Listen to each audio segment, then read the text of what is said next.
All right. Thank you for being patient while we got that worked out. I'm Malcolm. I'm a board member, and I'm going to be emceeing this first section of talks. So it's with great pleasure that I introduce Jacob with Delete Your Data.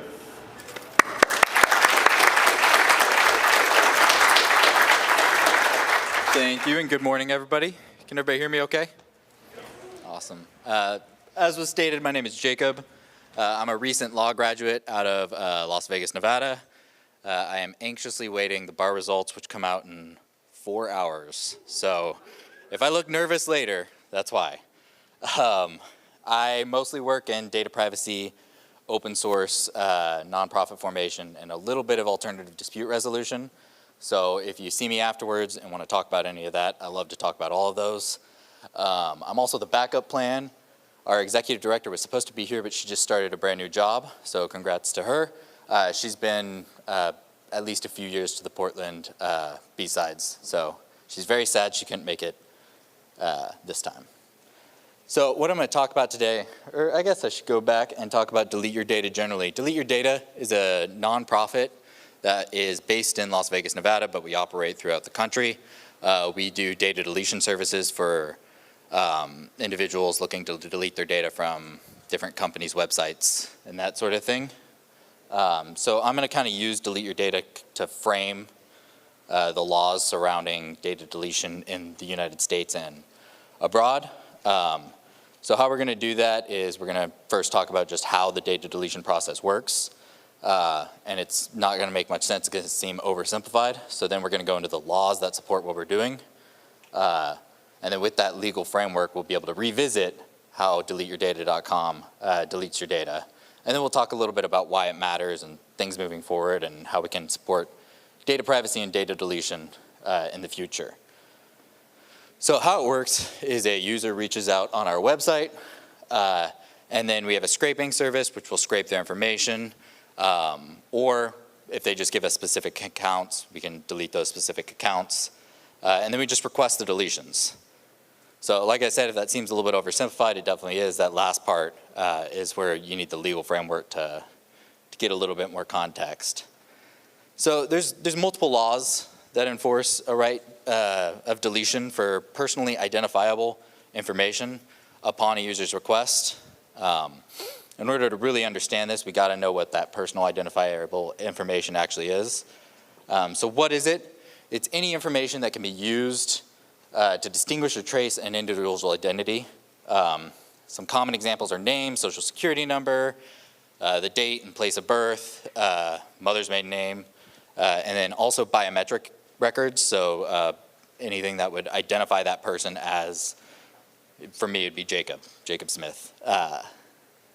So it also includes any information that's linked to that information that could also be used to identify that person. So that's really what the data deletion laws focus on, is that personal identifiable information. So the GDPR, which we'll talk about in a little bit, gives some good examples of what is and what isn't personal identifiable information. At Delete Your Data, we get a good amount of requests for that top stuff.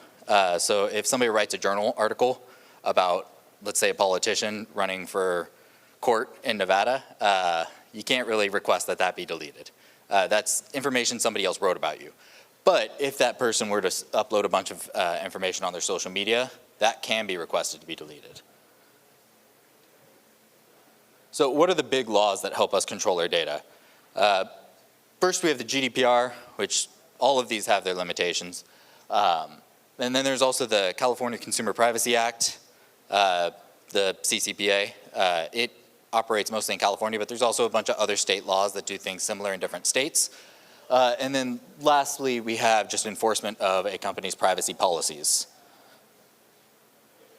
So the General Data Protection Regulation, the GDPR, it's the big player in the EU, the European Union. And it, among other things, provides a right to be forgotten. So that right to be forgotten is a right to be deleted. So although it only applies to EU citizens, a lot of companies will include in their privacy policies a general right to deletion that encompasses both EU citizens and abroad. So even if you're not an EU citizen, sometimes if a company is compliant with the GDPR, you can still request your data to be deleted.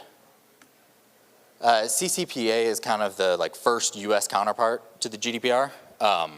It's the California Consumer Privacy Act. It's really limited to who it applies to. So it only applies to for-profit businesses that collect or sell the information of California residents, and they have to have one of those three. So they have to have either a gross annual revenue of over 25 million, they have to either buy, receive, or sell the personal information of a certain number of California citizens, or they have to derive at least or over 50% of their profit from the selling of data. So yeah, the CCPA states that people have a right to request that a business delete the personal identifiable information about the consumer, which the business has collected from the consumer. So again, that comes from those requests. So the user has to request that they get their data deleted, and then if that company falls under the CCPA, they are required to delete that data. So some other big state laws, you have Virginia, which is almost identical to the CCPA, except it has different levels of control for organizations. And then you have Colorado. Colorado is an interesting case because it's the first one to apply to nonprofits as well as for-profit businesses. So a lot of the people I work with are nonprofits, so they're very concerned about Colorado. Colorado and Virginia, I think both don't start becoming enforceable until 2023, so it's going to be interesting to see how that impacts the legal framework surrounding data deletion. So that gets us to privacy policies. So a lot of companies will have the CCPA or some other provisions tied into their privacy policies. Privacy policies are tied often to terms of service. And these privacy policies and terms of service are basically a promise or an agreement between the company and the consumer that's visiting the website or engaging with the product. And the Ftc Act is what allows us to, or allows them to enforce these provisions within a privacy policy. So the Ftc Act prohibits unfair or deceptive acts or practices in or affecting commerce. Most of the litigation there surrounding data privacy has come from the deceptive acts. So that's if the privacy policy promises something and the company's not doing that, the FTC can come in and say you're being deceptive, you're lying on your privacy policy, we're going to seek enforcement against you.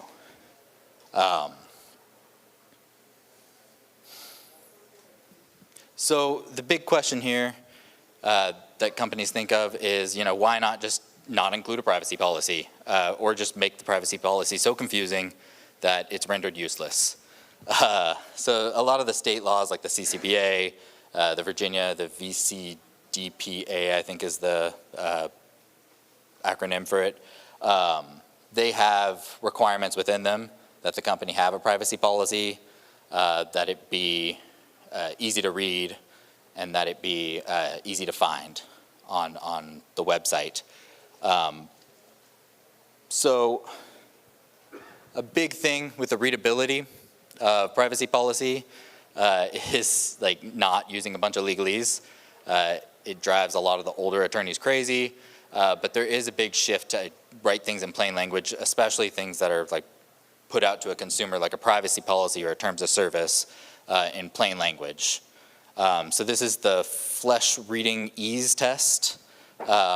Basically, what it does is it, using two metrics, the number of words per sentence and the number of syllables per word, it gives every paragraph or body of text a score. And these scores relate to different grade levels. So you can see the higher the score, the more readable it is. So a 5th grade reading level is between 100 and a 90. And what they want from these privacy policies in terms of services is like a 7th, maybe 8th grade max, but as readable as possible. So looking at this and looking at some terms of service, we can see really how they stack up. Facebook's score on that would be a 10th to 12th grade level, and it only goes up from there with Reddit and YouTube being significantly higher. So these aren't very readable documents, these terms of service and these privacy policies. So that's why a lot of these laws, like the CCPA, the VCDPA, the CPA, which I think is the Colorado Privacy Act, these new clauses in them that will enforce the readability and simplicity of these terms of service and privacy policies are so important. And then as far as the ease of finding the hyperlink on the website, there's a great case involving Uber and their hyperlinks. They had, I think it's gray text on a white background for their link for their privacy policy or terms of service. And so it's basically unfindable on a website. So the court ruled that they needed to have it in blue, it needs to be distinguishable, and it needs to be at the front of the website. It needs to be easy to find. And this one did involve specifically the enforcement of an arbitration provision, but it's likely to see it expand to greater context than just being like enforceable generally. So this is a great website. The terms of service didn't read. So it's a play on the acronym TLDR.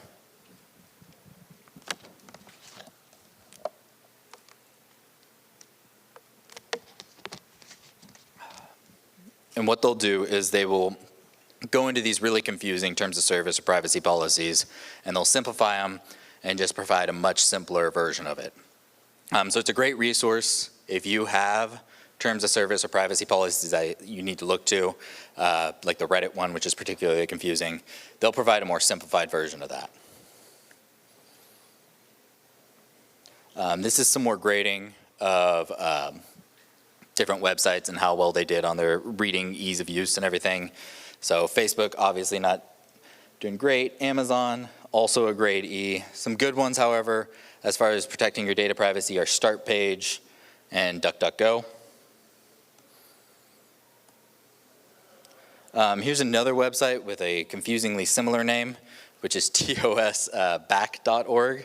This one's done by our friends over at the EFF, which is a great organization. I highly recommend reading their blogs. So this one will give you live updates of changes to the privacy policy and terms of service as they happen. Great resource, great organization. But let's get back to how this, now that we have this legal framework, how it applies to how we delete people's data. So once again, the user reaches out, we scrape or we find the particular sources that they listed, and then we request deletions. But now we have a little bit more context for that last one. We request deletions either through the state laws, or what we often look to first are these privacy policies. So if a user were to come to us, what's the example I have here? Yeah, True People Search. So if a user came to us and said, I have information on True People Search, I want you to delete it. What we would do is we would first look at the privacy policy. None of this text really helps us, but it is the start of their privacy policy. But as we go down to what data they collect and what they do with that data that they collect, we eventually get to this one here. And this is where it's really important for us, at least. That link right there allows for a deletion request. And so if a consumer or a client comes to us, we will go to the company's privacy policy, find if they have a link like that, which is usually good news, and we'll follow it. And so here, simply have to put your email in, verify that you're not a robot, and then agree to their terms. And then they sent us an email in this case with another link that we had to click on. Clicking on that link led us to another page where we could fill out a request to actually get the data deleted.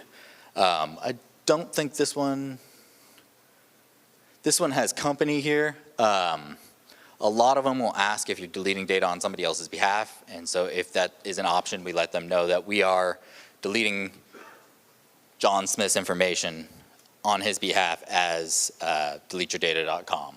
But not all websites and privacy policies have those. And so if we would have run into any trouble here, we would have looked for this link here. And importantly, this address here. And then we would send demand letters and that sort of thing to the company to try and enforce the deletion of that user's data. So this outlines a couple of the other laws that are built within the CCPA and some of these other state laws. The ability to opt out of data collection. A lot of different state laws require that they allow users to opt out of the collection of their data. Non-discrimination is a really cool one that's in the CCPA.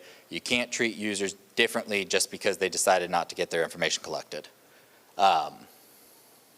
And then a lot of people or companies and organizations will have a specific section outlining if you're a California resident, your rights. As more and more of these states adopt data protection laws, we'll hopefully see that bridge throughout the United States and become the norm, not the exception. So to protect people's data, what can be done besides just deleting the data? So there's a big spicy case going on right now, FTC suing Kochava, which is a data tracking company that sells data location to other organizations. And the FTC is suing them. This one's kind of fun because instead of relying upon the deceptive part of the FTC Act that I mentioned earlier, this one actually talks about the Unfair Act, and it says that it's unfair to track people's data because that data may lead to clinics, places of worship, and other sensitive locations. So hopefully that expands to where the FTC starts enforcing the unfair acts and practices as well. Unfortunately, the only relief they were seeking in this case was kind of like blacklisting those locations so you can't see if somebody actually goes to those locations. So it's not as robust as it could be, which is why the FTC could do more with better laws in place. A federal data protection law would allow them to act a little bit more diligently. So here's some resources just real quick. Monitor.firefox.com, donotpay.com, and then of course deleteyourdata.com. And I want to thank everybody for their time. I am happy to answer any questions in person. You'll see me around. I'll be here all day. Or you can visit us at Delete Your Data. You can follow us on Twitter at Delete Your Data. You can follow me at IP Las Vegas. Or you can follow my sideshow Instagram at Yeehaw Circus. Or you can just email me if you want. So thank you all. This has been wonderful. I really appreciate it.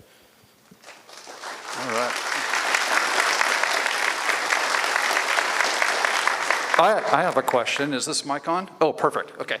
If you want to ask a question, please come up. Yeah.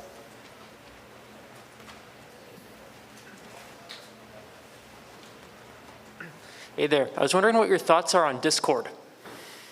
On Yeah, because on Discord, when you try to delete your account, all your messages on Discord servers still hang around. Oh, that's interesting. Yeah. I mean, I don't have any personal thoughts on it. I think we're so far behind as far as data deletion laws go that any steps in the right direction are great. But I think something similar happens with Facebook groups, I think it was, or something like that. Yeah. That'll be an interesting one to get to. So if you would like your information deleted off of Discord, we would be happy to, visit the website and we can see what we can do.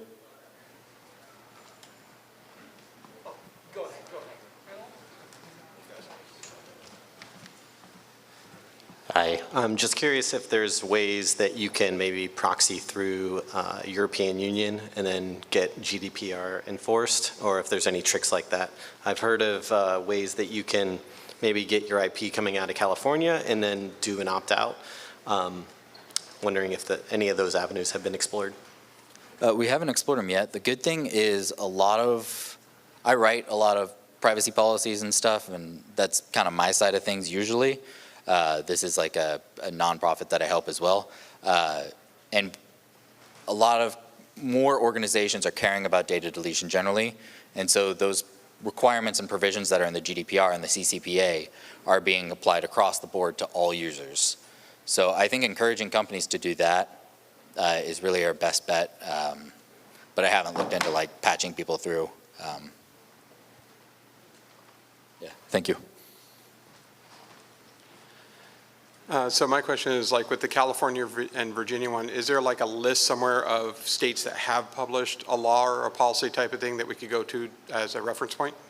Yeah, we have a couple blog posts on deleteyourdata.com, but I found a good table like maybe a month ago, but I forgot who posted it. So I will track that down and find it and possibly repost it on our website. Hi. So I was wondering, with respect to the simplistic language so that people can actually, understand what a privacy policy means, when you're mapping from legal language, which I'm assuming has a very specific intent behind a lot of words, you could have a very precise meaning. And in simplifying that language, you might get your syllable count down or whatever metric you're using there. But you might be hiding some of the actual precision of what the agreement actually means. Is there a way to kind of,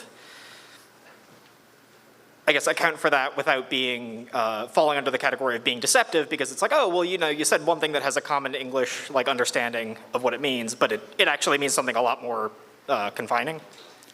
Yeah, it's so there's a definite migration to just common meanings of contract terms. So the first, when you're doing contract interpretation, one of the first things you want to do is look at the plain meaning. And if the plain meaning's there and it's unambiguous, then you're done, in most cases. So the idea that more complex language is more precise is a bit of a fallacy. So you do want to just use plain unambiguous language. Hey, thanks for the talk. I was just wondering if there's one addition or change to US regulations with regard to people's personal data and PII and things like that. Do you have one in your back pocket that you'd recommend, hey, here's a policy change we could make that would protect people's privacy and help the customers you have at deleteyourdata.com? As a government level or a company level? Yeah, a law. Yeah, I mean, as a government level, if we had a federal data protection law that didn't have a bunch of hidden stuff in it, it would allow the FTC to greater, enforce data privacy a lot better. Cool. Yeah, they're kind of handcuffed by the unfair and deceptive acts. Got it, thanks. Yeah, no problem. Awesome. Thank you, everyone.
Awesome.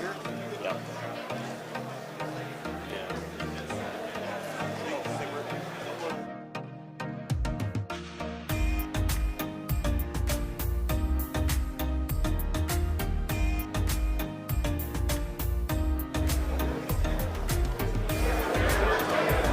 All right, there we go. Ready for our next talk? Everyone having a good time? Right on. Okay. Next up, we've got Nate Norton with Live, Laugh, Lyrical Injection, Hacking Karaoke for Fun and Profit. So, let's give a big welcome for Nate.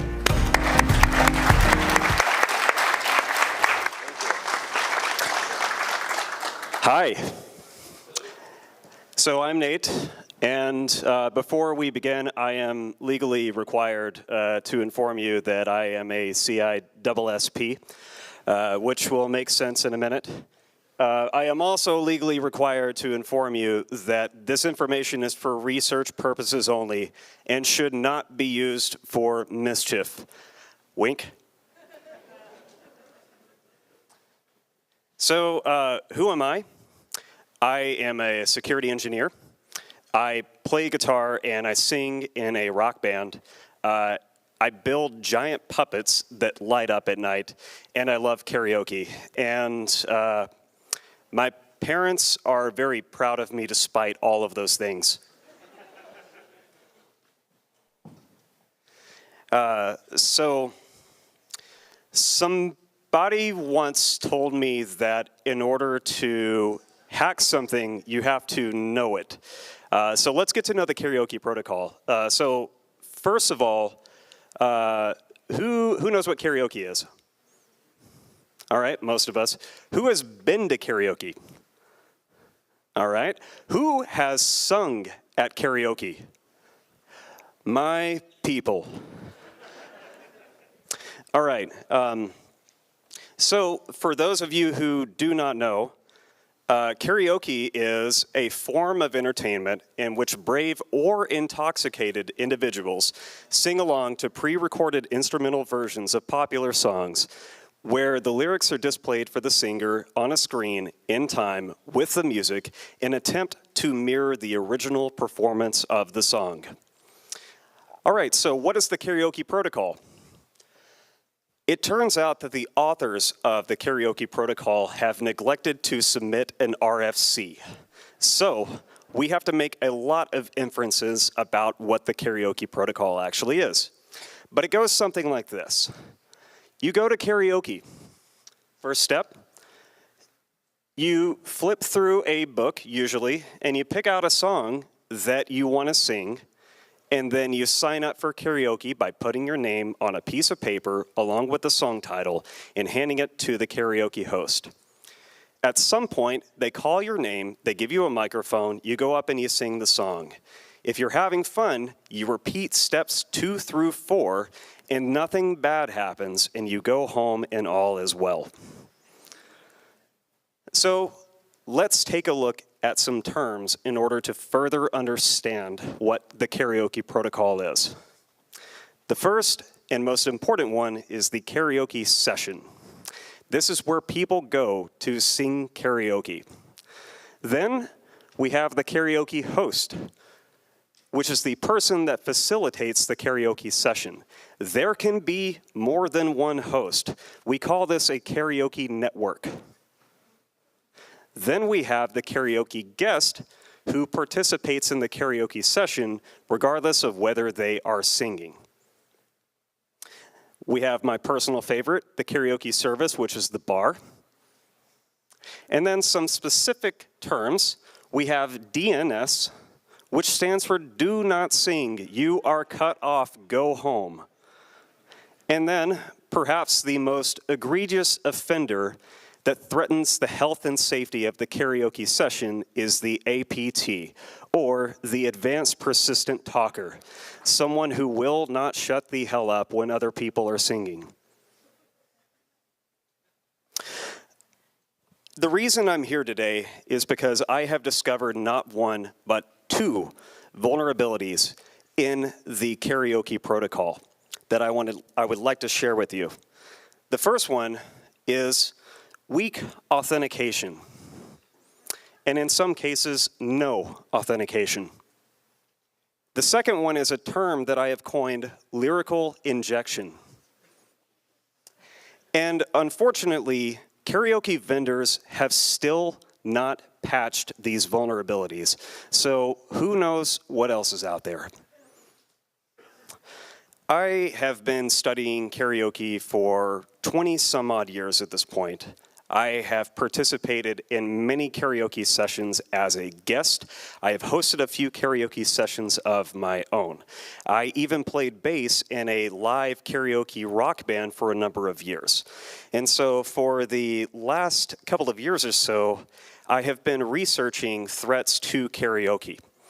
And I ain't the sharpest tool in the shed, but I think that I have discovered the motivation for these miscreants.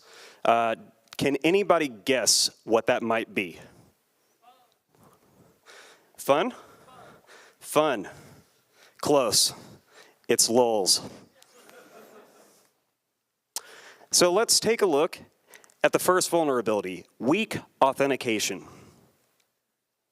It turns out that if you go to a certain place at a certain time and you write down any name, and I mean any name on a piece of paper, and you hand it to somebody, they will give you a microphone for 5 minutes.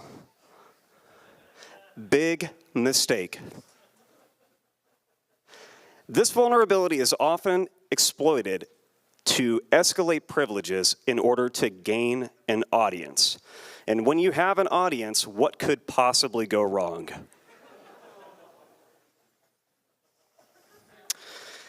But don't just take my word for this. If you, for whatever reason, against my warning, would like to exploit this for yourselves, this is the methodology. You go to karaoke. You write down a name and a song title. You hand the karaoke host the piece of paper which initiates a reverse shell on the karaoke host. When your name is called, and they will call your name or whatever name that you wrote down, retrieve the microphone. Your privileges are automatically escalated. Congratulations. So, how do we prevent this attack from happening? How do we stop this in its tracks? What is the mitigation? I'm afraid there is none. This is just the way this system was designed. So the reason that I know that this exists in the first place is because I have personally exploited these vulnerabilities. I went to DEF CON for the first time this year. Who was at DEF CON? Awesome. So Friday night, I stumbled into Hacker Karaoke, and I wrote down my name. I wrote down my real name, and I realized that this is poor operational security. However, I desired attribution for this attack, so I felt that it was an okay compromise. So I wrote down my real name and a song title, and I handed it to the karaoke host, initiating the reverse shell, and a couple of hours later, they called my name, and I retrieved the microphone, and my privileges were escalated. And from there, I pivoted into giving an unofficial DEF CON talk at karaoke. The subject of which was lyrical injection, vulnerability number 2. So what is lyrical injection? It is a timing-based exploit where an attacker chooses a song and replaces the words with the lyrics and the melody of another song, an attempt of denial of service to the original song. When lyrical injection is performed at karaoke, it can become viral and infect the guest, who often helplessly echoed the lyrical payload. It usually results in the karaoke host shaking their damn heads. This is actually how you know that the attack has succeeded. The methodology that I am going to describe for this attack is based on the Lockheed Martin cyber kill chain. It is 7 steps that follows an attacker's path as they exploit lyrical injection. The first stage is recon. So, first step of recon is pick a target song that you would like to exploit. The more popular the song is, the more vulnerable this song is. Step 2, pick another song and extract the lyrics and the melody. I recommend using fuzzing techniques. Pick a karaoke session to go to. Now, luckily for those of us in Portland, there is a, and I quote, venerable tiki bar with nightly karaoke, also known as the Alibi Tiki Lounge, right here in Northeast Portland. And it's right next to the Weedland Portland dispensary, so you can't miss it. Let's weaponize a payload. The first step is to replace the lyrics of the target song, and then practice this superposition. And if you are having a difficult time getting the timing of this correct, I recommend that you study the techniques of the lyrical injection researcher pioneer Neil Cicierega. He has produced no less than 4 albums in which he has superimposed the 1999 critically acclaimed hit All Star onto other songs. Step 3, delivery. Go to karaoke. La, da, da, da, da, da, da. Exploitation. Step 1, write down any name, and I mean any name, and the target song title. Step 2, hand this to the karaoke host. Reverse shell initiated. There will be no input validation. As a matter of fact, in the history of karaoke, there has never been a single instance of input validation at this step. So if you've made it this far, your attack will succeed. Congratulations. Installation. Retrieve the microphone when the name you wrote down is called. Command and control. Perform the song. Perform the modified version of the song. Move laterally around the stage.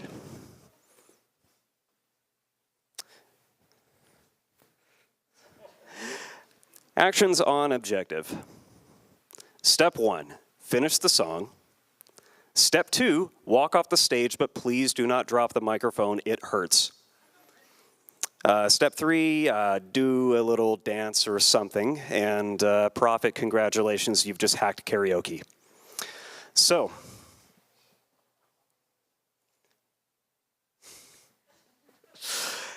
how do we prevent this? How do we mitigate lyrical injection? There are 3 controls that are possible in this scenario. The first is a deterrent control, which is projecting the lyrics on a screen that is visible to both the singer and the audience. However, much like a security camera that is not turned on, this is a very weak control. Then we have the corrective control, which is turning down the microphone once the attack is detected. Unfortunately, by the time the attack is detected, it is too late, and the song will continue for as long as the attacker intends it to. The third control, which is perhaps the only effective control in this situation, is a compensating control of acceptance. Because if you can't beat them, you might as well join them. All right, so before we continue, for those of you who are not going to heed the legal notice that I put out at the beginning of this presentation, I feel that it is my due diligence to inform you of the consequences should you decide to attempt lyrical injection yourself. The absolute best case scenario, if you attempt lyrical injection, is that you get permanently banned from karaoke. The slightly worse outcome is if you experience extreme disapproval from the audience and or the karaoke host. Even worse than that is if you get extreme approval from the audience and or the karaoke host, and the absolute worst thing that can possibly happen to you if you attempt lyrical injection is that you now have a horde of followers and you are a leader of a cult. Good luck, have fun. But don't take my word for it. Let's hack some karaoke.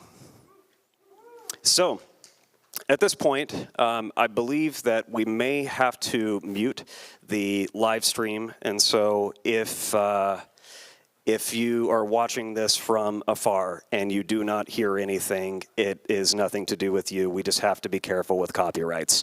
IP, intellectual property, right? All right, so we're at karaoke, and I have a weaponized payload that is delivered. And I am about to exploit the song John Lennon's Imagine. Right, here we go.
Thank you. And once again, this is for research purposes only. We got time for a Q&A? All right.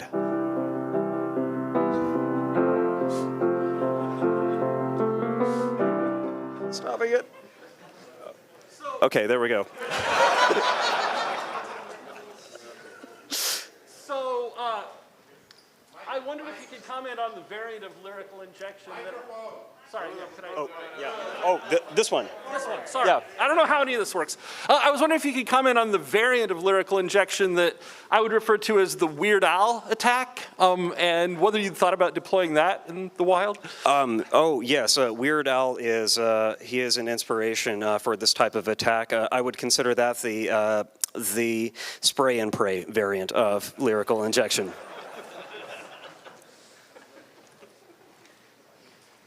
Strictly for research purposes only. For research purposes only. When you see the lyrical injection attack happening, would a counter brute force attack mitigate the issue? That's a great question. You will have to try that out and let me know how it goes. All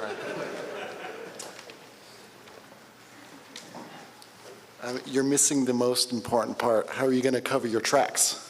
How am I going to cover You my got to delete tracks? the logs. I haven't thought about this. More research is required. Thank you. What is the best karaoke song for this type of injection, and why is it Bohemian Rhapsody? That question speaks for itself. Do you have any recommendations for generating aliases for anonymization purposes? Oh, that is a great question. What I really like is, like, you know, in the password generators, how you can generate 3 words at a time. Yeah, towards battery statements. Yeah, exactly. So that's my preferred method. I'm looking to create a new startup around machine learning. How could AI be used to prevent this injection? Yes. All right. Well, I presume that there are investors here, and yes, we will get your company funded. Have you ever tried this on a CSRF attack against another associate? Oh, yeah. That's actually how I test out my lyrical injection attempts. So, yes. All right. I think that's it.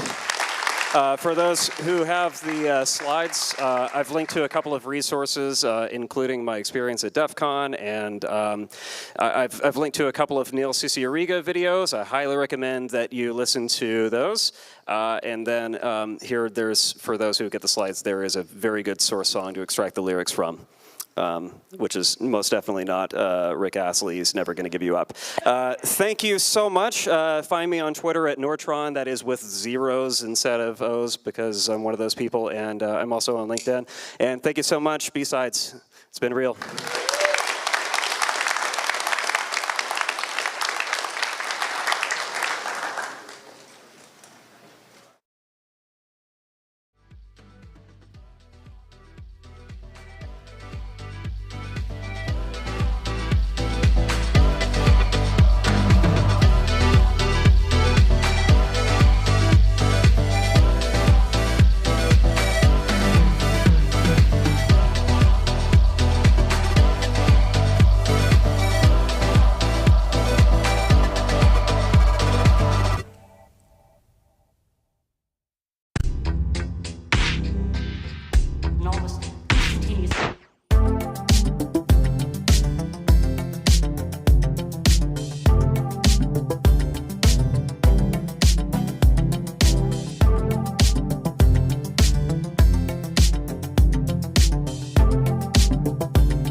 last one. That was hilarious.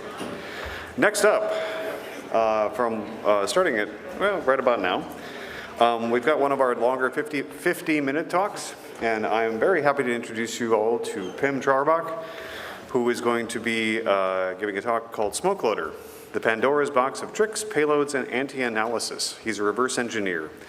So everyone give a big welcome to Pim.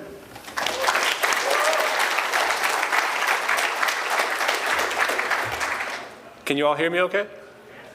Cool, all right.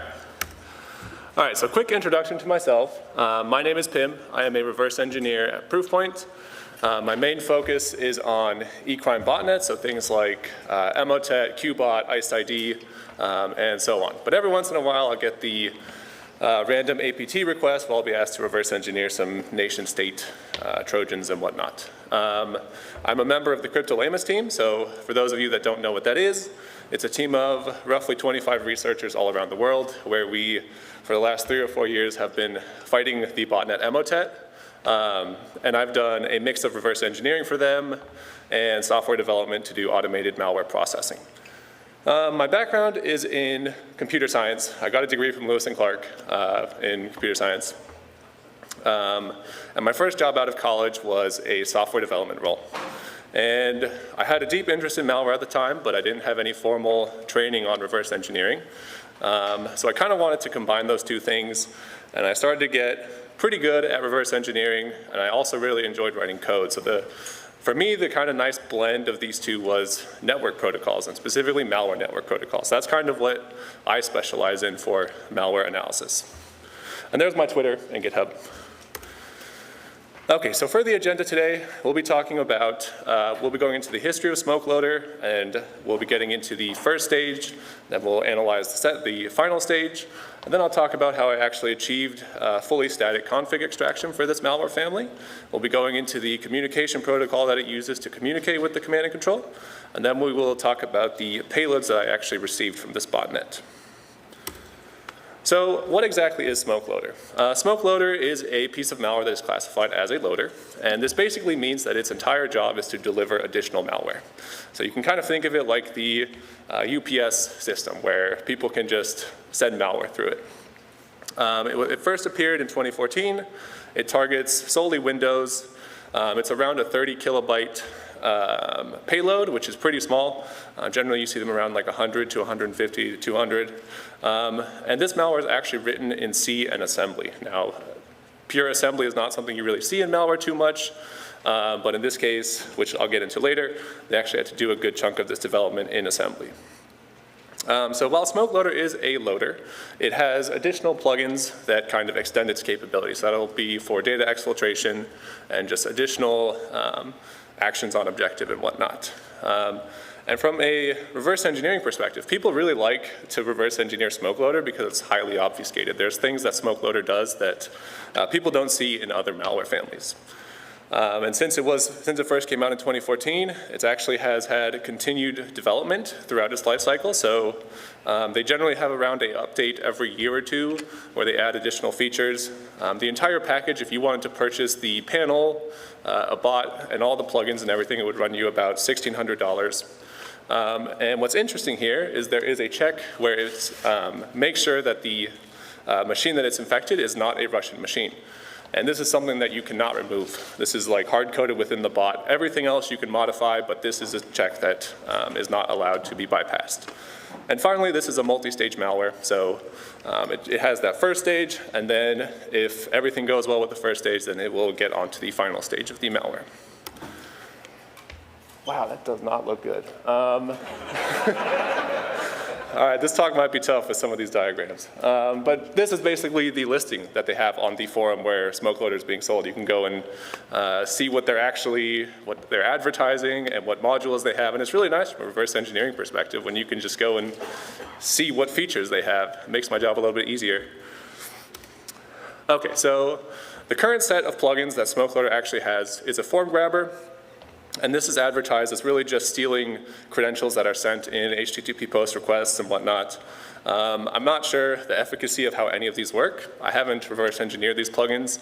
Then it has a password sniffer, which is just going to sniff the network traffic for like FTP credentials and various other credentials, the low-hanging fruit. And then it has a remote PC, which basically acts as team viewer, so it's not something where they have like their own session. They actually join the session of the user.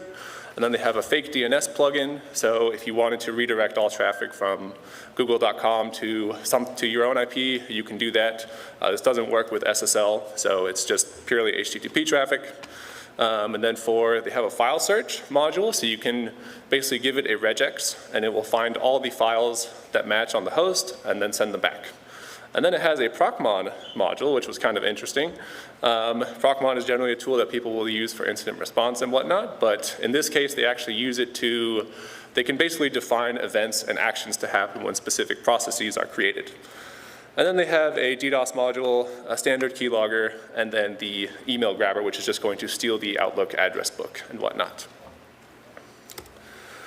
So how is SmokeLoader actually used? Let's say I was in the market and I wanted to buy a botnet. I wanted to start my own, but I don't have the dev skills to write my own. So I'm going to see this SmokeLoader, and I decide that it's the one that I want to purchase. So basically, I'm going to get the C2 panel, a bot, and all the modules. And I set up my panel, and I start infecting machines. Let's say somehow I was able to infect 300, 400, 500 machines. Then I can go to all my friends and be like, hey, do you guys have malware that you want to deliver to all these machines that I have infected? And they'll be like, heck yeah, why not? And I can basically say, well, if I'll install your malware to 100 machines for $100. So it's basically this, as I mentioned before, it's really this delivery network. And you can have a single bot that is tasked to deliver 50 plus malware samples with just its initial check into the command and control. So this process is generally referred to as selling loads. So the other big malware in this family of loaders is going to be Private Loader. Basically does the same thing where they sell a service for installing your malware X amount of times. But this model has flaws. It's something that's kind of used by lower or mid-tier criminals because a lot of these hosts that are infected, they're infected with like 30, 40 different remote access Trojans, info stealers. So you really have cases where they're all exfiltrating the same set of credentials over and over that people have seen for the last 10 years. So the data you're actually getting is not going to be very valuable, but if you just need like raw compute power for DDoS or stuff, then I guess this could be a viable botnet to use. Okay, so now we'll get into the operational model. So let's say I'm the admin and I have a couple partners. From the command and control server, I'm able to send the following to the SmokeLoader bot. I can send the plugins if I purchase them. I can send actual raw executables. I can send executables that are encrypted with RC4. And I can actually send URLs that point to clear text executables. So it's a way for instructing the bot to download payloads from remote servers, basically. So in the actual listing of the SmokeLoader forum post, they actually say you have to crypt the panel. They specifically say like this is not FUD, like this is a sample that you need to pack basically. So for those that don't know, packing is basically, if you were to think of your malware sample as an onion, you just add another layer to it of encryption or compression or something.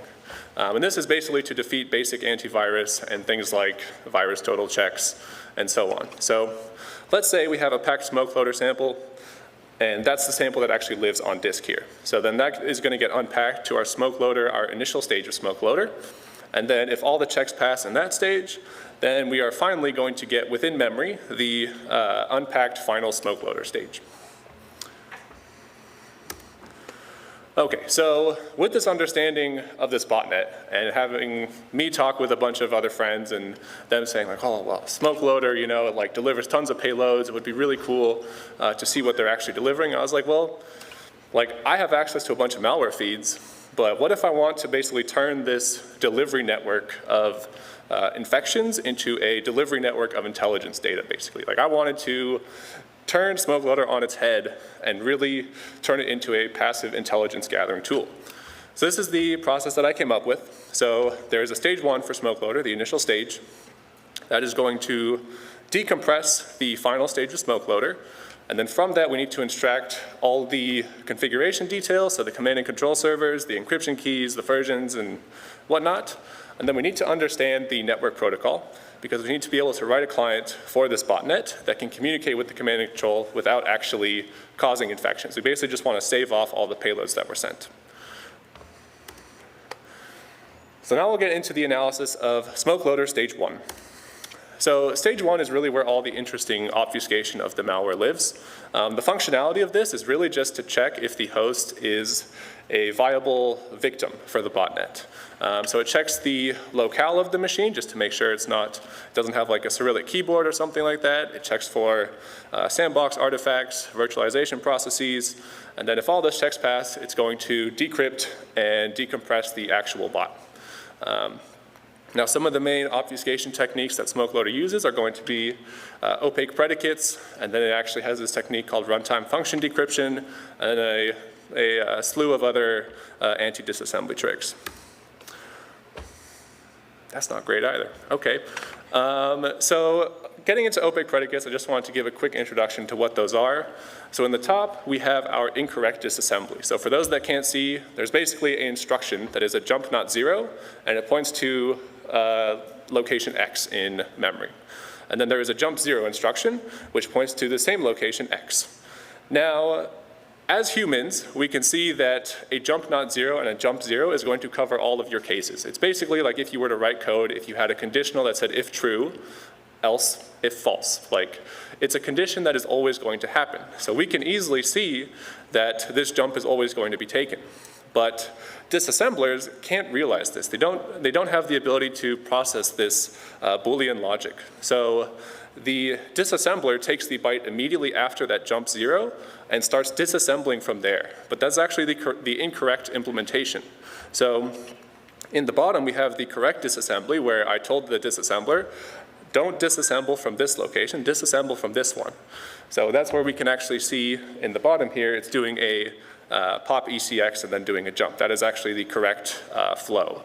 And this is not something that is going to have any effect on the malware. It's not going to slow it down or cause any issues with its execution. This is purely just to make the lives of reverse engineers more difficult. Yikes, okay. So now we have the runtime function decryption. So basically, all the functions that are of interest to SmokeLoader, it encrypts their function bodies. So normally when you have your source code, let's say you're writing a Python application, you have your function call, and then you can just read the source code and see what's happening. SmokeLoader doesn't allow you to do that. So basically what it does is when it's calling a function that it has deemed important, or basically 80% of its functions are encrypted, it gets a reference to its current instruction pointer, and it gets the size that it needs to decrypt or encrypt.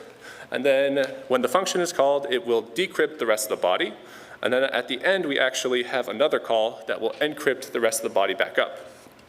So from a static analysis perspective, this makes the malware really tough to look at because you're not going to be looking at valid assembly instructions. You're going to be looking at encrypted code. So the only way to really statically reverse engineer SmokeLoader is to add additional scripting on top of it.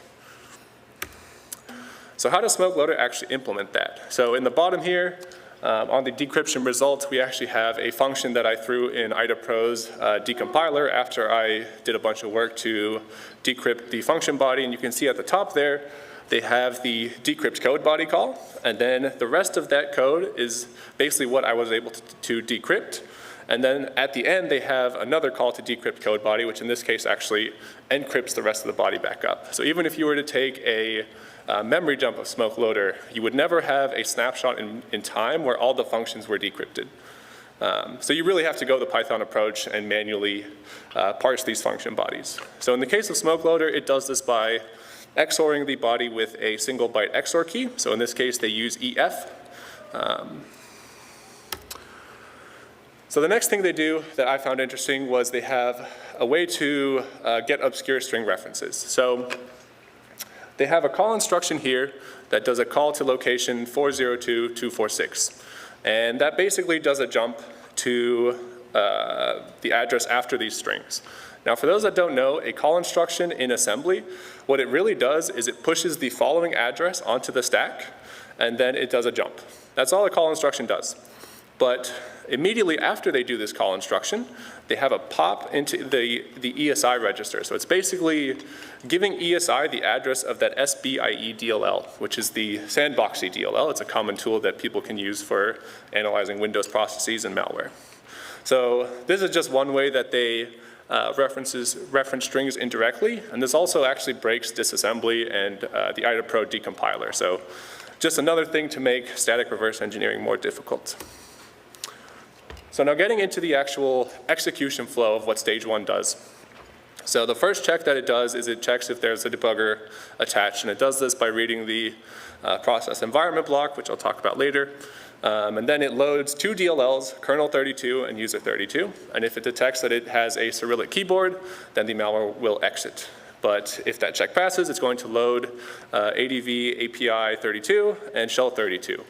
And then it actually does something interesting. It takes NTDLL, which is kind of your main Windows DLL, your lowest level DLL, and it copies it to the temp directory and loads it from there. And this is a technique that malware uses to evade EDR systems, because EDR systems commonly look to see if NTDLL is being loaded directly so that they can place their hooks into the functions. So in this case, it's an attempt to bypass that. And then they have some basic checks just to see check its own file name. So if it's sample.bin or virus.bin or something, the malware is not going to execute. And then it checks if there are DLLs loaded within its own process that relate to sandbox. And then it checks if there are VM processes run. So it checks for like VirtualBox, parallels, VMware, and so on. And then finally, if all those checks happen, it has a if statement basically, where it will, if the host is a 64-bit system versus a 32-bit system, then it will decrypt and decompress the 64-bit payload. Otherwise, it will do the 32-bit payload.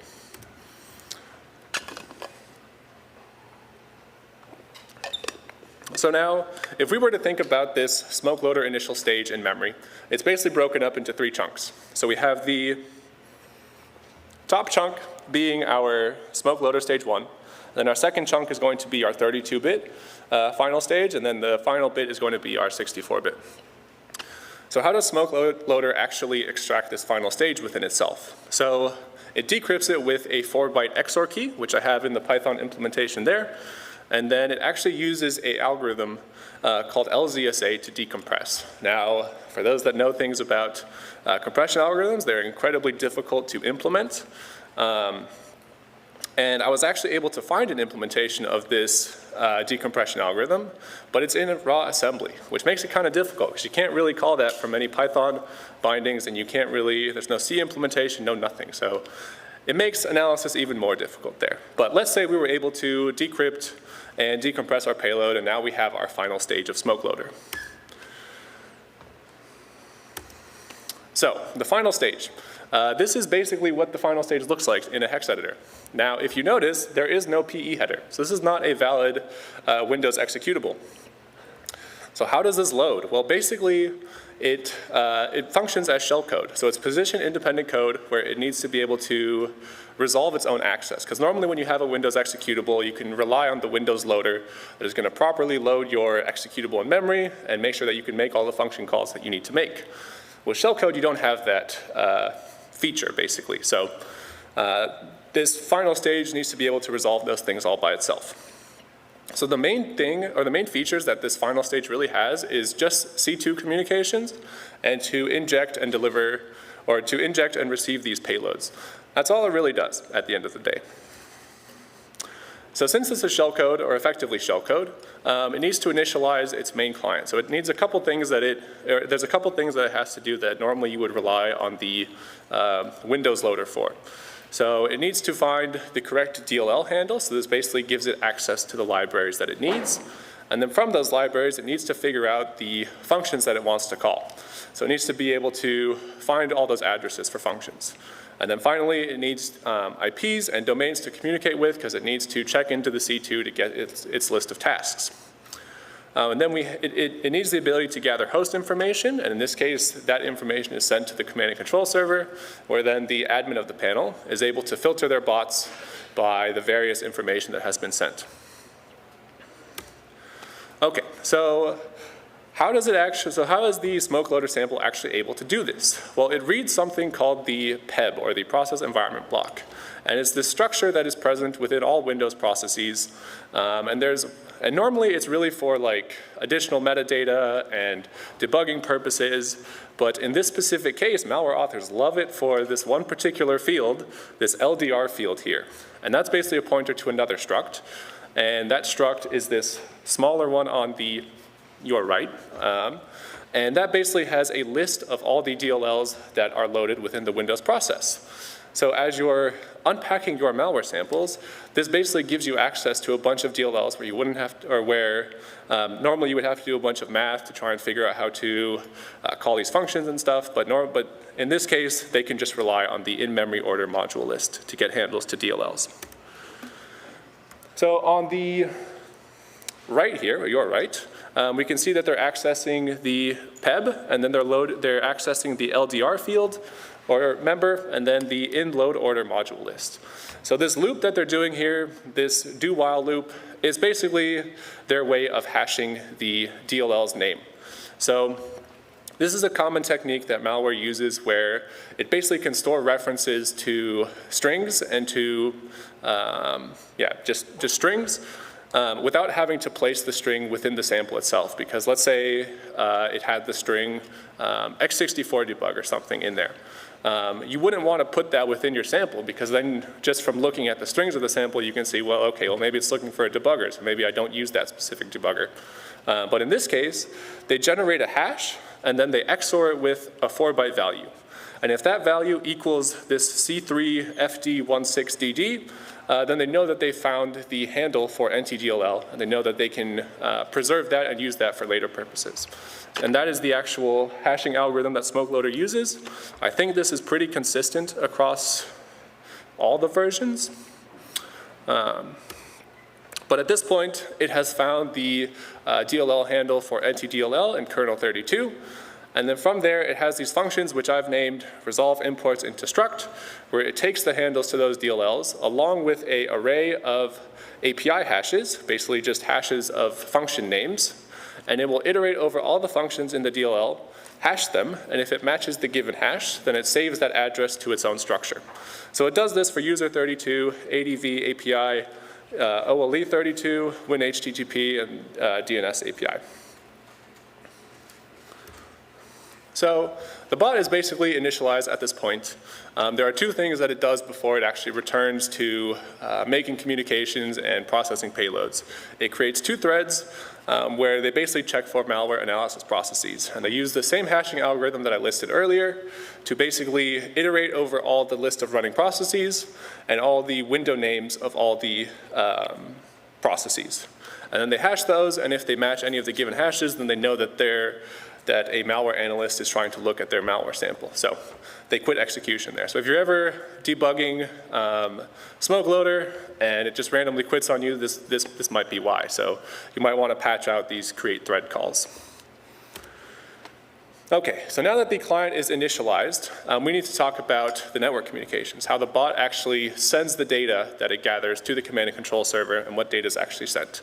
So the bot will send the version of SmokeLoader. So I mentioned earlier they basically have one update every year, and the version is just going to be the given year. And this version is actually the first thing that is checked within the on the C2 panel as well as the bot side, and if that value doesn't match, then it discards the rest of the packet. And then it's going to send a 41-byte bot ID, which is basically a concatenation of host information. And effectively, for my purposes, I just set this to a random string, just so that I never got any, so that they couldn't block me by bot ID. And then you have a host name, which in this case, they have a max value of a 16-byte string. Again, I just set this to a random value. And then we have the affiliate ID. So this is the field that is extremely important. So let's say I purchased SmokeLoader and I set up my botnet. I would name my botnet PIM or something. Then basically, every bot that checks in needs to have that the affiliate ID of PIM. And if it's not that value, then I know that it's a bad bot or that it shouldn't be connecting to my system, or it's just not going to get any payloads. So you really have to make sure that if you are extracting the configuration of SmokeLoader, that you're able to extract this affiliate ID, because it greatly influences how many payloads you get. And then it sends the user's privilege just to see if the user is admin, and then it sends the Windows version. So Smoke Loader actually has support for 3 commands. Now botnets, they all have support for commands, and they generally will have 5 to 10 commands or something, but Smoke Loader only has 3. And they are really just for the purposes of modifying the final stage. So they have I, which stands for install persistence. They have R, which stands for remove or uninstall. So if you send them like a bad packet or something, you might get a R response back. That was something that I actually dealt with when developing my Smoke Loader client. And then U is actually a update. So if the admin of the botnet buys the new update or New Year's version, you'll see this command to tell your bot to update to 2022 or something. Whoopsies. Okay, so now that we've analyzed stage 2, we need to figure out how to extract the configuration from Smoke Loader. So I really wanted to, so we have to be able to extract the final stage from the initial Smoke Loader stage. And I didn't want to rely on any sandboxes because I just wanted to be able to do this all statically and throw 1,000+ samples at my code and just be given the final stage. So I mentioned earlier that for LZSA there is no source code implementation, but in this case I actually used the assembly instructions within Smoke Loader itself to decompress the final stage. So I used something called a CPU emulator. In this case I used Unicorn, and it basically allows you to define a start address and an end address, and as long as you set your arguments correctly, it will basically decompress the payload without me having to write source code for it. So I know that this function in assembly is going to decompress. I just have to set up the correct arguments, and then I can basically wrap it in Python bindings, and then I have this nice little Python function that can decompress the final stage. So at this point, we're able to take 1,000+ samples, and we can easily figure out the XOR key, and we can decompress the final stage. So what actually constitutes a Smoke Loader configuration? So this JSON blob here is basically how I organize all of my configurations. I extract configurations from multiple malware families. I will generally have a family field in there where I can easily figure out what the malware family actually is. And then we have our list of C2s. And then Smoke Loader actually has 2 encryption keys for network communication. So it has one key that is used to encrypt data going to this command and control server. And then it has another key that's used for decrypting data from the command and control server. And then we have that affiliate ID and the version. And with just this information, you have everything you need to create your own Smoke Loader bot and to start a new bot.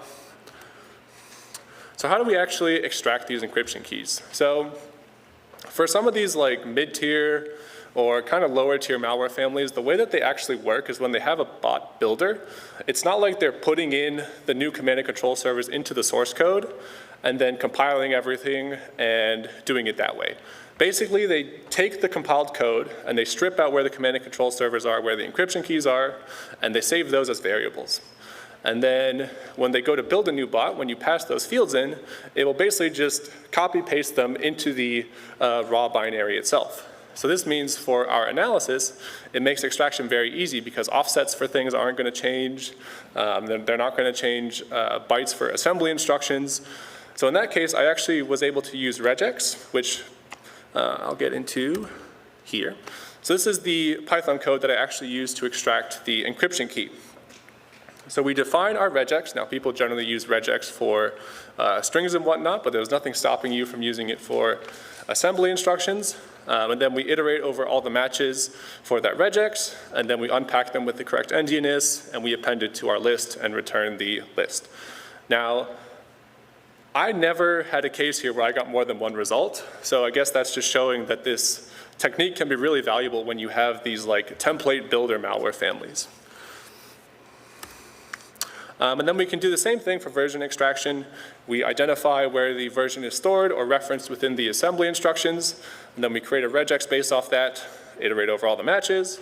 Then we can do some light checking. In this case, I just make sure it's a value that's not over 0x FFFF. I should really just do the year. But this approach works extremely well for the final stage. Like I don't think I encountered, I think I processed 200, 300 samples, and I didn't have a single one where I wasn't able to extract this information. So now for the command and control servers for this malware, the way it works is they have a global array, basically, of string pointers, or byte pointers, basically, where each one is going to be a offset to a encrypted command and control server.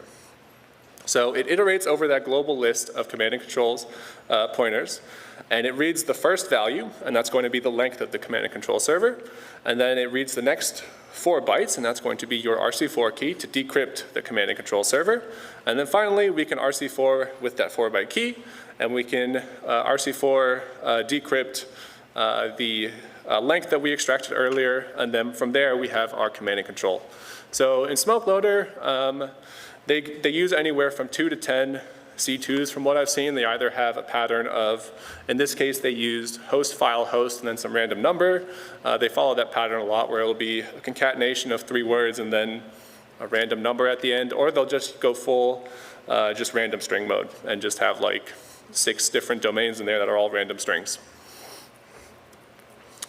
So putting this all together, I wrote a bunch of code that could find all these obfuscation techniques, strip them out from the binary, decrypt all the function bodies, and decompress the final stage. And it does this all statically, so hopefully, aha. So it found a bunch of opaque predicates here, and I actually patched those bytes out, so it makes it really nice and easy to look at SmokeLoader in a disassembler. And then we identify all of the function calls where it goes to decrypt the function body, decrypt all of those, and then we identify the start and end address of the 64-bit and 32-bit payloads, and then we're able to decrypt and decompress the final stage. And then from that we can run our config extraction, which is the output here in JSON. And this is something that I'll open source, so if people want ideas for how to do more complex config extraction, they can use this as a reference or whatever. Okay, so now we basically have this pipeline where we're able to take stage 1 SmokeLoader samples and extract configurations from fully statically, so we don't have to rely on any sandboxes or anything. So now we need to actually implement the bot of SmokeLoader. So for the data that gets sent to the C2, this is the clear text data that's actually sent. The packet gets encrypted with that 4-byte RC4 key that I mentioned in the JSON configuration. But the first value it sends is going to be the version. And this is the first thing that the malware checks. If this value is off at all, it discards the rest of the packet. So if you want to do any fuzzing or any sort of like just analysis of the network protocol, you have to make sure that you understand the network protocol so that it's not just going to discard all of your data that you're sending to it. But then we have our bot ID. In this case, I just used, again, just a random string. We have our computer name, just set it to a random string. Then you have your affiliate ID, which is the only field that really has to be set correctly. And then we have our Windows version. In this case, I was pretending to be a Windows 10 machine. And then we have our win bit. I think that's, I don't actually know what that one is. And then the bot's privilege level. So this is basically the privilege level of the user that executed the process. And then we have our command ID, our command option, and our command result. So those are the 3 fields that are going to change throughout the packets that we send to the command and control server. Everything else, fully static. You can just hard code those in there throughout the entirety of the bot's lifetime.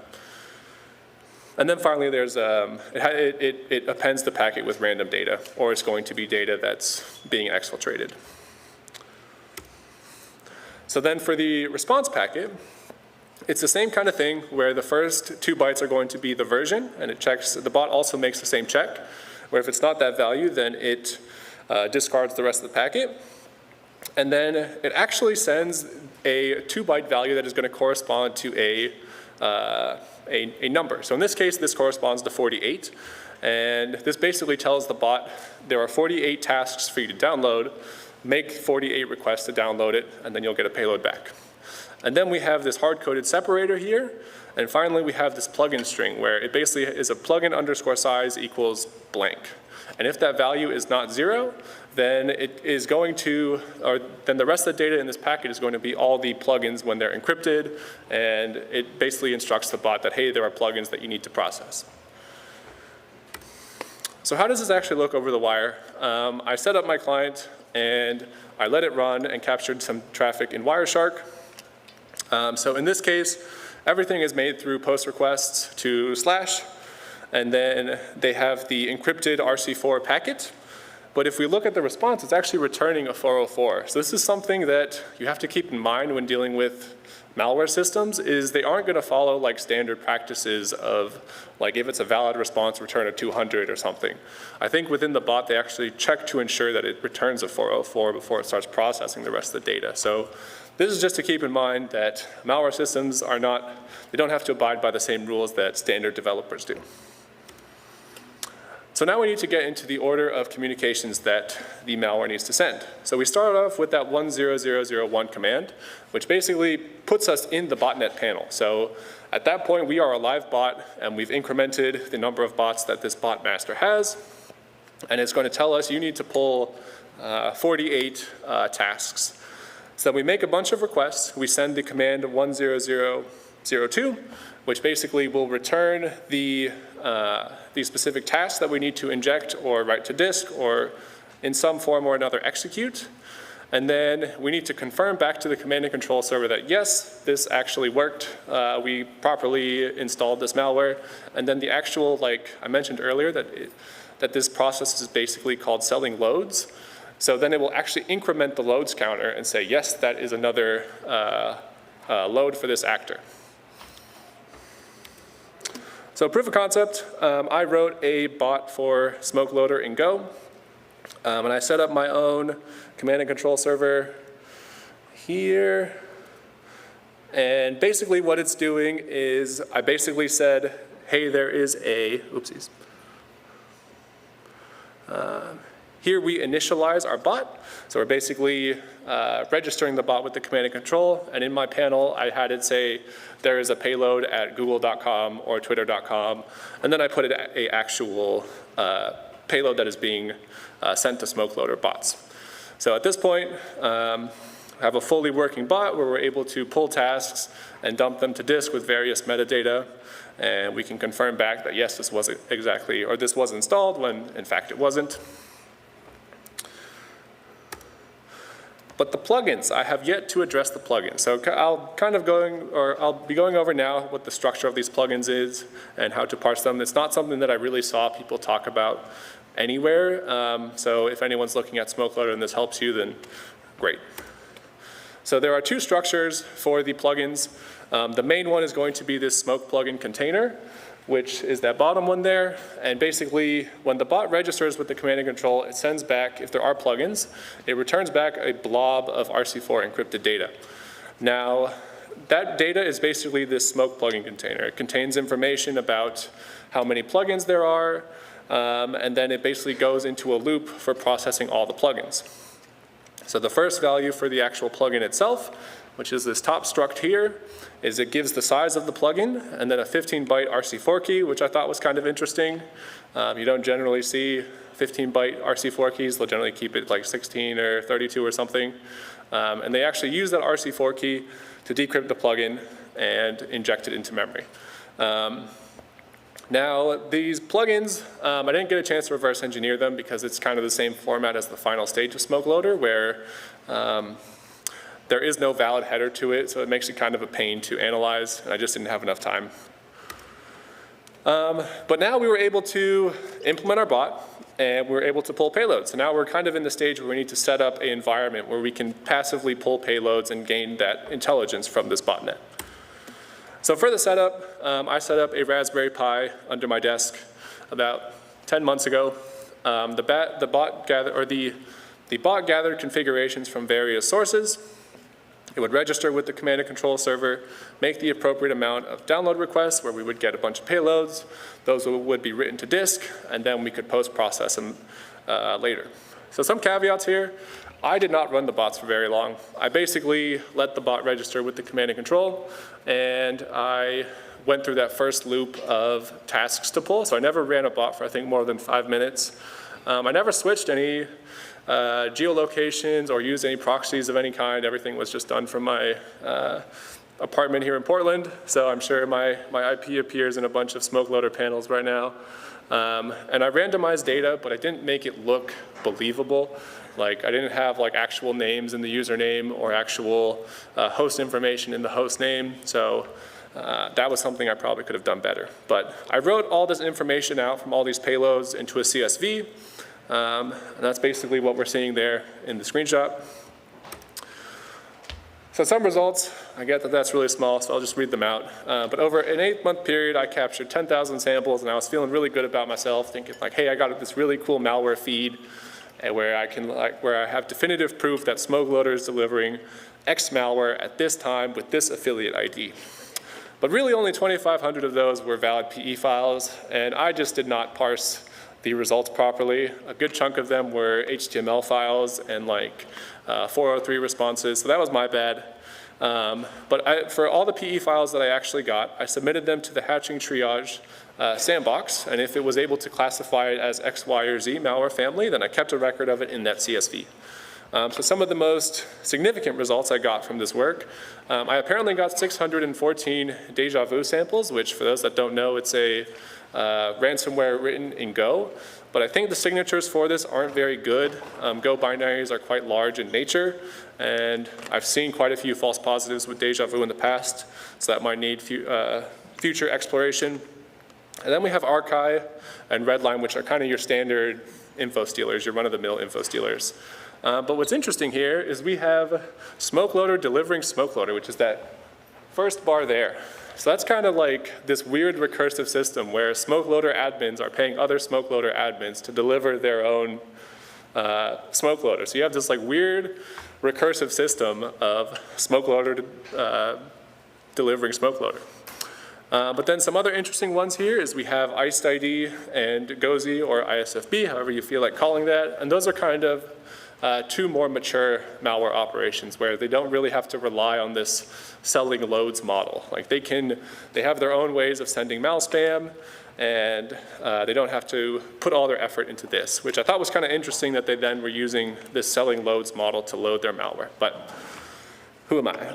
And then also there was Tofsy, which for those that don't know, Tofsy is a spam botnet. And so it's kind of this other case where like you have smoke loader distributing malware, which then delivers Tofsy, which then sends more malware. So it's just like these hosts get so mangled and just have so much malware running on them that I'm sure that they aren't running very well. So some additional observations. When I started this and set up the bot, I was not able to properly extract the affiliate ID. So I knew that there were some main ones, and in that case it's pub 1, pub 2, and pub 5. I think there's a pub 4. And maybe a pub 3 in there even, but I had it hard-coded to these so we can kind of see that pub 1 is the most active one, so maybe in the future I would like to figure out why I got the most payloads there. So some reflections from this work. I was pretty bummed that a good chunk of the results that I was saving to disk weren't valid PE files. I think if I actually looked at my data throughout this process and saw that a good chunk of it weren't valid, I maybe would have done better work to make my bots more believable. And I would have added more IP rotation to the setup because within smoke loader in the panel, you can actually say like, I want this payload to go to bots in this geolocation. And for the longest time, since 2020 actually, that was the only that was the latest version that was out. But then 3 months ago, they actually came out with version 2022, which I was not aware of. So most of this work was done with 2020, but I tried my bot against the 2020 version of the panel, and it works fine. So they don't have a network or a protocol update. It seems to be just plugin related. And I would like to properly reverse engineer the plugins just to see that they actually are doing what they're advertised as doing. I need to look into the affiliate IDs and how they're extracted. The way that I know to extract them is to read the last 4 bytes of the initial stage, but that does not work for all the samples, so I need to figure out for those samples where it doesn't work, how that is actually implemented. And right now, the unicorn component basically reads an entire legitimate smoke loader sample. It doesn't execute any of the other functions, but it just feels weird basically having my software development product rely on a legitimate smoke loader sample. So some additional resources. I did most of my analysis just kind of with my own reverse engineering experience. Here are some cases where other people reverse engineered smoke loader. They might have different results. Open Analysis recently did a fantastic, I think 3 or 4 part series on analyzing smoke loader, so I definitely recommend checking that out if you're interested. And then Nightwolf and CertPL put out good resources on smoke loader that go over the obfuscation techniques and some of the other things that I didn't cover. So what will I be releasing from all this? I'm going to be putting up somewhere all the malware samples that I actually got, so if people are interested in investigating this botnet, they can go and take that data set, maybe find inferences that I couldn't come up with. Happy to share my IDA analysis files if people are interested, the slides for the talk, and then that config extraction tool that I wrote. I'll be open sourcing that here. I just have to actually remove that valid smoke loader sample and just strip it down to its to just the decompression code. And then finally, a CSV containing all of the results that I got throughout this 8-month period. So yeah, thank you. I guess if people have questions, happy to take those.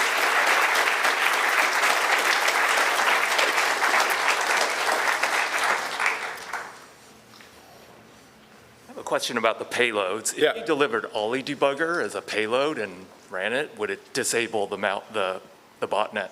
Yeah, I mean, you would have to tell the debugger kind of how to initialize it to debug itself. But yeah, I mean, you definitely could like just start up you wouldn't even actually have to deliver Ollie debug. Like it just checks by the executable name. So if you want to like you gain access to a smoke loader panel, you can go and push tasks and cause all the bots to shut down.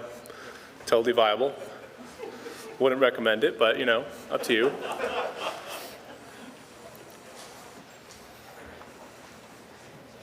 So during your career of reverse engineering, were you at any point able to trace back to the command center where it was hosted? Is it maybe in like a major cloud provider like Azure, AWS, GCP, stuff like that?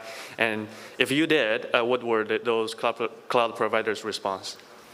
So I looked into some of these command and control servers a couple months ago. They're at like kind of shadier hosting providers. So if you send them a request that, hey, you have like a valid C2 panel, they'll ignore you. That's generally how it works for some of these shadier places. But I forgot to mention, but the actual like 2018 version of Smoke Loader, the panel was leaked. So if anyone wants to go look at like what a C2 panel looks like for a like enterprise grade malware operation, you can go and do that. That's actually how I set up my own command and control server for it. Any final questions? Alrighty, well, thank you all. I definitely appreciate you all letting me present to you.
So my name is Ben Kendall, and this is my presentation about breaking into InfoSec, or how I hacked my way out of poverty.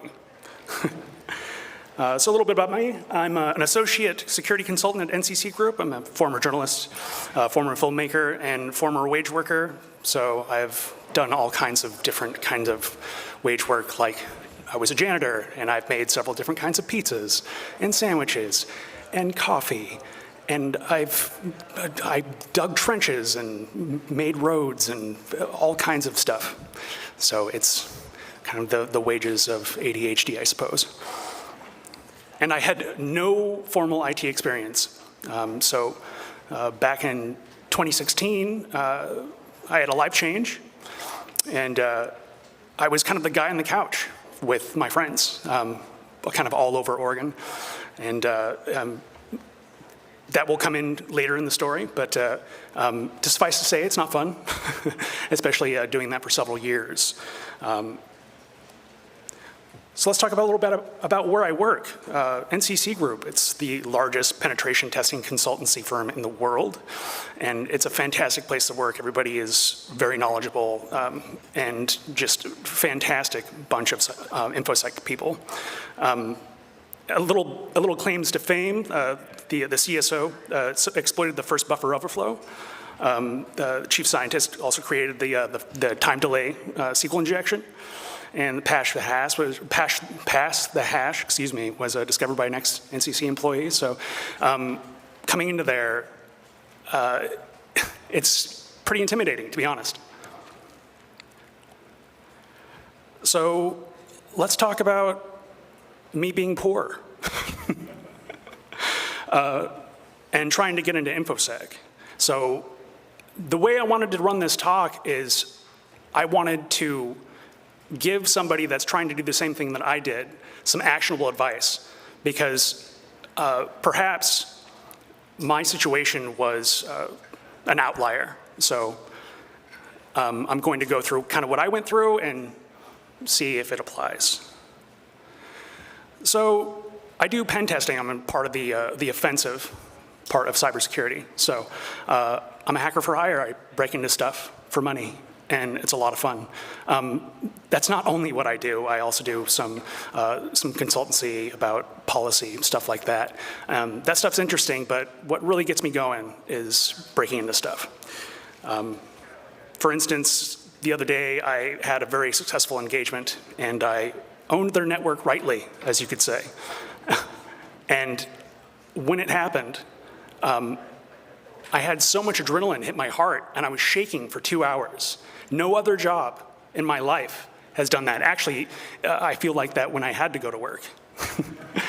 The last thing I want to do is go take care of Karen and Ken screaming at me about why their latte is too cold or too hot or whatever. So say you want to break into InfoSec. What do you need to know? Well, programming's like number one, in my opinion. These opinions will differ from other people, but I think that just kind of having a good hold on a scripting language like Python, it's an excellent way to start. Some basic networking knowledge, because it comes into play all the time, especially for what I do. You're going to need to know the command line. You're going to need to have familiarity with basic pen testing tools like stuff like Metasploit or MSF Venom or Burp Suite, SQL Map, stuff like that. Hardware basics, like it's probably best that you build your own computer. It's just more secure that way, A, and B, it's fun. Hopefully that you'll get the opportunity to do that if you haven't. The fundamentals of computing, stuff like memory addresses, how CPUs work, and there's so much more. In fact, there's an endless amount. During my time as a journalist, it was the very end of my university career doing that. And I was walking around OSU, and it was this big, it was an incubator for startups, and it was all science and health related. And they had a whole bunch of just giant, cool science stuff, like liquid nitrogen and tanks that were cooling something that I had no idea what it was. And I was looking around me, and I thought, shit, I think I picked the wrong career. this is way cooler than what I do. I love journalism and it does serve a purpose. The fourth estate's very important. However,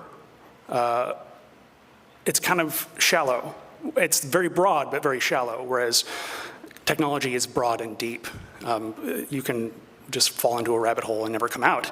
And that's actually what's so fascinating about it, to me. So when I first started learning Python, actually, I really liked creating stuff. And I thought, oh, maybe I can be a dev. And so I started trying to figure that out. And it came to me that, like, oh, God, like it's almost impossible to get work as a dev, even if you've got like a GitHub repo. You need something more tangible to at least get in front of somebody. So I went out and got some pen testing certs. So I started with the EJBT, and I went on to the ECPPT. That was with eLearn Security. They're INE now. And both of them were very good. And then there's the OSCP, which I bought the course for and still have to take the test, but again. But it's in my opinion, I liked the ECPPT better. It was just more instructive. It just depends on your learning style, though. They're both great. So when you're doing all this, when you're really poor, it's kind of difficult to find time or space, especially when you don't have much space and you're probably a wage worker and you're doing stuff for minimum wage. So that's usually part-time as well because they don't want to pay your benefits. So you're getting these weird hours like clopens, like you'll close one night and then you open the next morning. Brutal. So having any kind of energy to do pretty intense study, especially if you're not familiar with the subject matter that you're working with, it can be brutal. So it's going to take a lot of time, and you've got to understand that it might take longer than you think, and it has nothing to do with you. It's just your situation is going to affect the way you're apprehending this information. So. Remember that just vary your sources. Like if I didn't get something from a course, I would go read a book. If I didn't get it from the book, I would watch a video on it, or just or read a blog post, or do something to somehow take that information in and make it more tangible to you. And so when you get burnt out, sometimes you just don't want to look at any technology at all. You're just like, oh, God. Like, I don't want to read any more code. I mean, I love it, but I've been doing this for 12, 14 hours a day for several months, and I'm just kind of over it. I would just like to relax. Instead, like, you can listen to a podcast like Darknet Diaries. Like, it's just kind of fun entertainment, but it's still within the realm, and you're still kind of educating yourself in an oblique way. And it's still fun. I mean, it's supposed to be fun. At least the offensive side, it's fun. Hacking is fun. So we got to remember while we're doing this. So after I got my certs, I was helping people to get theirs. I would coach them through techniques, problems that they were having. One of the things that I noticed is a lot of people were having problems getting in front of people for interviews. And it's because they just didn't stand out very much. Like they don't share their work. And so no one can tell if they're actually full of it or if they know what they're talking about. So one thing that you can do is to stand out is to share your work online somehow. I would highly recommend the book Steal Like an Artist by Austin Kleon. And his other two books, I can't remember the middle one, but the last one was Show Your Work. So the middle one's about like when things get really difficult. And hacking is art. We're very creative people. We have to be. We have to find a different way in somehow. It's part of the game, and that's what's so exciting about it. So you can start a blog. That's what I did. I was falling back on my journalism skills when I did that. Or like a YouTube channel, if you're more into production. Definitely compete in CTF events. Maybe you'll place and that you'll get your name out there that way. Bug bounties are good. Like if you've got a bug bounty to your name, usually that's something to crow about. Like you would call out and say, oh, I got this bounty on, I don't know, X company and got $500 or more. Or less, but it doesn't, like the money is great, but really it's the trophy that's part of it, at least for me.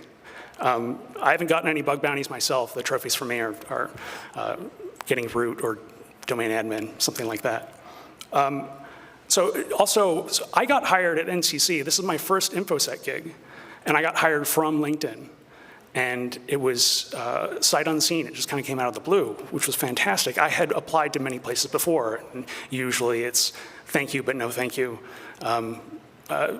Because of course I don't have any requisite experience. Have a GitHub repository if you know how to code. It's interesting to me that a lot of pen testers, some of them just don't know how to code. Not necessarily, I haven't met them at NCC, but I've met them at other places, and there's no judgment there. But I think that I can't harp on it enough. You definitely need to know, especially if you're using an exploit that you pulled off the internet. You need to go through that code and make sure it's safe, because you don't want to drop some manky exploit onto a client's network, and then it owns their network, and you didn't do it, but you did do it, if you know what I mean. So contributing to open source projects, that's a standard dev advice, right? But there's still lots of development and tools and hacking tools that we're using all the time.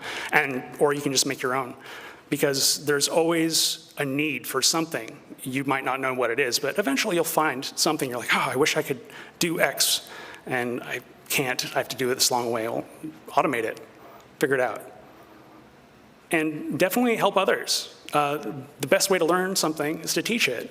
And so when someone asks me, oh, like I can't do, what was it? I can't do something, I can't come up with a scenario. But if you research that and then you find out the answer to their problem, then you too have shepherded this person forward in their knowledge, but also you've improved your own. And that's fantastic. So I started learning Python in 2018, and then I started aiming at InfoSec stuff in 2020. I ended up getting an interview to be a teacher's aide for some InfoSec boot camp or something like that. And I thought, oh, wait a minute, this is a possibility. Well, maybe I'll just dive in and do InfoSec instead. And it's going to take a while. I mean, courses take a while. It's learning all this information. It's going to take you some time, and it's going to probably take you some time to pass the test, and it's probably going to take you some time to get a job. And the tales that you hear on the internet, there's like, oh, well, I passed the OSCP after only studying for a month, and I have no experience, and then I got a job right away. And I'm just like, did you though? I don't believe you. I mean, if they did, awesome. That's great. But those people are definitely outliers. Like, they're not the bell curve. Like, they're like on either side of it. They're not in the middle. Probably in the middle, you're probably going to wait at least 6 months, or if not longer. And that's okay. It'll just give you more time to level up. And in the meantime, unfortunately, you'll have to work your job that you dislike. Or maybe you don't like it, or maybe you do like it, you're just wanting to change. So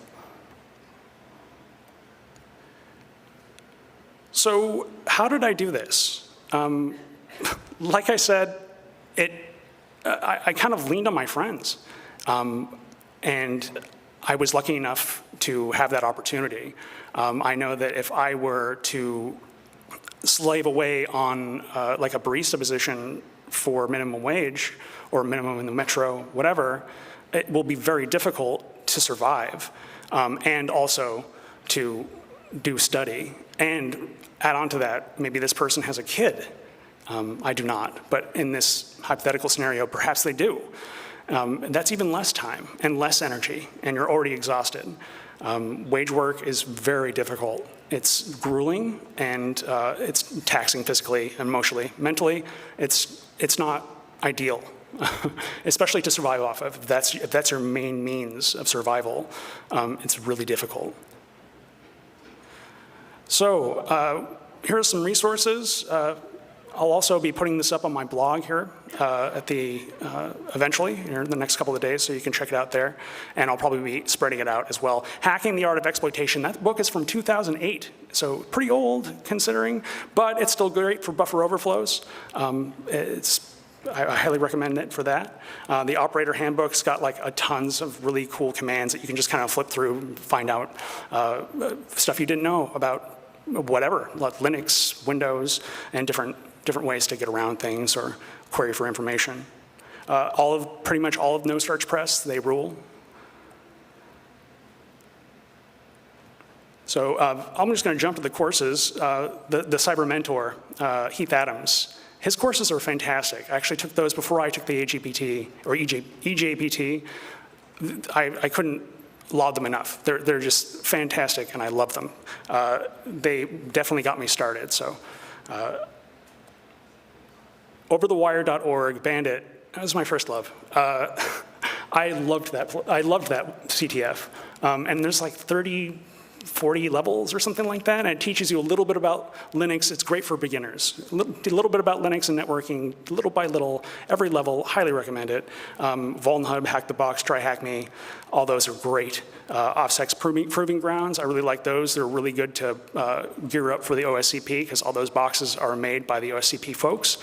So you're going to see similar stuff on the test. And the Pentester Academy, I've tried them a little bit. I don't have too much experience with it, but it's more kind of CTF boxes that you can attack. And definitely take advantage of YouTube, IPSec. IPSec rocks, and it's true. That's his website, but it's also true. The guy's awesome. John Hammond, these are all the guys that I watched, and when I just didn't want to look at a screen anymore, I just kind of like would listen to it sometimes, and it was enough. So let's talk about just getting a job here in the last couple of minutes. So I was falling back on my journalism skills, like I said, and I asked Rob Fuller, aka Mubix. He runs the red team over at United. And I asked him a couple of questions, because I just didn't want to come at you with my experience. And so I asked him what the common issue facing unsuccessful candidates was, because naturally there's going to be more unsuccessful candidates than successful, right? There's only one person that they're going to hire, or a few, maybe, if you're lucky. But he says, like, lack of maturity, empathy, and drive are common themes among the candidates. And if the damage is done, it's pretty bad. It's huge trust, there's a lot of trust that's inherent in what we do. And I also asked him some advice. This one hit me hard, actually. Drop the imposter syndrome. He wasn't talking to me specifically, but like I was really happy that he said that, because I totally have that. Every day, everybody I work with is brilliant and talented, and it's shocking to come in and just like, oh man, I have no idea what this colleague said, but that happens to all of us. Everyone has that experience, so it's not just me, it's not just you. So Tyler Russ, she is one of the HR people at NCC. She hired me. She's fantastic. She was quite the champion for me. And so she's basically said kind of roughly the same things that I did. You need to have something to show your work if you're in academics. So something that you did for like a project or like a club that you're running, so on and so forth. And soft skills are very important for both people that are in academics and not. And for Tyler, she also mentions that that's kind of that's often what gets people out of consideration, is they have no soft skills.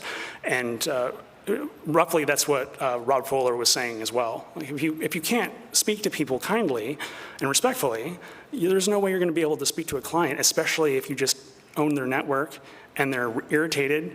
You need to fall back on those customer service skills, those retail skills, and diffuse that situation, because you want them to come back. These people have paid a lot of money for you to show up, and if you show up and wreck their network, and then you're just like, whatever, you're probably going to get fired or at least talk to, and they're going to lose that client, and it is a great deal of money. So something to think about. So unfortunately, it's not the TLDR, but it kind of is, just for the end. So you need a good baseline of knowledge. You're never going to stop learning. You need to stand out, and you need to help others. And you've got to remember those expectations. There's no reason that you should stop. Don't stop not stopping. Don't quit. That's all. Thank you.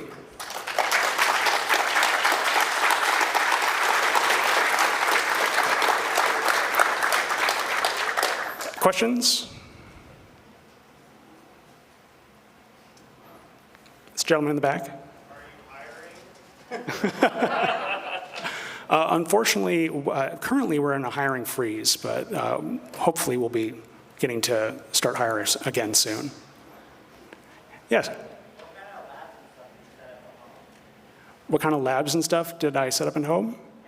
I like to use VirtualBox, and I'll just set up a virtual lab because, again, going back to I was quite poor, right? So I had a middle-of-the-road laptop for 2017, and I would just set up a virtual network on that. I just threw as much memory as I could get into it, and so I can run as many virtual systems as I could, run my own virtual network, and try and pivot from there, so on and so forth, practicing techniques. Usually I'd throw together a couple of vulnerable boxes, maybe one or two that I made myself that are just crap, just to practice pivoting, because pivoting is kind of a pain sometimes.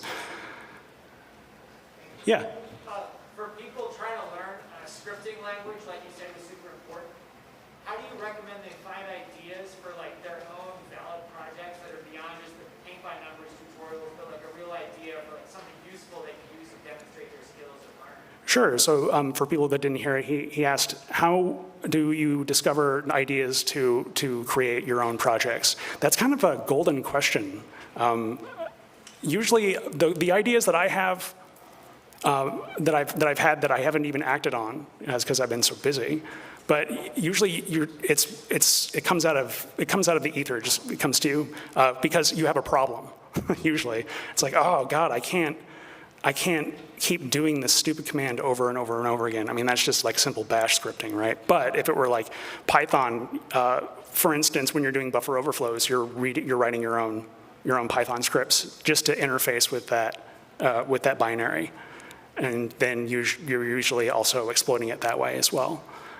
So you can, if you're using your own scripts, for instance, maybe you found an old app that people don't use anymore, or maybe they do use it, and you decide to just kind of reverse engineer it. That could be one thing. Yeah. Anything else? Just a quick comment. Thank you for your talk. I appreciate it. If you want to hack on someone else's computer, a lot of these cloud platform providers will provide you free credits. Now, some without a credit card, but others with, and I would recommend that if you want to just tinker around and you don't have a lab at home that you can afford. That's a good idea. Yeah, they do give out free credit to students, I believe. Yeah. That's awesome. That's a good idea. Anything else? All right, well, this was my first talk ever, so thank you for my rambling.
Is that okay in the back?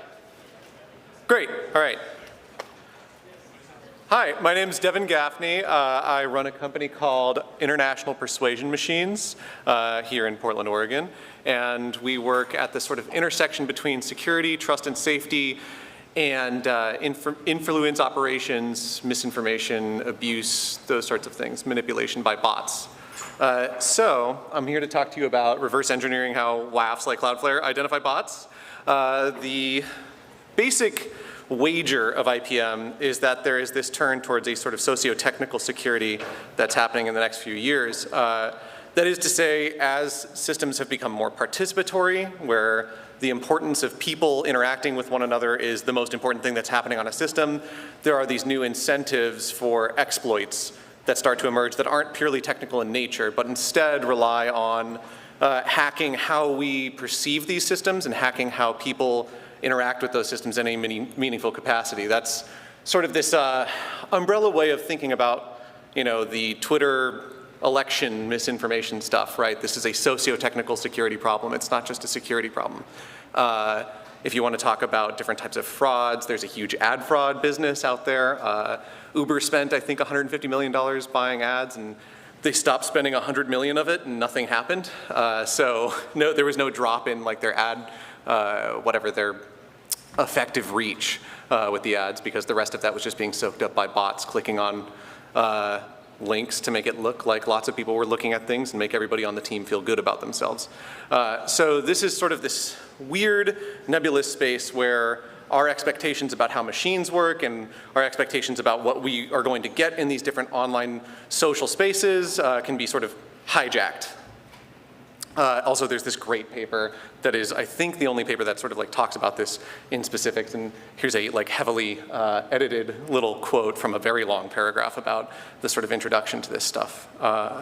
So there's a lot of different examples that you see out in the world, you know, fake Yelp reviews, fake Twitter profiles, Cambridge Analytica shit, stealing data and then exploiting it, people using different bots to put comments on Amazon reviews, people doing anything related to NFTs, anything related to crypto. You see lots of different pump and dump schemes where the idea is you have masses of real genuine people bidding on real genuine products, and then all of a sudden once you've bought the thing, that whole crowd disappears. So one of the basic tools that people use to stop bots out in the world is web application firewalls. There's companies like Cloudflare, Perimeter X, which I think got bought by Human last week or something, Imperva, a bunch of these different companies that basically do the same thing. They produce this little page that says, hey, slow down, wait a second, I think something's a little sketchy about you. You know, maybe it's something about the browser settings or the fact that it's coming from some data center IP or whatever. And there's this whole industry of folks that are building systems to circumvent these tools and try to get around these walls at the minimal cost, minimal effort to them, because they are also engineers that also have access to, you know, Stack Overflow and still have salaries and, you know, budget constraints and JIRA tickets and all of that sort of stuff like anybody else, right? And so they're just trying to find the cheapest way to get over the wall. And so if you go look at packages that are used to circumvent this stuff, you can actually learn a lot about what they're doing, what they're building. You'll see, you know, popular URLs show up. You'll see a lot of NFT references, people packaging in MetaMask to open up wallets, stuff like that. And so the way that people use WAFs in practice, at least from my perspective, has been to sort of like be a security theater and throw up some sort of wall that demonstrates some amount of capacity for preventing this sort of bad behavior. But because these are really complicated tools that look at a lot of different signals, with enough effort, you can usually get over the wall and get into the system. And so usually this sort of like one-size-fits-all approach doesn't actually solve anything if someone is dedicated enough to get over this wall. It's mostly a question of, do they want to spend the time doing it? So I did a statistical test a while back where I wanted to know what makes these WAFs tick. So the basic idea is at IPM, we've got 44 different types of bot implementations that use like a spectrum of sophistication. So is it, just sending off like a really low effort HTTP request in Python, right? And it doesn't do anything. It doesn't even change its user agent. It's just, let me go to the URL, right? And let's see what we get, right? And that's all the way out to much more complicated things that are, trying to obfuscate the fact that it's a fake browser that's running an actual browser rather than an HTTP request. It's able to execute JavaScript. It's able to detect if it's getting hit by a CAPTCHA and then solve the CAPTCHA, all of that sort of stuff. So with all of these different design implementations, we can sort of label the 44 different types of bots as to whether or not it has that particular configuration of design implementations present. So is it rerouting its traffic through not a data center IP? Is it running an actual browser or not? Is it trying to hide the fact that it's running a browser or not? Or is it trying to hide its user agent? Is it actually mounting the browser on a display or they're called virtual displays, it's headed mode. I don't know how much everybody is read into like playing with Selenium and different types of browser automation tools, but there's one way that you can run it in headed mode to make it look like it's actually on a screen rather than just on some Ubuntu machine out in some vast data center. So we can take all of these 44 different bot implementations and encode them as the different types that they are. Then, there we go. So in order to test this WAF project, what I needed now was a fairly representative data set of different websites that are high profile enough that they are actually using WAFs in a considered way. There's probably a person or 5 people thinking about how it's set up at these companies. And I wanted it to be something that people are actually making an effort to protect. And so what I started with was just a set of retailers. There was this, and also a set of URLs that was like very easy to get because it's a pain in the ass to go look up URLs for 1,000 different companies. So there was this great data set that Newsweek put out of 200 different companies that had all the URLs in it. So I grabbed all the URLs and then I threw them into our tool and then took screenshots and a bunch of telemetric data off of each of the websites. And then now I had this data set of 44 different types of bots hitting these 200 or so different websites once each. Then what I did was I encoded a machine learner that would then look at the responses from these servers and say, is this response from a web application firewall or not? So does this look like I got hit with a wall? And the way I did that was going through and voting on a lot of cases manually, doing maybe about 1,500 of them manually, and then projecting the rest out, cross-validating and making sure that I didn't screw it up too bad. And it was, pretty accurate in pulling this out. There's only a few of these sorts of, large web application firewall companies that do this stuff. So the machine learner was, specifically looking for, what's on the page. Is Cloudflare DNS stuff on the page? And that's pretty good signal to get most of these. And so then I took that data set and encoded it into whether or not I think it got hit by a web application firewall according to this machine learner, and then whether or not different design patterns were present in that particular test. So for this test, using a standard Selenium instance that went over to Patagonia's webpage and didn't try to hide its IP, that's a particular configuration of design patterns. And did we get hit with a web application firewall wall or not? Did the machine learner think that we got hit with one or not? And so we run through that, and we have this really nice data set now that we can throw into this other process. I apologize, this is a very big Rube Goldberg machine to try to get a reasonable answer out. But we can then take that and throw it into a thing called dominance analysis, which is basically saying, all right, so the thing you want to know is whether or not you got hit with this web application firewall. And the things I know that could potentially predict that is, are you using a browser? Are you trying to hide your IP? All of that sort of stuff.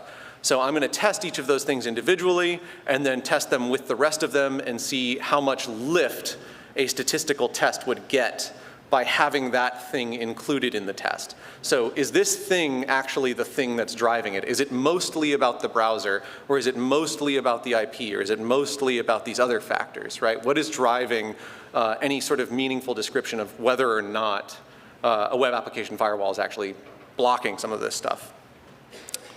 And so you can then get a sort of weighted ranking of what things matter and in what order.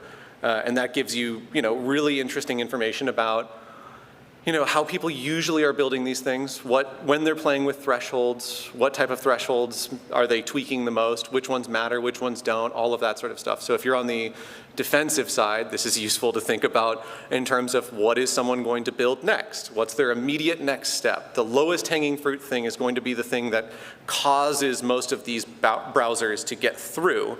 So I should focus my energy on these things in this rank order. And if you're on the offensive side, you want to use this as your sort of hit list of what things I need to include in order to make this browser work. If it has this, then this, then this, it's probably going to work, and anything else on this list is kind of diminishing returns. So maybe I'll go look for someone else to hit. So there is the entire Rube Goldberg machine in one screenshot. Go from some Newsweek post to a bunch of different recordings of web pages, to a machine learner, to a data set, to a dominance analysis, to a bar chart. And the only thing that we care about really is the bar chart. And so there's the bar chart. The idea here is that just using Selenium, something that can run with JavaScript, something that's really basic, is going to drive most of your variation, most of the success you're going to get. And then there's this huge drop off to, are you using headedness or not? Is it actually mounted to a virtual display or not? And then to another degree less, are you trying to hide the fact that this is a Selenium browser or a Python browser or whatever, or a Python HTTP request? So are you screwing with the state of the Selenium instance to make it say, oh yeah, no, this is not robots, this is a very legit guy that lives in a data center in Santa Clara or something. And then almost to no effect does IP obfuscation matter. That was sort of the interesting thing that I found here was, it doesn't really matter if it's coming from low reputation IPs or high reputation IPs when you account for these other things, which really drive the story. The other note here is that the R squared is 0.31, so in like very basic terms, that means that it's picking something up, but it's not picking up the whole story. So I count that to, there's lots of different ways to set up thresholds for these types of tools and design, your particular implementation, and people are screwing with them all the time to make it exactly, miss the cases that they want to let in and not miss the cases that, all of that sort of stuff. So there's lots of variation in this stuff. And even, maybe the same test would work once and not work the next time because there is some element of stochasticity with this stuff. So it's definitely picking up something meaningful here, but it's not picking up everything. And then just as like a sort of top level, this is what it looks like as a more basic data set. We see this huge drop off where only 15% of these requests are successful when we're just sending them through HTTP requests. And it doesn't really matter what we're using, whether or not it's any type of IP obfuscation, it's all pretty crappy. If you're not running JavaScript, they're not going to play. And then it's kind of a wash with the rest of them once we get into this regime of are we using an actual browser or not. There's some that are slightly better than others and some that are worse than others. Residential IP, proxy IPs we see drops on because there's lots of different problems with connecting sometimes and just having weak connections that get dropped, and so some of that's attributable just to that. But yeah, what was interesting, one more interesting thing was in every case for the 200 retailers that I looked at least one browser was able to get through. So that sort of goes to this theory that like, you can block this stuff, but with enough time and with enough specific implementations, somebody will find the hole that you haven't accounted for or that you specifically left open because there's some other vendor that needs to take screenshots of your site to do some sort of thing that, somebody in marketing signed up for. And so now you just have to have this little backdoor, and you just hope that that's not a huge backdoor that people care about that are building these sorts of things. And that's it. I'd love to answer any questions about this stuff or manipulation in general or any of that.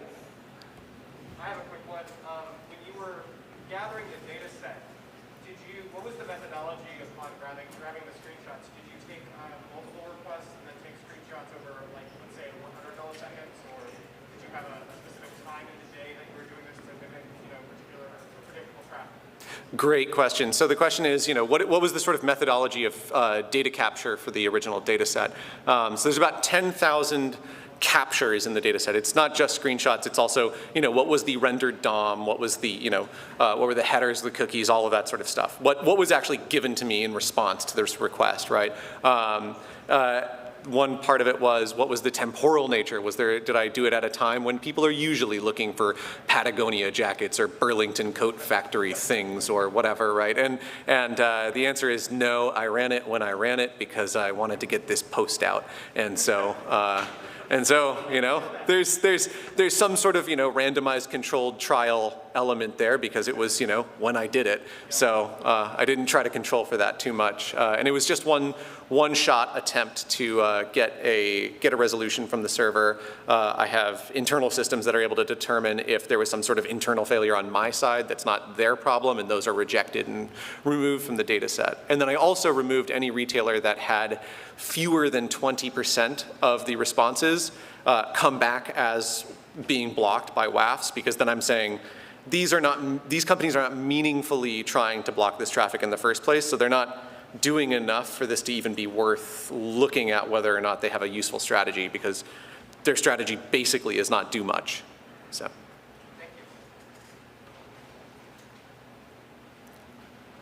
How deeply did you navigate into these sites, and did you do anything interactive, anything regarding post requests or JavaScript interaction? Sure. So the question is, how deep did this data set capture go? Did you just hit the website once, or did you actually, go in and type a search for Patagonia sweaters or something, right? The answer is it was just a ping on their root site, their top-level domain. That's a pretty non-controversial thing to do with a bot. If you have problems with that, I sort of have problems with it, but we are in an environment where that's totally fine, and that's actually a preferred way of doing things. So whatever. But yeah, it was just hitting the top level and taking a very cursory scan. But yeah, the wager being that if you're not protecting the top level, you're probably not doing much beyond that. That's a loose assumption. There's deeper you go into systems, more interrogation of the browsers. But yeah. What data center did you use? If you have a hypothesis of how your data might change if you use a different data center for sourcing your calls? Sure. My data center is redacted, and I'm sure that it would change if you used a different data center. I think that data center, in turn, probably runs on a lot of AWS shit, as far as I can tell, because when you use some of their other products, you're just using AWS. So I don't know if that helps you narrow down which provider it was. But yeah, so I think obviously it's going to change if you're using different data providers. Obviously it's going to change if you're using different data, like even whatever, regions on your data provider, right? That might trigger certain events, right? There's maybe more, interrogation if you're visiting a very US website. Like Winco is on this list of companies, and Winco, if you hit Winco from Bulgaria, it's like, no. So that, there's certain things like that. There's quirks like that come up, for sure. Go for it real quick, and then.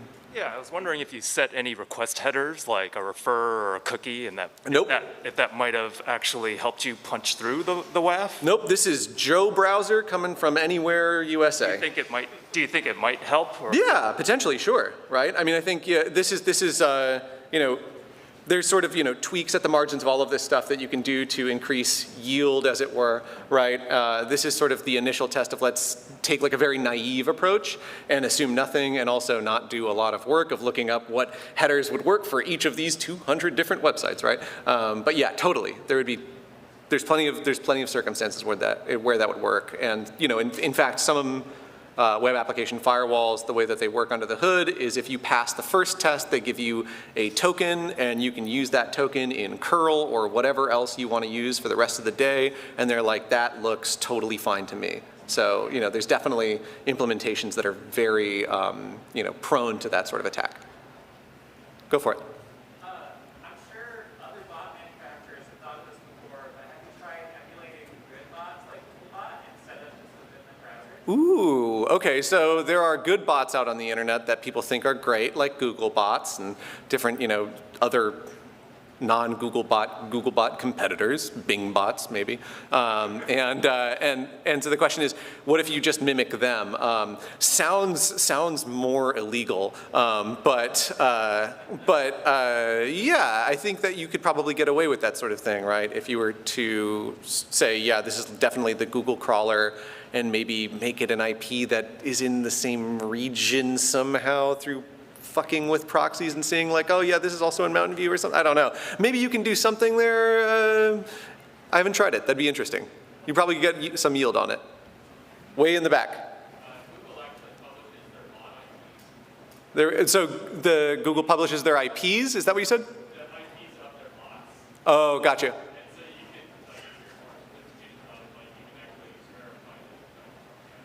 Gotcha. So Google publishes the addresses of the bots. So if you are a sophisticated person, you'd be able to say, this doesn't look super legit because it's coming from a totally weird place that's not that address. So.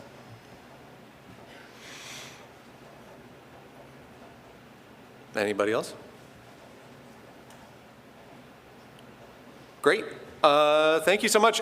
Visit the website. We have tools on there. Give it a shot.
Thank you.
Our next talk is Luciano Avendano with Code 42, based out of Minneapolis. His talk is Cloudy with a Chance of Purple Rain. Just magnificent color scheme.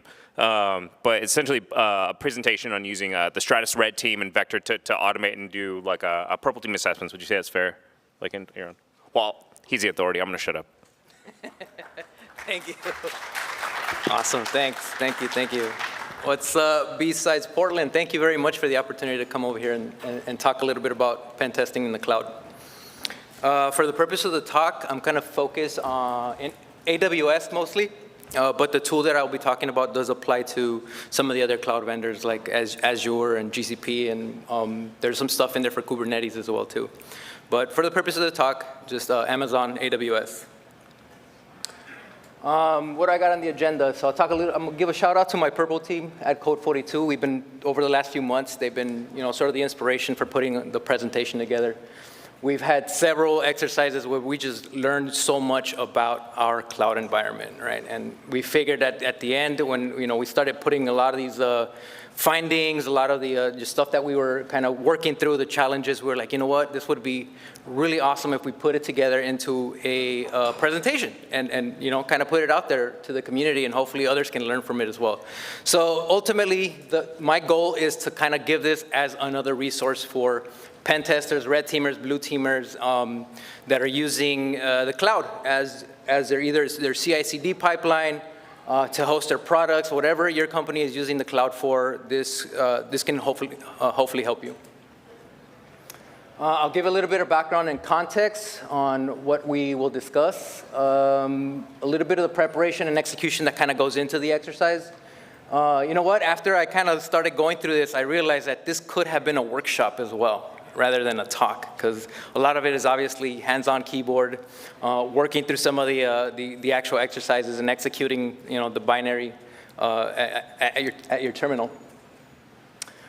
Then I'll talk a little bit about detection and what we use to document it, and detection and documentation could kind of can be used in the same sense. Lessons learned, and then I'll just conclude it with that. But ultimately, I hope that you learn a little bit about cloud pen testing. Oh, let me defer this here. Okay. All right, so shout out to Laura and Zach. They have been instrumental in working. So they're my blue teamers. I'm the only red teamer right now currently with the company. They've been super instrumental in helping me put these exercises together and getting a lot of value from them as we go through them. So we've been working on this for the last several months now, and a lot of value has come out of it. So shout out to them.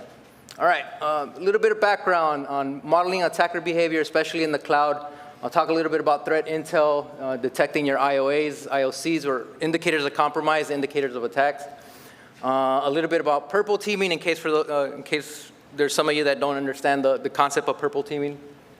And then I'll talk about or mention a little bit of complexities in the cloud and how Stratus can kind of help solve some of those complexities. So modeling attacker behavior, I'm sure you've all seen the cyber kill chain, whether it be Lockheed Martin, the unified kill chain. This is an example of the mandiant targeted attack lifecycle. I wanted something simple, so I kind of used this. The idea behind here is that you want to model attacker behavior, especially in the cloud. There's not too many resources that can kind of help you figure out how a lot of attackers are gaining or compromising cloud environments.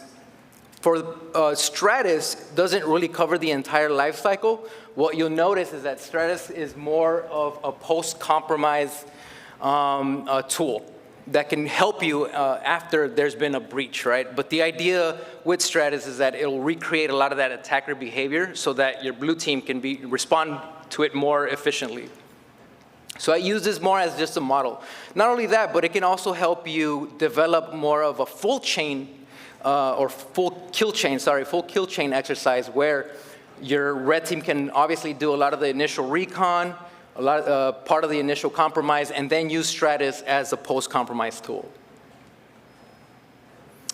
I'm sure you've all seen the MITRE attack Matrix as well too. There's a really good section in there for Cloud Matrix. I wanted to mention that as well too. This was a really good resource for developing some of our exercises, right? Because you can go through them as part of each one of those phases of the kill chain and see which one of those can apply to Stratus. From there, we can just kind of organize it and, more so use it as a blueprint. So just kind of putting it up there for reference. Threat intel and detecting IOAs, you'll notice that the Stratus can also help you, and I'll talk a little bit more about Stratus. I know I'm just mentioning it right now. It'll help you start building a catalog of IOAs and IOCs, right? If you don't have that right now, it's such a great way to baseline that, right? Because if you get asked that question is like, okay, what kind of IOAs or IOCs are we looking for in the cloud? And if you don't really have a quick answer to that, this will help you build that catalog so that when you ultimately build detections or alerts out of it, this can become a good reference. Now, I put a good, some SIEM solutions out here, because these are a good way to start collecting a lot of that data, right? And I know some of these are pricey, especially when you work in a small to medium-sized business. But they ultimately help you collect a lot of that activity, store it into an appliance like Splunk or Sumo Logic, and start building off those queries, right, to build your detection or alerting from it. So again, for the purpose of the talk, I'm using AWS. Right there, there's a small little CloudTrail snippet of a log entry. You could then either keep it in CloudTrail, which I don't recommend because it's much harder to parse through a lot of the CloudTrail activity. Instead, you want to send it off to a log collection, some log collection system. I could have put Elk up here too as well too. That would have sufficed as a good solution. All right, concept on purple teaming. It's a buzzword, right? That's kind of been around for a little while now. We've adopted the methodology at our company. It's been working really well. The program just continues to mature, right? The more and more that we run these exercises, the better it helps us in testing these attack techniques, improving, it's definitely helping improve our defenders, improve our communication. It obviously fosters collaboration and lessons learned. This model will probably not work for everyone, right? But it's a good model if you have a good team. If you have a good team, good attitude, right? A good sense of collaboration and just the whole communication aspect of it. But the more and more you do this, the better you get at it, right? So I'm up here telling you that this works. This works if you have a good solid team that will help you improve it. What I didn't mention, though, is that the whole concept of purple team, right? You have your red team, which is your attackers or your offensive security, and you have your blue team, which is your defenders, right? So when you combine both of them and you work together, obviously you get purple, and that's the naming behind it. All right, complexities in the cloud. Difficulty in setting up a testing environment. It can be, right? And the reason why I bring that up is because you have several cloud providers. Each one of those cloud providers has hundreds of services, right? Yeah, some of them are similar, they can kind of, there's some overlap between AWS and Azure, for example, right, in concept, but naming may not be the same. The naming or, just the way the authentication authorization mechanisms work, completely, totally different. They're vendors. Their idea is to, build a much better model than their counterpart, so that's what makes it complex, is when you build a testing environment, it's like, what cloud provider do I use? What cloud provider is your organization using? Or which cloud provider do they intend on utilizing for their services? Emerging threat landscape, that's another big one. Because there's so many cloud providers and cloud services, that threat landscape becomes much bigger. The attack surface becomes much bigger, right? So having a good understanding of that can help out. And I just mentioned different cloud providers and different requirements. That's true, especially in authentication and authorization. Each cloud provider can have a different mechanism for that. Security controls can be challenging. Yes, they can. I just mentioned that each one of those cloud providers can have hundreds of services. How do you protect every one of those, right? And you go to AWS, they have something like CloudWatch that'll help you monitor a lot of your services. Azure has something completely different. GCP, Google Cloud Provider or platform has a completely different one. So that it becomes a huge challenge. I mentioned new tools and technologies can also present a challenge, right? So when you incorporate or you adapt a new tool, especially if it's a new tool that nobody has played around with or had time to like actually try out, it can be challenging because you have to learn how to deploy it. You have to learn how to teach others how to deploy it and use it. It may require several dependencies, either software or hardware. It may require support, maintenance, patching, right? Like all these things that kind of go into implementing a new tool. And for some, it could become a roadblock, especially in lean security teams where your security team is only like maybe 3 or 4 people, right? And they're all doing all those security things. So I present you Stratus Red Team, right? I'm going to give a huge shout out to Christophe Tafani the Reaper. He's an employee at Datadog. He's the one that currently is maintaining it. I mean, it's open source, right? So there's several people that are kind of contributing to it. What it is just a collection of cloud native attacks. Currently, AWS has the most attacks as part of the tool. They just started adding more for GCP. There are some attacks for Kubernetes and Azure as well too. Very similar concept to Atomic Red Team by Red Canary, if you're all familiar with it. All right, it's just a collection of attacks that you can deploy in your own corporate network or corporate system and infrastructure that can help you, run these attacks, exploit a system or exploit some file system, and gather passwords and help the blue team detect those. Very similar concept. That's exactly what Stratus is doing. So when you run Stratus, it will launch an attack. It'll generate all of the activity and allow the defenders to then look at that activity so they can build your IOAs and IOCs out of that, right? Or your detection rules and detect alerts. It easily maps to MITRE attack, and it's executed via CLI. So there's no complex systems that you have to set up for it. It's a Go binary that I'll mention in the next slide here. It's a Go binary that you can easily pull down from the GitHub repo and deploy it in any Linux, Windows, or Mac OS endpoint, right? The easiest way that I found personally to deploy it is just download the binary, because then I can just kind of move it around, or not even that, just make it easier. It's already compiled for your operating system, and you don't have any other dependencies to install with it. You can also use brew install on Mac OS if you want to go that route, or you can also just pull down the Docker image as well too. It does have one third-party dependency, but it is part of Stratus, and that's the beauty of it. It's HashiCorp's Terraform. If you haven't heard of Terraform, it's an awesome, basically instrumentation tool, right? It has an AWS CLI API that's able to connect to your AWS and kind of set up a lot of the infrastructure, the prerequisite infrastructure as part of the attack, and we'll kind of dive into it a little bit later.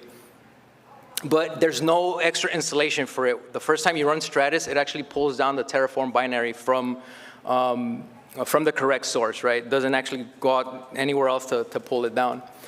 So that if you're running Terraform already in your environment, it doesn't mess with that version of Terraform, right? Like this is a sort of a self-contained, locally controlled on your file system, right? It has nothing to do with any other version of it.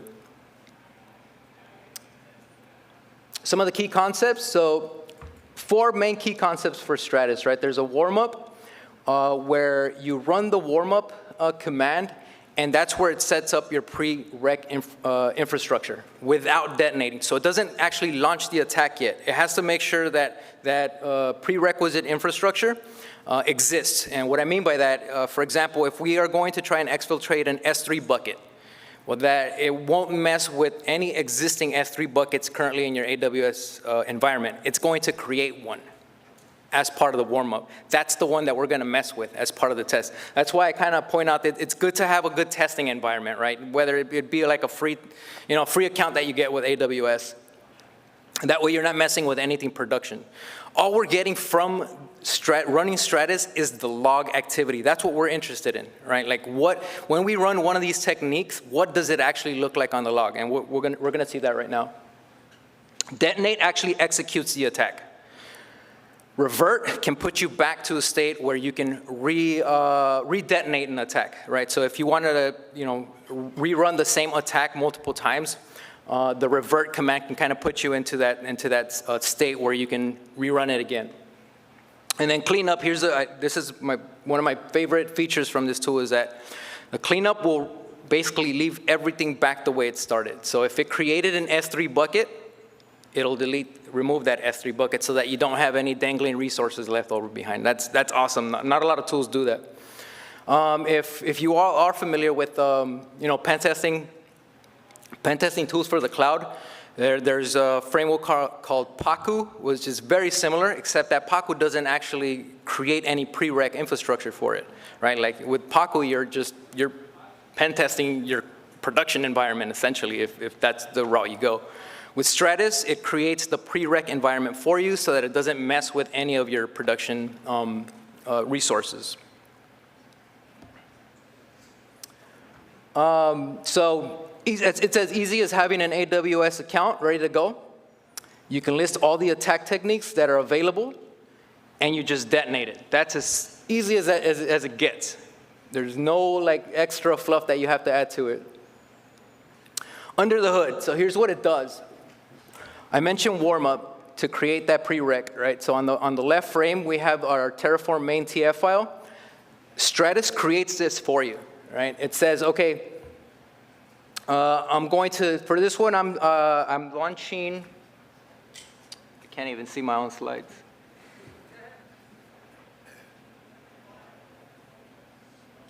This attack technique is going to grab EC2 password data for Windows EC2 instances. All right? You don't have to have EC2 instances already set up in your environment. Terraform is going to create it for you. Right? So this first file, as you run warm-up, it's going to create that infrastructure for you. It's going to add the necessary roles to it, right? And then it's just going to sit there, and it's going to wait for you to detonate it. Once you're ready to do the attack, your blue team is ready, like, all right, we're ready to parse those logs, look, start sifting through those logs. You hit detonate, and it does the attack. In this one specifically, I'm running a get password function. So that's what you would be seeing on the other end. So I use CloudTrail as sort of the log activity that's happening. What Stratus did, what the developer did, which is a great design, right? So instead of just having tons of this activity and kind of sifting through it and trying to figure out, well, which are the events that I'm interested in that Stratus created, he prepended a user agent with Stratus on it, with just a UUID that's just kind of arbitrary. But as your blue team is going through the logs and looking for this activity, they just search for Stratus, right? And it'll find all the activity that Stratus did. Detonation, that's when you actually execute it, all right? So once you execute the attack, you can,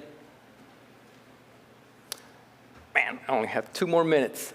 All right, Vector, this is the other tool. So this is a tool that we use for actually collecting and documenting that data. So Vector is currently developed by Security Risk Advisors. It's a free documentation tool. It's really good for purple teaming as well. You use it. I have the no more spreadsheets little cancellation over here because when we started these exercises, we were using spreadsheets very easily, very quickly. That got very unmanageable. So we started using Vector, right? It's a web-based GUI. It basically collects all that information. Quick concepts, so you have an assessment, you can start the assessment, you have a campaign, which is a group of tests right under the assessment, and then all your test cases, and these are your attack techniques. So it basically organizes all this information for you. I'm going to forward this, and here's where we start our actual purple team. In Vector, we can create a new assessment, a new campaign. That's the cool little GUI window where you actually enter your attack technique. And start documenting that. The left side is your red team, the right side is your blue team. Right here I'm using so a few years ago, 2021, Ubiquity had an insider incident where an insider employee was basically impersonating an attacker, right? And they used they were managing an AWS account, and one of the things that they did to cover their tracks is they set a lifecycle rule in their AWS policy to delete any logs after 1 day, right? So there's an attack technique for that, and if you wanted to see what that looked like, you could use Stratus to kind of run that attack. For this example, that's exactly what I'm using. And there it is, I kind of highlighted it right there. So I ran that attack using Stratus. I go over to CloudTrail. I'm using just CloudTrail for this example. And that's what that activity would look like. I have the API, the lifecycle configuration. There's some of the parameters that are part of it. And the expiration date is set to 1, right? So that's the activity that I'm interested in. So when I share that with the blue team, or the blue team actually finds that, that's what they would be looking for. From there, they can obviously create an alert or document it. So here I walk through some of the steps that you could have your red team and your blue team kind of go through as part of the exercise. One of the cool things about vectors, once you get done with your test cases, you get this nice little report with pie charts and graphs and all that can kind of help your executive or your leadership kind of tell what your progress is, how how the team's improving running these exercises. Right here we failed. I ran 3 test cases and none of them were detected. Lessons learned. That's where you kind of start talking about, all right, what worked, what didn't work, let's go back through it. It's all through iteration, right? The more iterations you have, the better you get at these things. Yeah, conclusion. So as you're going through it, I mean, these are some of the questions that you want to ask too is like, is this part of you want to look at what normal behavior is compared to abnormal. So that's one of the main takeaways as well too, is you can start looking at historical activity in your organizations compared to some of these test cases. Look to see if it's normal, legit traffic, or if it's abnormal. You start doing some threat hunting as well from there too. Okay, and I just list some references up here for anyone that's interested in kind of doing some purple teaming with it. I know I ran out of time. I kind of rushed it a little bit at the end. Now that I think about it, this could have definitely been a good workshop as well too. So. You have a few minutes for Q&A. Oh, awesome, awesome. Yeah, thank you.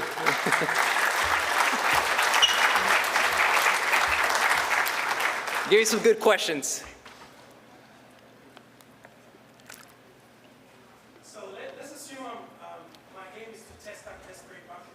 The first tool you mentioned creates its own S3 bucket, but you don't want to mess around in production. How is that mimicking my environment? Is it copying the settings of the S3 bucket in your pod and applying it in the new bucket? I'm trying to get That's an awesome question. No, it's not. It's in reality, it's not, right? It's if you have an S3 bucket and it has certain policies in there, certain roles and permissions that certain groups can access or not access or public. It's not. It doesn't do that.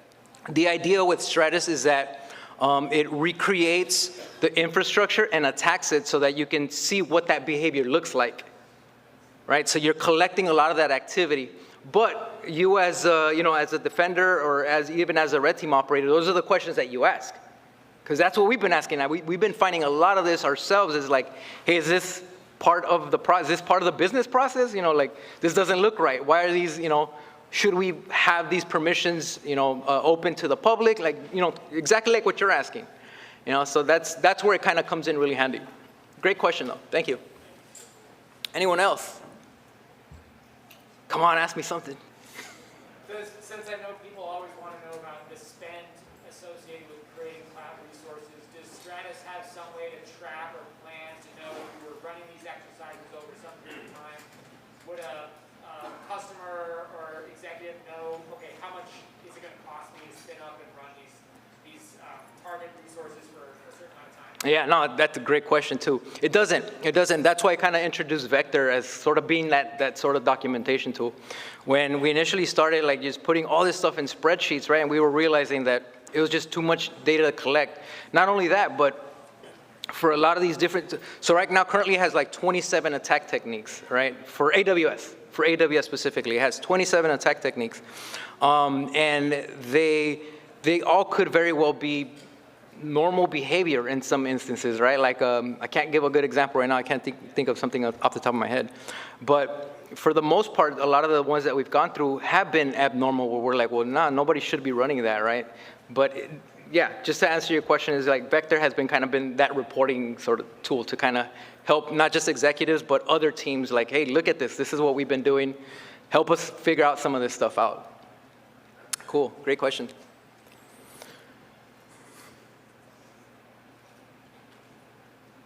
Anything else? Awesome, I think that's it. All right, I'll leave it there. Thank you very much, BSides.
Good?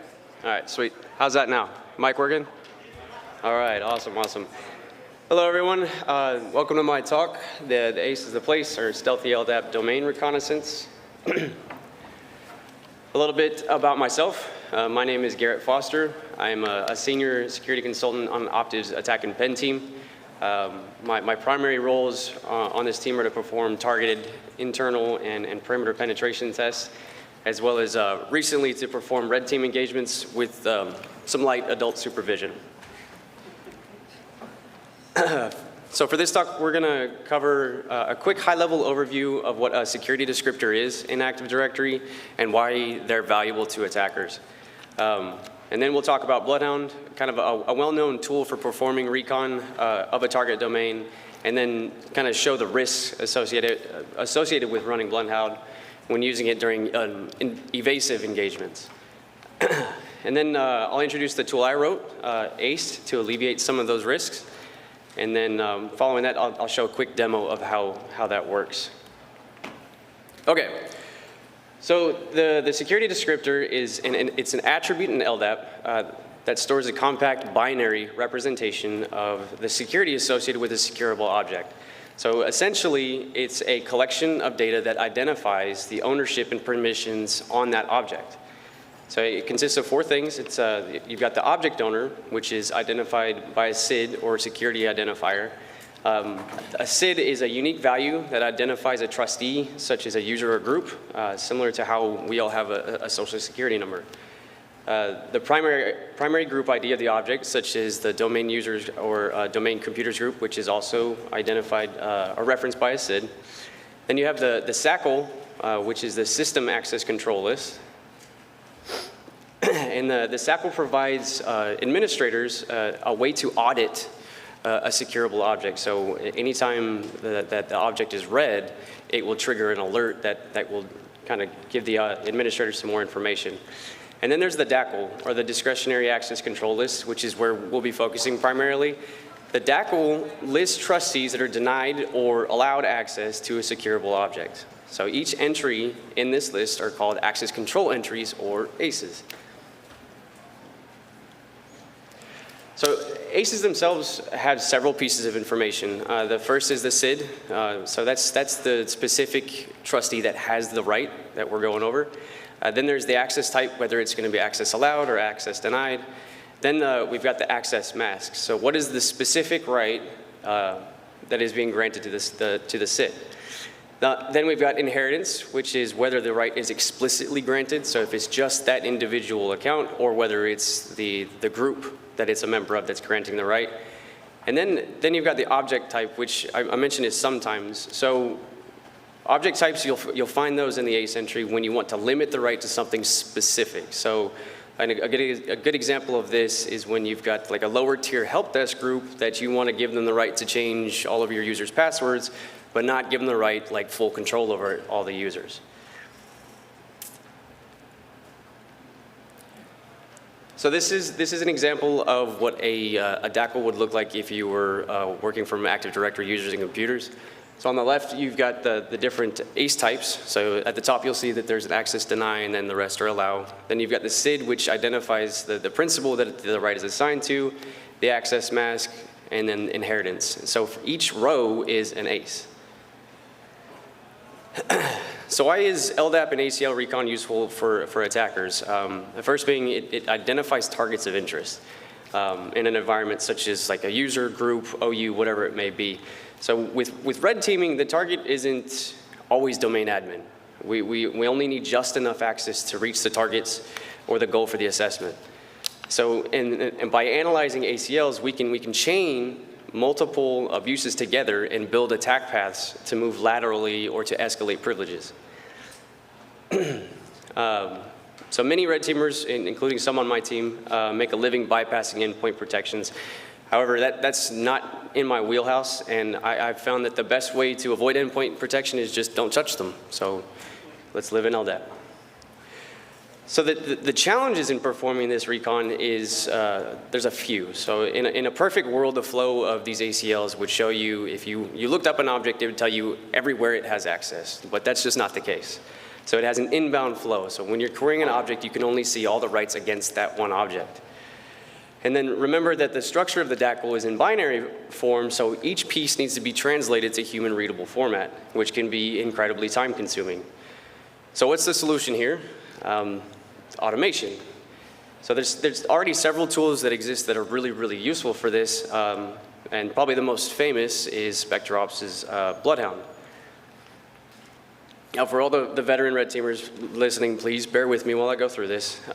When an attacker runs Bloodhound, the entire domain is being extracted, every single object. And then it's being ingested into an interactive graphical interface. And then so it creates this big map of the domain, and it shows you how all those objects are connected and then the directional flows of those relationships.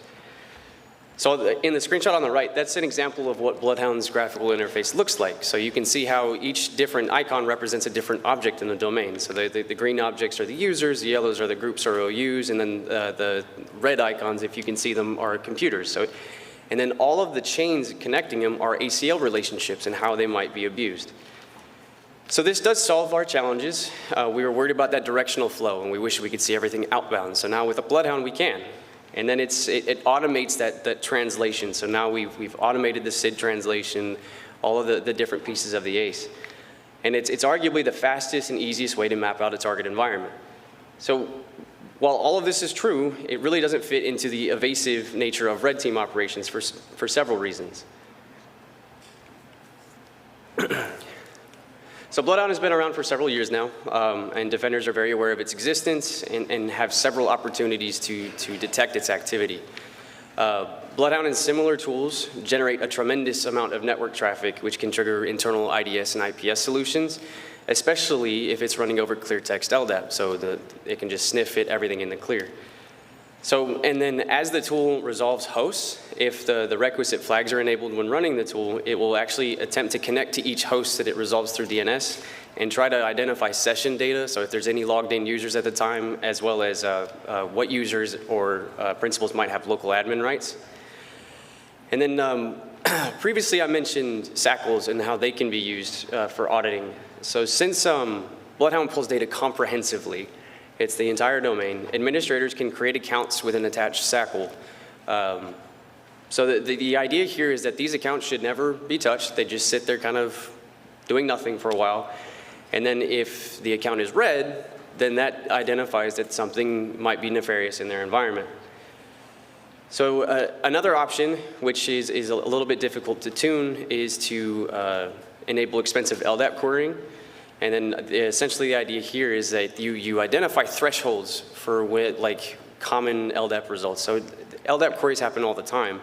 But with Bloodhound, you're literally running thousands, tens of thousands of LDAP queries. So you can set a threshold that's unexpected, and then when that happens, you also know when something's up. So when do you run Bloodhound during a red team? You don't. So while I was shadowing and learning the ropes, I noticed that things really started to slow down during domain reconnaissance. We have our own internal methods which are effective, but it was slower. And being the very impatient person that I am, I wanted something that would pick up the pace. I wanted to be able to resolve ACLs the same way Bloodhound does, but with a little less shock and awe and a little more of a tactical approach. So I developed ACE. Some of the features with ACE are that it was designed primarily focused on being stealthy, which I'll describe a little bit more in the next slide. And then as you're running these queries, the DACL associated with the account is actually being parsed and returned to you in real time. So each principal that you query for is going to show up in your terminal. So while the tool is parsing the LDAP that you're querying for, or the DACL that you're querying for, it's actually logging the corresponding LDAP search in the background. So it's storing it in a text file. And then it has compatibility with a tool called BOFHound. And BOFHound is a tool developed by Fortalice, and it was created for transforming the logs generated by TrustedSec's LDAP search BOF into Bloodhound compatible format. So you could take all the logs that were generated during your operation, you're doing LDAP queries, and actually convert them to Bloodhound compatible so you'd have all the graphical fun that comes with it. So excuse me, so the logging that ACE performs is actually the same compatibility. So all those logs can then be transformed by BOFHound and then ingested into Bloodhound. But with the Bloodhound support, now you've got the opportunity for operators to ingest the queries that they're running with ACE, if multiple people are running it, and then actually be able to get the data shared between everyone. Okay, so a little bit about the stealth. ACE was designed to have a small network traffic footprint, only generating as many queries as needed to parse and resolve the DACL, and focuses only on those ACE types that we care about, which is the abusable ACE types. If it's not an abusable ACE, it just skips over it. ACE also supports LDAP over SSL, so your recon traffic can be encrypted and then kind of avoid those IDS and IPS solutions. It does no host enumeration. ACE only lives in LDAP and won't reach out and touch host to enumerate session or local admin data. And ACE focuses on resolving only one principal at a time rather than the entire domain, which provides a bit more control over what is and isn't being queried, which helps to reduce the risk of triggering those honey accounts SACLs. Then it has minimal LDAP queries. The longer your session lasts when running ACE, the fewer LDAP queries it needs to perform thanks to SID caching. So to identify what a SID is referencing, we need to resolve it with an LDAP query. Once a SID is resolved, it's cached. So the next time you run a query, ACE checks if this SID has already been resolved. If it exists, it's returned from the stored list instead of performing a query. So therefore, the more queries you run, the longer your SID cache and the more effective your searches are. Well-known RIDs are built in. A relative identifier is the last part of a SID, so like 500, 512, 513. Several objects are constant globally in Active Directory, such as the Domain Administrators Group or Enterprise Admins, and they all share the same RID regardless of the domain. But since we already know this, we know the expected RID for these accounts, but there's no need to query for it. If the ACE applies to a specific object type, it contains the entire library for the Active Directory schema and how those object types are mapped to their specific GUID. So instead of having to do a query for that, we've got it stored, and we don't actually have to perform an LDAP query. So this is an example of the real-time DACL parsing. The top piece is going to be all of your specific object types that attackers might care about. And then the bottom are going to be your more generic and write. So these are like the access allowed lists, and these are the access allowed object types. The next is an example of what the LDAP search logging looks like. So after you actually look up an account, this is being logged into a text file in the background.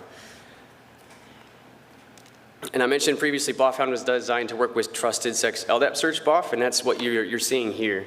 I know it's probably a little bit difficult to see in the back, so I'm sorry. But on the left is the LDAP search BOF running, and then on the right is BOFHound actually parsing those logs and then transforming them into Bloodhound compatible format. And then this is a screenshot that shows the result of that parsing that data. So all of it is compatible with Bloodhound. It's a very cool tool. Okay, so I will stop yammering and try to provide a bit of a demonstration. So for this simple demo, I'd like to kind of demonstrate what's my envisioned workflow with ACE is.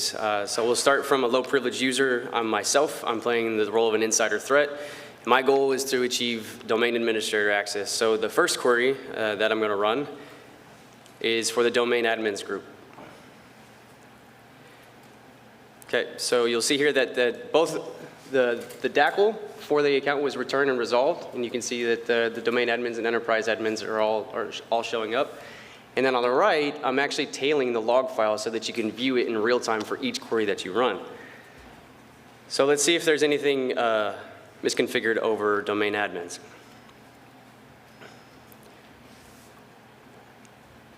So we're going to actually investigate the built-in administrators group, which is has a common misconfiguration, and sometimes users add principals to that and don't really understand the rights associated with it. So by actually investigating the log generated by ACE, we can look at the membership of the group and see that the expected group memberships are there, so the domain admins, enterprise admins, and so on. But we've actually got an outlier. There's Alfonso Cruz. So let's look into Alfonso Cruz's DACL and see if we can find anything misconfigured there. So the result is, over on the left is actually the parsed DACL for Alfonso. So we're going to look through it and see if we can find anything that kind of sticks out. If you look at the bottom, Herschel Becker actually has generic all rights. And generic all, there's plenty of abuse cases associated with that. So Herschel, we're going to investigate Herschel and see if there's anything we could abuse in that case. So by parsing Herschel's DACL, we can find that our account, Garrett, actually can change that user's password. So we have effectively created a chain that we can walk back from the domain admins group. Kind of a nuance with ACE is that if you want to be able to ingest it correctly, you have to have every object. So you query for the Garrett DACL, and then that'll get parsed out by BOFound on the next slide. So once you've completed kind of your attack chain, you're done with the investigation, you'll transform it with Fortalice as BOFound. You can see that it parses all 5 objects. We've got our users or groups, and then all of the ACL relationships. So once that data is complete, and you import it into Bloodhound, now you can see the entire chain that we enumerated in real time into a graphical format that you can share with the rest of the team. So you can see the entire chain, both directions, and it's that familiar kind of Bloodhound GUI that everyone knows and loves. So with ACE, you can steadily pinpoint a target and then work your way backwards to build your potential attack paths and perform kind of like the domain recon while still being able to leverage all the features of Bloodhound. And then so there's no need to manually parse the DACLs anymore. So that was it, but I do want to real quick have some acknowledgments. Dear Khan Malema, I stole a lot of code from you. I thank you very much for all the inspiration. Adam Brown and Matt Krill, who were the developers of BOFound, give them a follow. They have a lot of great content. And then my whole team at Optiv for putting up with me, constantly asking them to test out my tools. But that's it. Thanks.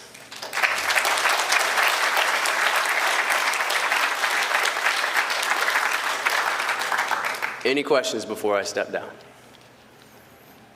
Awesome. Thanks, everyone. Appreciate it. Hey, I just want to give him a shout out. Did anybody see he created a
Hi guys, we're going to get started here. My name is Will Kinderman. Thank you for showing up to this talk about some Mac OS persistence mechanisms. I'm really excited to be here. I hope you guys are having a great day and excited to hear this talk. As mentioned in the keynote this morning, this talk is going to be discussing things like using technology in ways that were unintended. You find like in Mac OS there are a lot of mechanisms that you can use to do cool things. And so let's talk about 4 of them, and then at the end we'll close with how you can protect yourself against this. So first, a little bit about me. I work at Oracle Cloud Infrastructure. I'm on their red team. The photo you see on the right there is of my wife and our 2 dogs, Lucy Lou and Cedros. I'm a huge fan of retro gaming. I have a ton of consoles. I love to restore consoles. And I love modding them. Like, there's so much crazy cool technology that people are coming out with these days for like consoles, you know, like the Nintendo. Like, it's pretty amazing. My first ever exploit was in 1997. I was able to steal my parents' AOL password from AOL's, like the safe password thing, so I could use AOL on my computer anytime I wanted to. 13-year-old me thought that was like the most awesome thing in the world, and it probably led me down the path that I'm on today. And finally, I did the lockpicking challenges for the CTF this year, so if you haven't had a chance to go check them out, go do. I think the last time that I looked, the second to last hardest and the hardest one both had just 1 solve on them. And so, you know, if you get some time on those, try to solve them and let me know how I did. It's my first time ever keying locks for, or pinning locks for a challenge like this. In this presentation, there will be some QR codes, and I have like 3 for Apple documentation and then 1 to take you to some third-party tools that'll help you protect yourself. And so if you see that QR code, it's going to be talking about like whatever Apple documentation on the mechanism that we're using. Apple does not write good documentation, but often you can get enough out of it to do what you want to do. So before we get into talking about the persistence mechanisms, I'd like to talk about TCC and what TCC means for you. So TCC stands for Transparency, Consent, and Control. You can find it in every modern version of an Apple operating system today. So like it's on iOS, it's on iPad OS, it's on Mac OS, and I'm sure it's probably like an Apple TV OS as well. You know, they're all very similar, but they're their own builds. And what TCC does is limits an application's access to sensitive information, right? And sensitive information defined by Apple in this case are things like the user's documents, the user's downloads, and the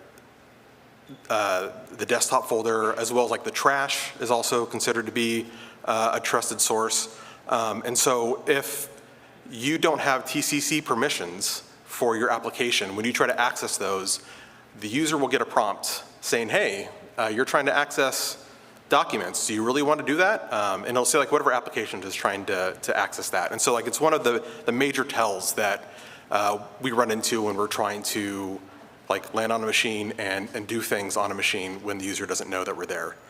And so, like I said, you know, most of these are in the user's home directory, and they're like the directories that really contain the information that is most interesting to us. As a user, you can manually see what programs have permissions in these directories by opening up system preferences, and then security and privacy, and then privacy, and then there's like a full disk access panel and a files and folders panel. And files and folders will like be the certain like single directories that your application is able to access, and then whole disk access or full disk access will let your application access the entire disk no matter what. You'll more often see that like in terminal. You know, a user will like get tired of getting prompted every time they go to a new directory, so they just give like terminal full disk access, and so then you have carte blanche on the machine to read anything that you really want to that you have permissions to read. You can reset the TCC permissions, so if you're testing this, you know, just keep in mind that you can reset them at any time you want. Just pop up a terminal and then run the TCC util, and it just reset all, and then the bundle ID for whatever you're doing. So like for terminal, it's com.apple.terminal. And some applications you can just do it by like the application name, so that you might be able to do like terminal.app, and that'll let you clear out those permissions, and so you get reprompted, and it's just a really easy way of doing testing. It's also important to keep in mind TCC when you are gaining persistence and you're first landing on a machine, because you don't want to accidentally like CD desktop and then like all of a sudden your user's like getting a prompt when they're working on a PowerPoint presentation for, you know, totally not malware payload, you know, wants access to your desktop directory. That's kind of embarrassing. So just, you know, be careful that, you know, don't go browsing directories unless you know what your context that you're in. The first technique that I like to talk about is launch agents, and this is kind of like the bread and butter. You know, this is, in a Linux world, you would think like a systemd, like this is just like a systemd init script. There are theseplists, which are like property files, and they're really just XML documents. There's 2 types of launch agents. There's the actual launch agent, which are scoped for the user, and there are launch daemons that are scoped for the system. So, you know, you're not going to be able to do anything with the launch daemons. You're going to need sudo access. So when you first land on a machine, you're going to only have access to the launch daemon or the launch agents for the user, and you can find those in the user's home directory and library, and then launch agents. Sometimes that directory exists, sometimes it doesn't exist. TCC doesn't care if you make it, so you know if you land on something, just make sure, and you can add that. So that's really cool to know. There's a lot of files actually that are really interesting that are under the user's home directory that Apple doesn't protect. You can interact with launch agents using the launchctl command, and this is just like systemd, start, stop, that kind of stuff. So it's, very, very similar to that on the Linux world. And so the ones that we're really concerned about are the launch agents here, and they are used to run per background processes, and they're super simple to configure. And the picture here, you can see one for a program called Steer Mouse, right? It's just like a tool that you install lets you control your mouse a little bit more, and you're basically writing the same thing. Like you'll see the next page that you'll see that the boilerplate that we're going to be using is almost exactly the same as what they have here. And again, they're very simple. They're XML. Sometimes they are binary encoded XML, and you need to use a utility to decode them. And we'll go over that a little later when we talk about another persistence mechanism. So here's the cookie cutter code from Apple. Like this is literally stolen from their documents. And you can find the docs there in that QR code. And so you can see like there's really 3 sections that you might be concerned about. The first section is the name of the plist that you're using. So like each plist or launch agent is going to have its own unique label. And so just make sure you're not stomping on something else because they will get overwritten. And then if like somebody tries to unload an agent on their own and you have the same name, like you can confuse things. Next is the path of the executable you like to run. And so in this example, they do like hello world. And so the hello would be the application that you're actually running. And then the world would be the argument. And you can add as many arguments there as you'd like. So just make sure that when you do put your program there, if it's not like in the user's path already, give it the full path because it won't execute otherwise. One of our favorite things to do is land our binary under the user's home directory and just like the library directory and just call it from there. And so just make sure you have the user's full path. Don't use tilde. And then you can also like just put this in place and then just wait for the user to restart for this to run, or you can force it by using launch CTL and just like launch CTL load and then the path of your plist. So there's also like some interesting features. Like, what we just saw was just very basic. The user logs in and then it starts executing everything under launch agents and eventually it comes to yours and it loads. But you can also do other things like you can make it look like cron a bit. Like it's not totally like cron because they use like a calendar, start calendar interval, and that is really like the date, the calendar date. So in our example here, like every 7th day or every 7th of the month, it will run at 1:45 p.m. And so it's not exactly like cron, but you can do like load run at like every X seconds and just choose, you want to run it every 15 hours, just put 15 hours in seconds and it'll continue to persist there. Another interesting feature that I found was you can actually listen for sockets. And so you can say, I know this user is using a Jupyter notebook and I only really care about running something when they actually have Jupyter up, right? So like I can start pulling down or using, a persistent message there or whatever you want to do. But so like you listen for 8080 or you watch 8080 and when 8080 comes up, you can launch your application based off of that.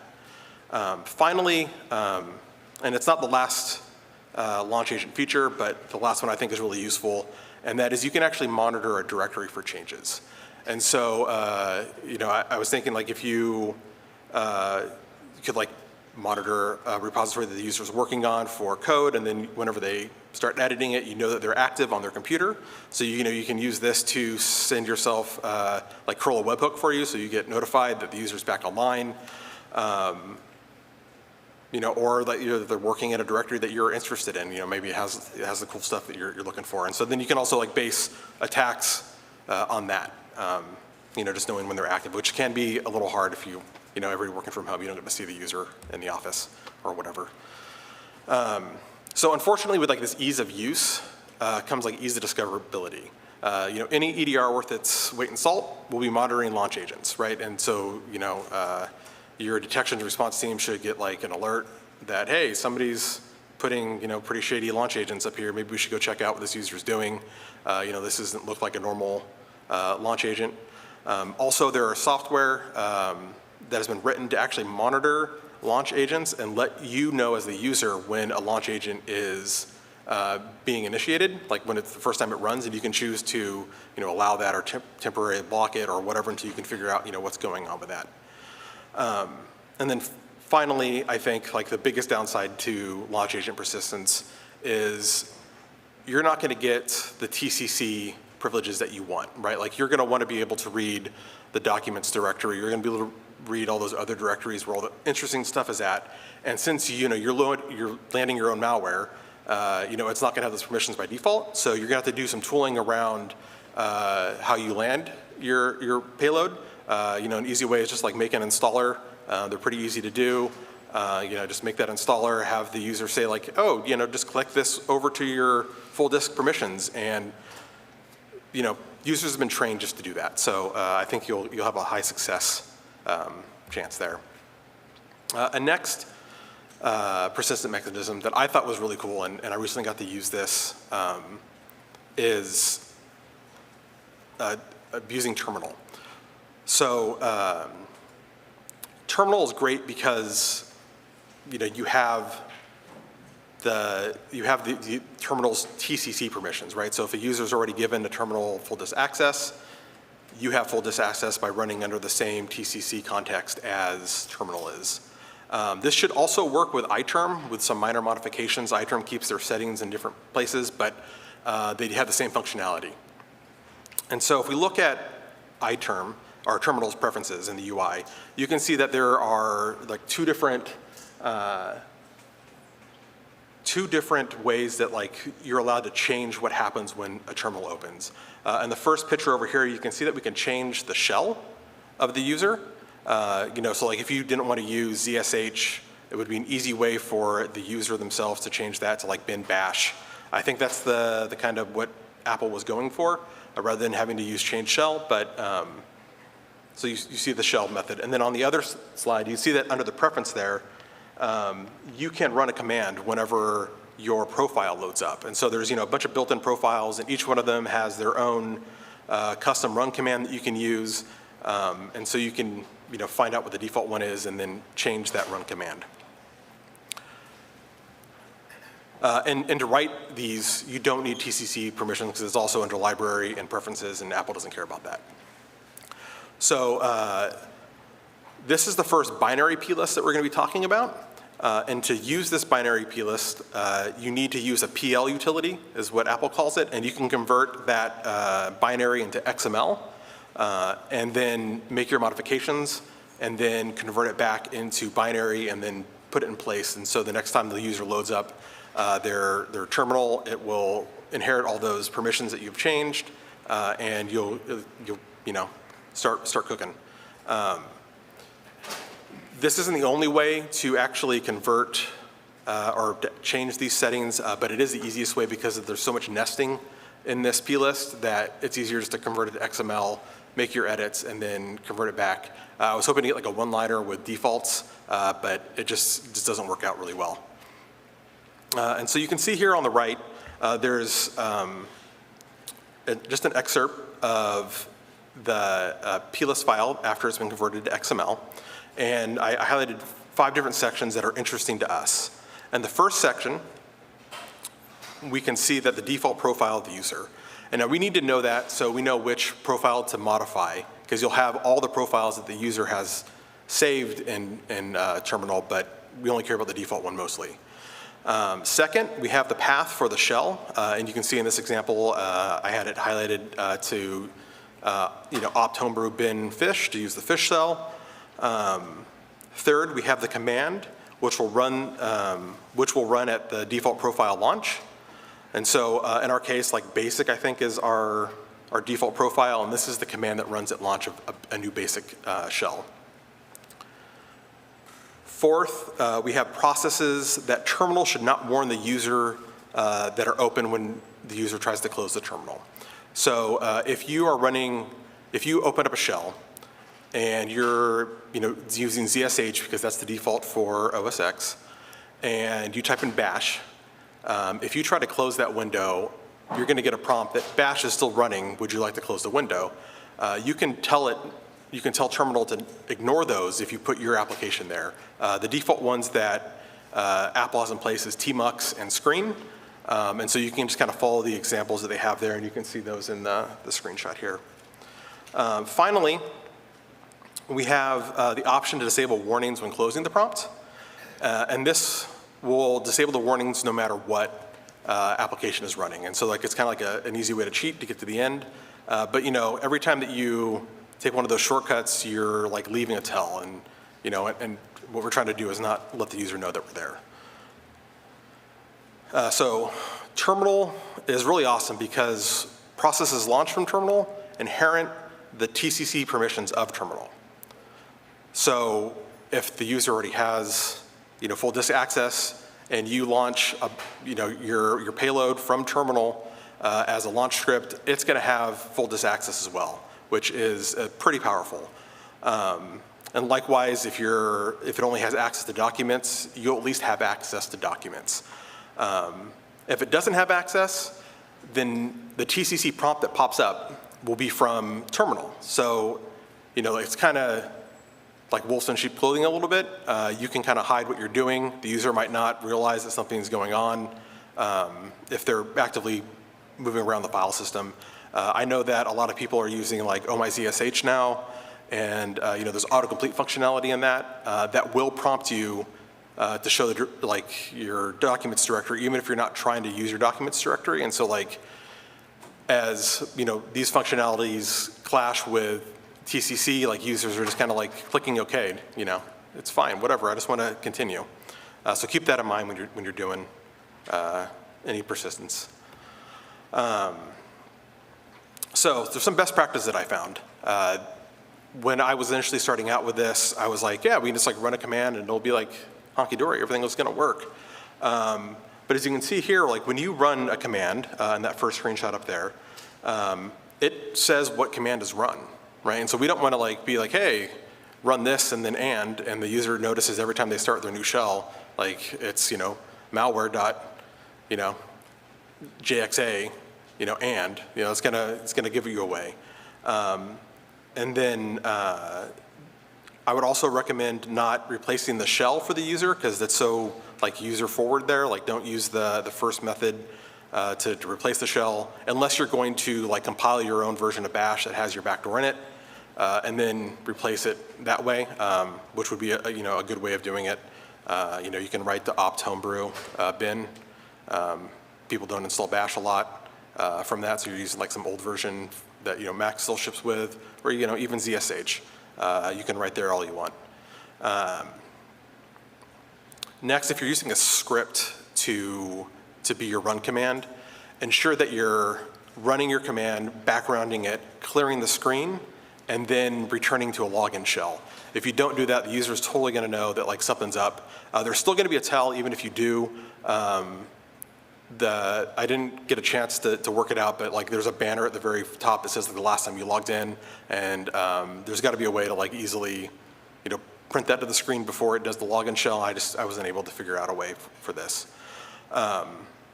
Just be really observant with how your victim works. If you can do a lot of profiling on them and just understand how they're working, it's going to increase your success and not getting caught. Finally, I would recommend not to change the warn shell close action, which is the one that will close no matter what, to 0, which would just, you close it and it just closes the shell because that's going to be a tell for you. Just whitelist whatever process that you're coming back to. Other than that, enjoy your access to the user's protected files. Okay, so next is folder actions. Folder actions are really interesting. Like launch agents, Apple's Automator allows you to create folder actions. And so just like we saw, we can do monitor directories. You can do kind of the same thing with Automator and folder actions. And there's multiple ways you can do it, but the GUI I think is the best way, or the easiest way at least. Now these will do things for the user, run scripts that you decide on the user's behalf. So I think Apple is thinking with this that a user has a watch action for like a document or a photos directory, and every time you drag your photos in there, it'll remove the EXIF data or resize the photos in there. And that's kind of the idea behind it, because you can use everything that you can use with AppleScript with that, as well as run your own shells. So to do this, just launch Automator, select a folder action. You can also do this with JXA or AppleScript, but the way that I found the easiest, again, was just to use Automator on your computer. Select the folder action, select which folder that you want to use, specify what you want to do when an action happens on that folder, and then just have Automator run a script. It could be a binary, it could be a bash script, it could be a ZSH, so whatever you really want. AppleScript or JXA are also really good because you can find out other information. And so you just create that action and just save it, right? And so on your computer, you'll have that folder action now. So you for an example, if I was watching the downloads directory and I get into the downloads directory, I make a change, and then whatever action is gonna happen on my behalf. And then once you've done that, you just copy your folder action dispatcher plist from library preferences to your victim's computer. Ensure that all the paths and scripts exist on your victim's computer. Then, thank you. And then, oh wow, I'm sorry, I'm way behind. So then you just make sure that your victims, everything's like the same as your victim, including your username. That's really important. And then just copy over your folder action script and then just run folder action setup.app and kill it immediately. And that will register your action on the user's behalf, and the user's not gonna be wiser. Moving along kind of quickly here. There is a tell for this. If you are running a very long script, you are going to run into an icon popping up in the menu bar, and so you just want to make sure you background your script or your application that you're running. And then also, you have to make sure that your username is the same username as your victim, because if it's not going to work. You can't unpackage this plist, binary plist. For whatever reason, plist util will just not unpackage the nesting of it. The next one I want to talk about is login and logout hooks. I'm going to go this really quickly. They're super simple. They run on login and logout. You can register them with defaults right and com Apple login window, logout hook, and login hook, and just register your script. They require sudo access, so just be sure that you are, have your password, because you're not going to be able to do it without it. They're deprecated, but like cron on Mac, they still work, and they probably will work forever. To protect yourself, go check out Objective-C software. That's Patrick Wardell. Knock Knock and Block Block, two awesome applications that will help you protect yourself, and then kind of just understanding what's going on with your Mac behind the scenes, because there's definitely a lot there. And then finally, be vigilant. Like Apple and pretty much every other vendor now is just training you to click OK, let's get through the security prompts. Try to understand what's going on with those prompts, because there is somebody that understands that and is going to try to do everything they can to make you click. And then finally, thank you guys. I'd like to thank my team at OCI and my wife for being really supportive of this research. And I want to give a shout out to Cody Thomas and Saba Fitzel for the great work on folder actions. I was able to really understand them and build upon that. So thank you.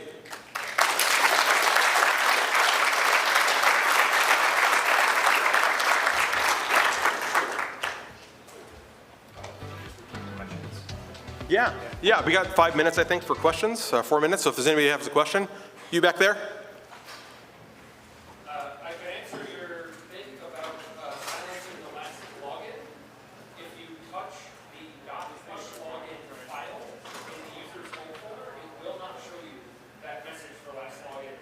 Okay. So I guess if you did that, so he's saying that you can hush the prompt for the user, the last login prompt. And so you can hush that and maybe get the user to stop seeing that before you do your persistence. Over there? For the TCC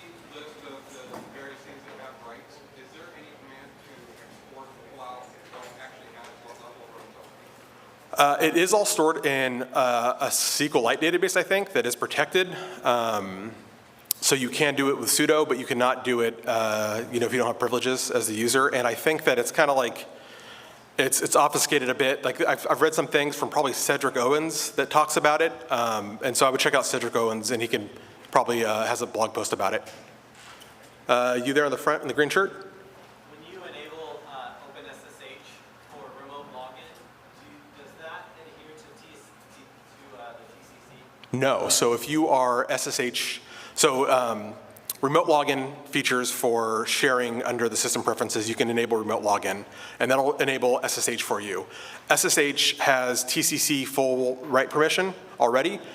You can actually see that in the full this access section of the permissions and privacy. There was another one behind that gentleman. I was just wondering if you guys have seen any of these attacks packaged like successfully through phishing campaigns, or like specifically the developer developed through people that must be using Macs more likely than Yeah, so I haven't, so the question was, have we seen these successfully in a phishing campaign?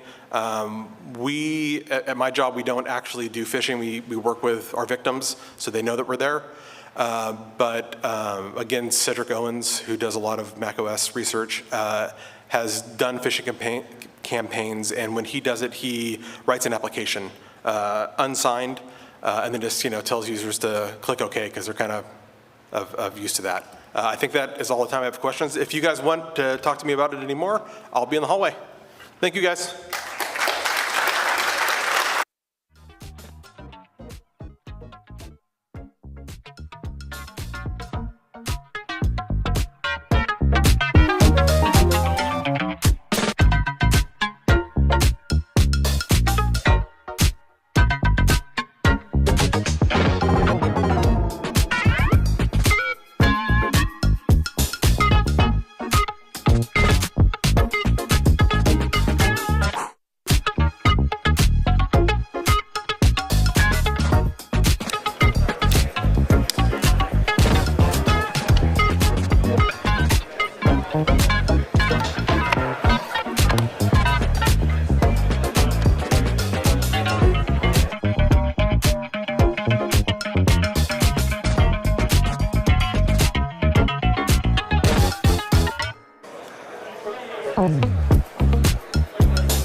No audio.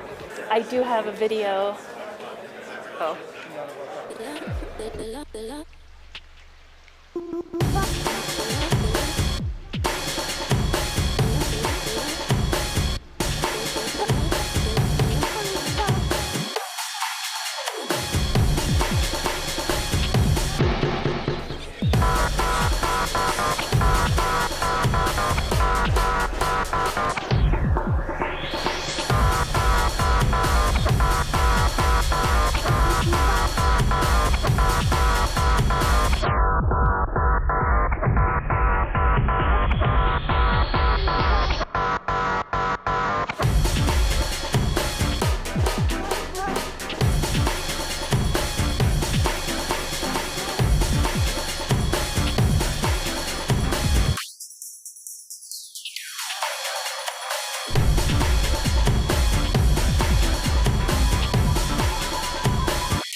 right. Hello, everyone. I'm Janie Shorb, and I'm here to talk about malicious USB cables.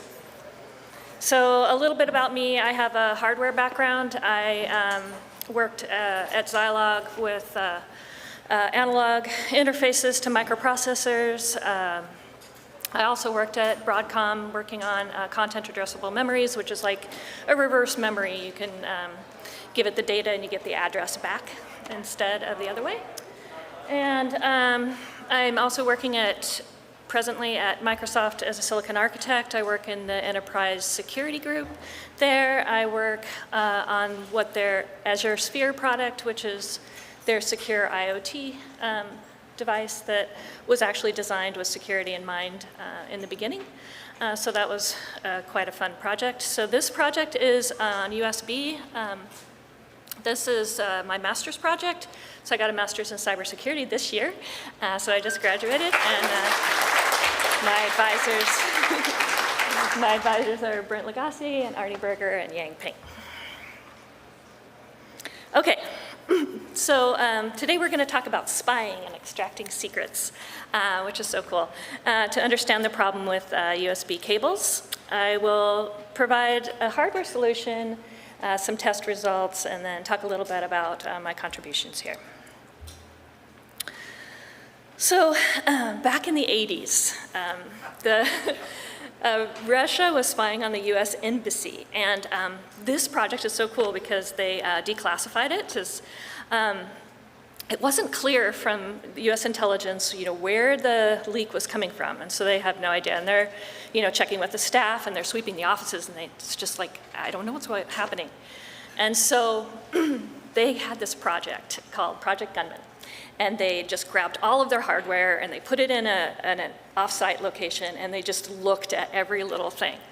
And from that, they were able to find a hardware implant inside the IBM typewriters. And this had been going on before they found this for 8 years.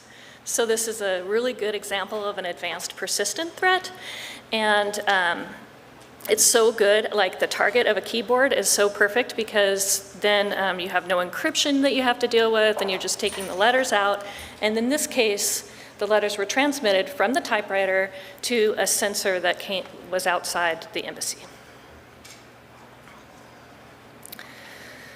So malicious actors have found a new way to hide implants inside the USB housing. So many of you probably have heard about the USB ducky. And this is a common thing. So people hear about flash drives that are compromised, never pick up a flash drive, but as it turns out, people actually do pick up flash drives and plug them in, mostly because, they want to find out who the owner is or whatever. There's always some reason. But they do have these malicious flash drives, and what they have is a keystroke injection attack. And so when you plug it in, the USB negotiates and says, oh, I'm a keyboard, but it's not, it's a flash drive. And then it types whatever it wants into your system, and then it can launch programs, it can do whatever it wants on your system when it's plugged in. Well, like Will had said earlier, you have to know your attacker or your victim, because you could do things that maybe everybody would have. Like, I know I'm going to probably get a Windows system, so maybe I'll launch Edge or something. But if you're targeting maybe mobile systems and they plug in the USB cord to maybe charge their Android device, then they're going to be targeting Chrome. So you have to know a little bit about the system in order to make these work. But people are a little bit worried about the attack that comes from the flash drives. But they haven't really thought about the USB cable. I mean, everybody thinks the USB cable is like, this cable is just some passive wire, I don't have any concern about it, that's just a cable, right? But it's not, because the same types of compromises that could happen with the drive can be implanted in this little cable, and you just you just can't tell. So I want to raise an alarm that this is like a snake, right? So we have some challenges here. Okay. So I will start with a survey on all the cables that we have, and we'll start with the OMG cable. So this cable is more expensive than the other cables that I have looked at. They run around $200. It requires you to program the cable to whatever it is that you want to use. It has two different ways that it will attack you. So one of them is the keystroke injection attack, just like the rubber ducky. It just injects whatever code it wants and pretends to be a keyboard. And the other one is it logs keystrokes. So you could have, for example, like my mechanical keyboard, a Ryzen keyboard, and it has a detachable USB, and it's kind of nice if you're traveling or whatever. But if someone sees you and they have an OMG cable and they have a keylogger, they can just take your cable, replace it with theirs, like on, you're sitting on an airplane or something, and you wouldn't necessarily know it because they look the same, right? So that is one of the challenges. So this one, just like the ducky, it has one way going in, but it also has, just like the IBM typewriters, where your letters are going out through Wi-Fi. So this is just a sampling of the OMG cables that I tested.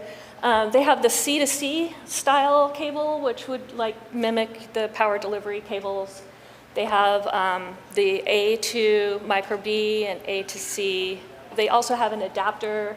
And so all of these cables are just, they also have the white versions of these, but I just tested the black ones. They also have the lightning cable, but I'm not an Apple person, so I didn't test them. I don't have an Apple device. Okay. So the next offering is an Electroware key daemon. And so this one is a keylogger. So you can, for this one, they have two different styles. One of them is an extension cable. And how I would picture that one is you would come into somebody's office somehow, maybe have a reason to have some kind of meeting with them. And they could put this cable on the back from your keyboard to the back of your computer. It's a long extension cable. But it's an A to A, like A receptacle to A cable. It comes already pre-programmed, so you have all of the stuff already embedded in, so it's really easy to deploy. It's not as expensive to use. The one that's long, you have to actually, it doesn't have, the long one doesn't have any Wi-Fi, so you have to actually come back and get the cable once you deploy it, so that's kind of a challenge there.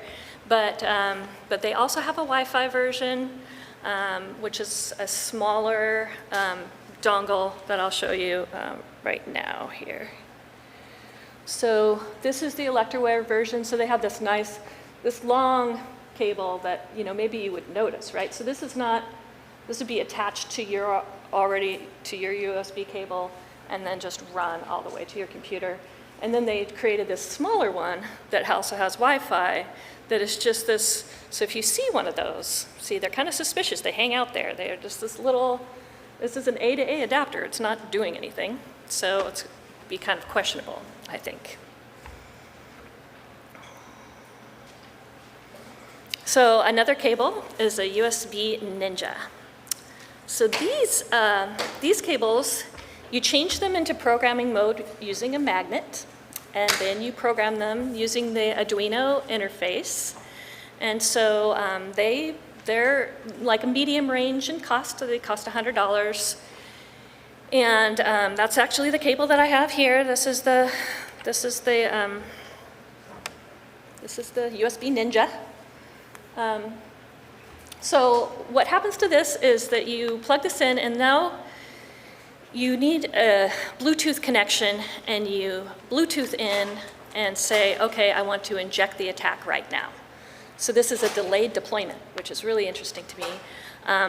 So they have their own app that you can download, but if you're kind of suspicious of maybe their app, then they also have a hardware thing where you can just push a button and it'll go through.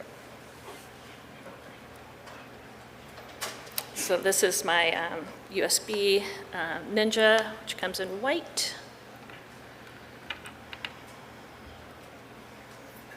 All right, so the next thing, now this is not really a cable. So they call it the USB Samurai. You have a Logitech dongle that a lot of people have where they have their keyboards and their mice all on this little Bluetooth dongle here. And so you can take that dongle, you break it apart. It's cheap. You break it apart. Then they have new code that you can reprogram it. And then you have to somehow build your own cable from it. You have to, buy these little adapter things and build the cable or an adapter. And then you can get an attack that's very similar to the USB ducky in a different medium. So this is my attempt at this very exciting thing where, okay, I broke this is the Logitech device, and I broke it apart, and of course I had a hard time, feeding this, once I programmed it, had a hard time feeding the USB into some housing that made sense. So this was a little bit of a failure on my part, but I'm very persistent, so I will get this one, but I don't quite have this one together yet. So the next offering is DemonSeed.edu. So the person that made the OMG cables, he came up with this DemonSeed.edu, which a bunch of, it's a kit. And what you have is you can assemble the programming jig, and then you assemble the implant, and then they have this YouTube video series where you can watch the series, and it tells you step by step how to build these things. They're not the same as the OMG cable. So the OMG cable is more like a hub, where it actually behaves as a USB cable, so it's kind of hidden from the user. They can use the cable as normal because it's like a hub. It has multiple operations. These DemonSeeds don't. So once you put the compromised cable in, it's like that cable does not work. So it maybe could be figured out in that, well, I have a broken USB cable, but also they are sniffing data, so it's just a, I want to see, what's happening on that USB line. So that's what they're doing. So one thing that was really interesting as I was going through this project, I'm looking for all these bad cables because I want to compare them, right? And so I found that one of the offerings came up and said, oh, watch out for our counterfeit. You must, measure it correctly, and this is, counterfeits don't have our small size. And I thought that was pretty funny because I know that there must be counterfeits out there at this point, just because the people are complaining about them. But I didn't have any, so I'm not going to have those in my talk. But I just wanted to bring it up that people are counterfeiting them, so there might be some that maybe have different qualities to them. So here's my eye test of the day. I really like this table doll, so I really wanted to put it in. This is important, an opportunity for you to look at the different cables that are available and what the different things that they can do are. So the first, these are all in order of the way that I presented them. So I started with the OMG cables, and then I moved to the Electroware, and then Ninja, Samurai, and DemonSeed. So the top are cables. The Samurai and DemonSeeds are not actually cables, but they're in this anyway. So on the color, when you look down the color of these cables are black and white.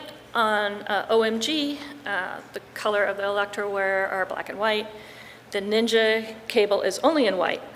And so one thing that I think is you should just get yourself a different color cable. Because I think everybody could be compromised by this. So, get a different color cable because, so they can go out and buy these, and they're gonna target, the big, most people have black and white. But if you have a different color, now they're gonna have to make a color, make this just for you, which is, they probably will do, but it'll take them longer. So, I like to have different colored cables. That means that they open up their little arsenal bag, and they're like, shoot, I don't have a match. So I like that. Okay, the next thing is the current. So each of these have a little bit of current draw. And I noticed it's like, this is actually significant. This is, this is not like they're trying to hide. They're not trying to hide yet because nobody really is looking at them very closely, but I'm thinking I'm a defender, I'm a builder. I look at this and say, you screwed up, look at this. You got 60 milliamps of current. I mean, like, people aren't gonna see that. Well, they don't. So I built a current sensor to just, pick up the fact that, okay, I've got a bad cable. So I can't see it because the cables just look like every other cable. I mean, there's no way to actually look inside it without breaking it open. But I can see this current, and I like that signal. So I'm targeting that column. And then the cost. So this is, something people talk about all the time, like, well, how likely is it that someone's going to spend, $55 on attacking me? Probably they would. I think they would. But, would they spend $180? They might. I might be that good. They might want to spend that money on me. So I don't think the cost is necessarily something that is going to stop somebody. I really don't.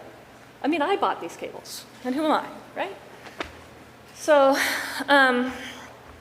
another note just at the bottom is that, the reason why I say it's about $200 for the OMG cable, it's because there's this extra cost adder for the programmer. You have to buy a special programmer to get it to work, and that's kind of built in, but you could buy multiple cables and use them, so. All right, so there's a list of benign cables. The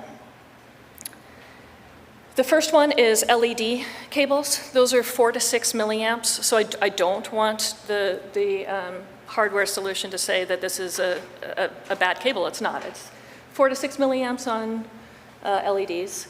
We've got these other cables that you can like change the end on, and they have magnets in them, and you can just change it from USB-C to to lightning cable or whatever. So they have those. They have these really long cables. Like I'm an IT person, and I want to connect to a printer across the room, and it's got active boosting signal stuff in those. And then you have the power delivery cables. So those are like 100-watt power delivery that could deliver power to your laptop, that can deliver power to your high-end tablets.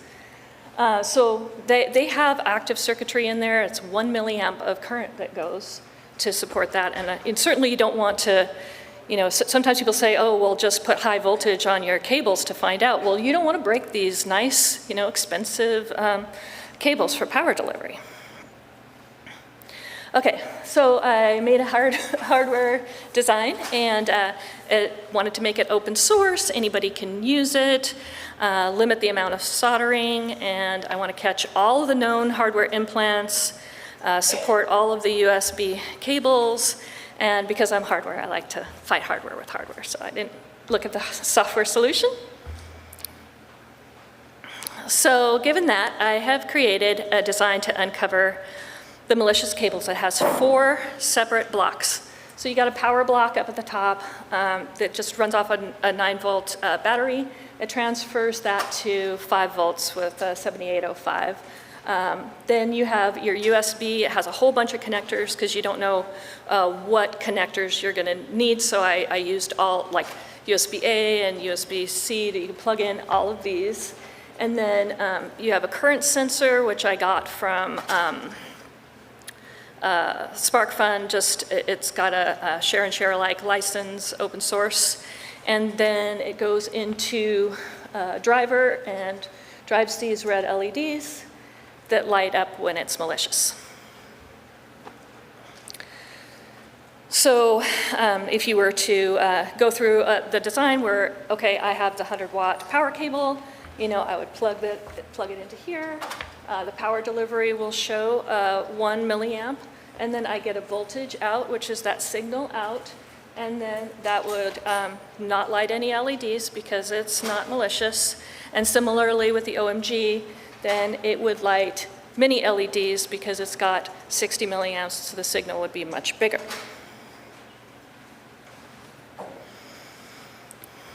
So one of the issues with the current sensors is that the supply and stuff. I started with this other sensor, current sensor. It's a classical current sensor, and I liked it. But when I came to do the project, they retired it, and so I couldn't use it. So I moved over to this, to trying to think of what other things I could possibly do, and I go, well, they can retire things at any time. How frustrating. I'll just do a reference design, because then they'll probably keep it. But I went to the reference design, and you know, the qualifier was you just had to get their parts in order to use it, and of course their parts weren't available. So I went back to SparkFun, and I ended up with a Hall effect sensor. So this is what the total cost of the solution is. I'm including the breadboard because I don't assume you have one. So you have the breakout boards, you have the current sensor, which is unfortunately a little more expensive than the one I had originally, and the power delivery systems. And really the only thing you have to solder in order to do this project is the headers. So you just have a little hat for your sensor.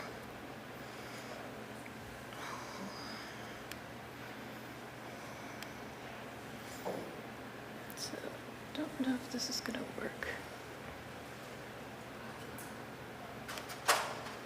Okay, so it has an LED light that says when it's active, and then in this particular case, the USB board is down here, so I plug in that Demon Seed one, and then up in the top right is where you have the driver a little bit below, and then at the very top right you will see the LEDs. So the first solution when you plug in the design should light the LED. It's very difficult for me to tell if this is running, so that's kind of interesting. Okay, let me see if I can fast forward this video, because I'm getting a time crunch, but I wanted to show you something. Shoot, okay. I'll just move to results. So I have 130 cables that I tested with this design, and I only had one false negative, which is that USB Samurai, which was not working. I couldn't get the compromise to happen, but I show it as a negative. So out of 9 malicious cables, I was able to trap 8.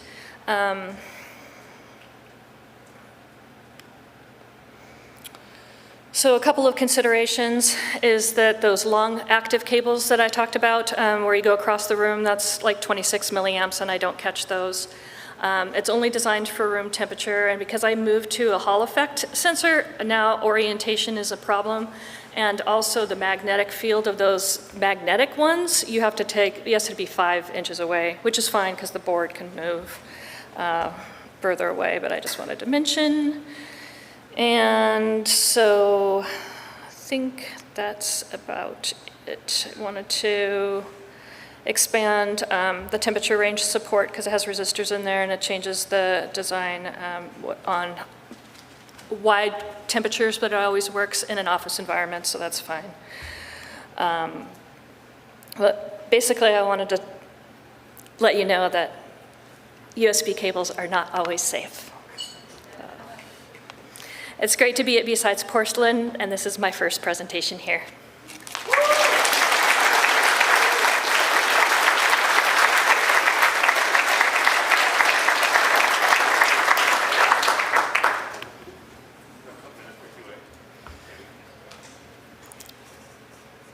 I hear that there's a few minutes if anybody has questions. I'll go one. Okay. Can you use a Hall effect sensor from a CPU fan? I don't know. That's how I used to get them because I was broke and I couldn't source them. Uh-huh. So you could pull out Hall effect sensors from those cheap CPU fans. Uh-huh. So on the budget method. Yeah, cool. That's cool. I haven't thought of that. Nice. Yeah, I don't like that sensor because of the orientation problem, really.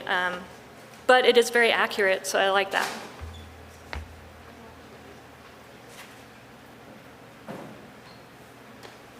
Are you finding that the malicious components are being included on the dies or the USB, like the circuit boards themselves, or are they being like added on in kind of like the way that micro USB components are, where they're like little nodules on top of the board? Like, do you know? So the USBs, he's asking, is that put into the die, or is that a board that is made and put into the USB? And what I've seen is it's a board and made and put into the USB. Also, I just want to mention that the Electroware people, they also have a keyboard. You could buy the keyboard with it, just embedded without a cable, just embedded inside the keyboard itself. And that's like the IBM typewriter example, right? So, any other questions? Oh, I have a wave way in the back. I hope I can hear you. So. Thank you for adding a whole new level of paranoia to our lives. But I want to ask, are these being sold through mainstream channels, or do you have to really dig to find them? These are being sold through mainstream channels. You can get them at Hack 5 if that's mainstream enough. Hacker Warehouse as well has them, and then the other ones I had to go off of other sites to get. Good question.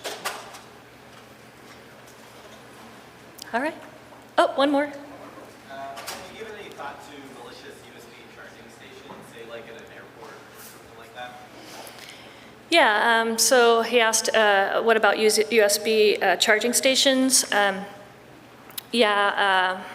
Those could be a problem, and I don't use them for that reason. It's like, I'm always thinking someone's trying to attack me, so. Anyway, thank you.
so don't touch there. Got it.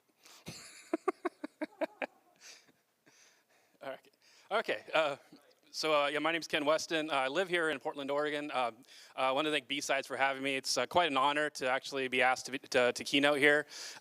Been born and raised here in Portland. I'm going to be talking about going down the rabbit hole, and I'll tell you what that means in just a little bit. But I am an Oregon native. I actually grew up without the internet, so that tells you how old I am. I actually didn't get really involved in computers until late, probably high school or so, really. I actually had some learning disabilities. One of them was dysgraphia. So I was raised a lot, at school. I didn't do so well. I always thought I was really stupid. But once I was actually diagnosed and they actually identified what it was, I was able to get access to computers. And all of a sudden, I felt like I had a superpower. I was always struggling with how to communicate, things like that, and now using computers, I was doing really well. I was able to do a lot of writing. I had a lot to say. I ended up going to college. I went to Lewis and Clark. I got an English degree because I loved writing. I took all of the free classes that they had at the time around this thing called the internet that was starting to be a big deal. So I learned how to build web pages. I got really excited about this and started to really get into technology.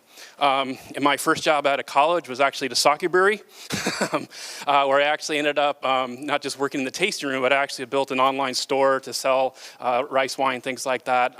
Then I went to work for a startup and things like that. I even ended up working at Pacific University, where I was their first webmaster. I also ended up being an adjunct instructor. A nice thing about being there is that I got to take all the free classes I wanted, so I took all the computer science courses I possibly could. I then transferred and got a master's degree in internet systems development.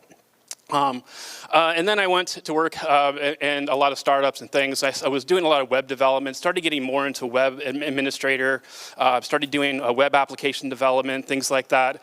And that's when I started getting involved in security. And so I'll start to talk a little bit about that and how I kind of fell down the rabbit hole in a lot of respects when it came to security, and how it led to other rabbit holes along the way. So the idea here is I'm going to talk about some of the investigations I've been part of, how that led to development of technologies and things like that, and really how it kind of led to my career and where I am today. I'm also, my hobbies, I play guitar. I play in a band called Sevilla's Ghost here in Portland. Sometimes we play McMinimans and things like that. I'm also a record hoarder. Yeah, if you guys ever want to jam, let me know. So what do I mean by rabbit holes? When I look at security, particularly, I think some of us, particularly with like ADHD, we understand what a rabbit hole is. We have some challenges when it comes to organization and things like that, but when you get us hyper-focused on something, we don't stop. We do not give up, right? And sometimes that can be a good thing. Sometimes that can be a bad thing, and it can also set you up for burnout. Also, on the other side of that, I think it's also this effing around and finding out. It's experimenting. It's about trying new things. And I think what really attracted me security was that ability to be able to innovate, to be able to go down these rabbit holes, to be able to try new things that you can't necessarily do, to utilize technology in ways that they weren't meant to be utilized, and even break it at some point. So I kind of pulled a few quotes because, going down the rabbit hole, the idiom, the metaphor, it actually comes from Alice in Wonderland. A great story. We talk about going down rabbit holes, and it's interesting. Is like sometimes I wake up and I'm like, how the heck did I get here? And then I realize, it wasn't just me alone. Like, what I was able to actually rely on a community. And we always talk about the caterpillar, we're all mad here, right? And I think everyone that's doing security, they're a little bit, a little bit different than you might find in other areas of technology and in other sectors as well. I think that rings true for most of us. A while back, when I was doing security, I ended up having a startup. I got involved in writing some USB-based Trojans. I was really interested in it, and I was trying to find ways to actually utilize this technology for good, for actually tracking stolen devices. This led me down to multiple rabbit holes. I ended up developing technology to track USB devices, laptops, mobile phones, even started getting into tracking stolen cameras by looking at EXIF data that's embedded in images and building search engines that were around that. I actually presented this at DEF CON. It was DEF CON 23. It was kind of my first time actually presenting at a big conference. Scared the crap out of me, but I'm glad I did it. But of course, after I did that, when I was talking about all these recoveries, I ended up getting a lot of media exposure. Some media exposure that wasn't so good sometimes. Being called a professional cyber stalker, being called the real-life Mr. Robot. You can imagine how that puts a nice big target on your back for doxing and things like that. But this was great. I actually ended up becoming a talking head. I worked at Tripwire.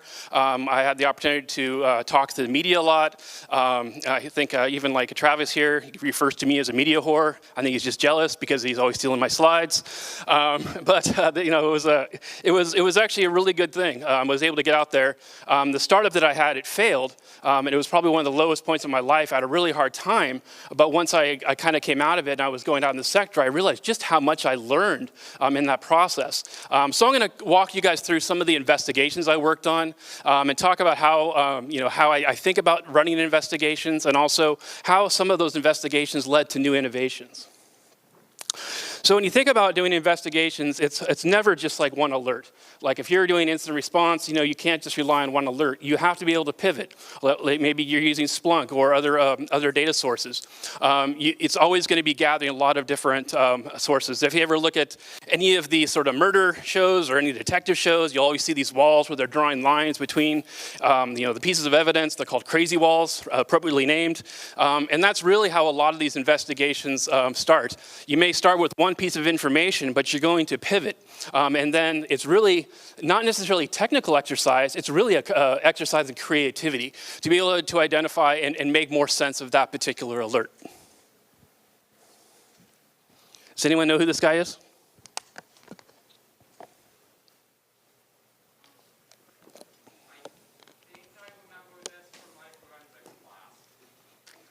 Very close, yes, forensics. This is the OG hacker when it comes to criminals. His name is Edmund Lacard. He's the grandfather of forensic science. He actually developed a lot of forensic techniques, even fingerprints that we utilize today. Some of the techniques he actually pioneered. He was referred to as the Sherlock Holmes in France. This was in, I think he died in 1966 or so. But he really developed a lot of the techniques. And he had this concept, this sort of axiom is, every contact leaves a trace. And I was reading about him and I was like, holy crap, this is it. His idea was that this is dealing with physical crimes, where when you commit a crime, you leave something and you take something with you.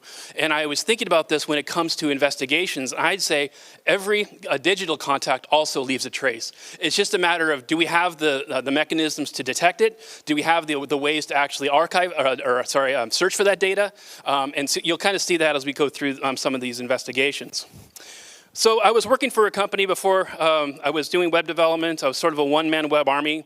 My only experience with security at that point was securing a web server. I was responsible for basically securing a LAMP stack. But the company I worked for started building a product that would actually block USB flash drives. This became a big issue with things like Autorun, Windows XP, things like that. It was becoming a really big problem where, forget trying to hack a network. If I can actually plug a flash drive into a computer, it's a heck of a lot easier for me to compromise that network. Also, there's tools that would actually allow me to slurp data. I can grab all sorts of information from it, and so they wanted to be able to block it. And I got really interested in this, and I started looking into some of these tools. And I was like, this is neat, and I started actually playing with them, and I actually started writing some of my own. And I was like, I'm going to build a website to raise awareness around this. So it was called usbhacks.com. I put it up and I actually started putting up some of these tools. And the idea here was that you could download them and you could play with them and to raise awareness. Anyway, that was the first time the FBI contacted me. But once I explained to them what I was trying to do and the intent, this is kind of what we're talking about with security research now. Hacking is not a crime. And when they started realizing my intent, and in some cases I actually even helped them in some cases where I had some really weird people that were approaching me. And in one case there was a guy that would approach me that looked like he had physical access to a facility, and he was asking for some specific payloads and asking if I would help. I actually sent that over to the FBI because this was really fishy. Come to find out, yes, he was a well-known bad guy, bad hacker in the Middle East, and they thanked me for it. So anyway, that got the FBI off my back for a little while. So next idea was, how do I turn that into something that's actually useful? I started playing with it, and at the time I was actually working on my master's degree, and I was like, I was playing with this and, messing with friends, sending them flash drives that would do all sorts of nasty things to their computer, pop-ups, things like that, direct them to fun websites. And so I said, well, what if I did this for theft recovery? So I built a friendly Trojan that when executed, it would hijack the computer it's connected to, gather user information, and then it would send it to a mothership. And I tested this out. I was like, I'm going to put it on dig.com. So anyone know dig.com? All right, for all the kids out there, dig.com is like Reddit for old people, okay? And the idea was, I wanted to get a few people to test it. And it ended up being on the homepage of Dig. And I ended up having like 20,000 devices being registered. I can't believe the server actually held up. But I also utilized that when they were running the agents. I was gathering information about the devices that they were connected. So I actually created this huge database of all of the potential devices that I could compromise with these executables. We even started getting some recoveries. It was really interesting. We were recovering iPods, we were recovering all these different devices. And this is the information we were able to gather. It was really simple. It was just internal network information, IP address, getting some geo-IP location, the username and things like that, which would be really helpful. But I really wanted to limit it. I didn't want to go nasty like with some of these things. I could have gotten credentials and done a lot more malicious things. But the idea here was just, what do I need to be able to track on that device and where it is if it got stolen? And then I had another case where it got a lot more interesting.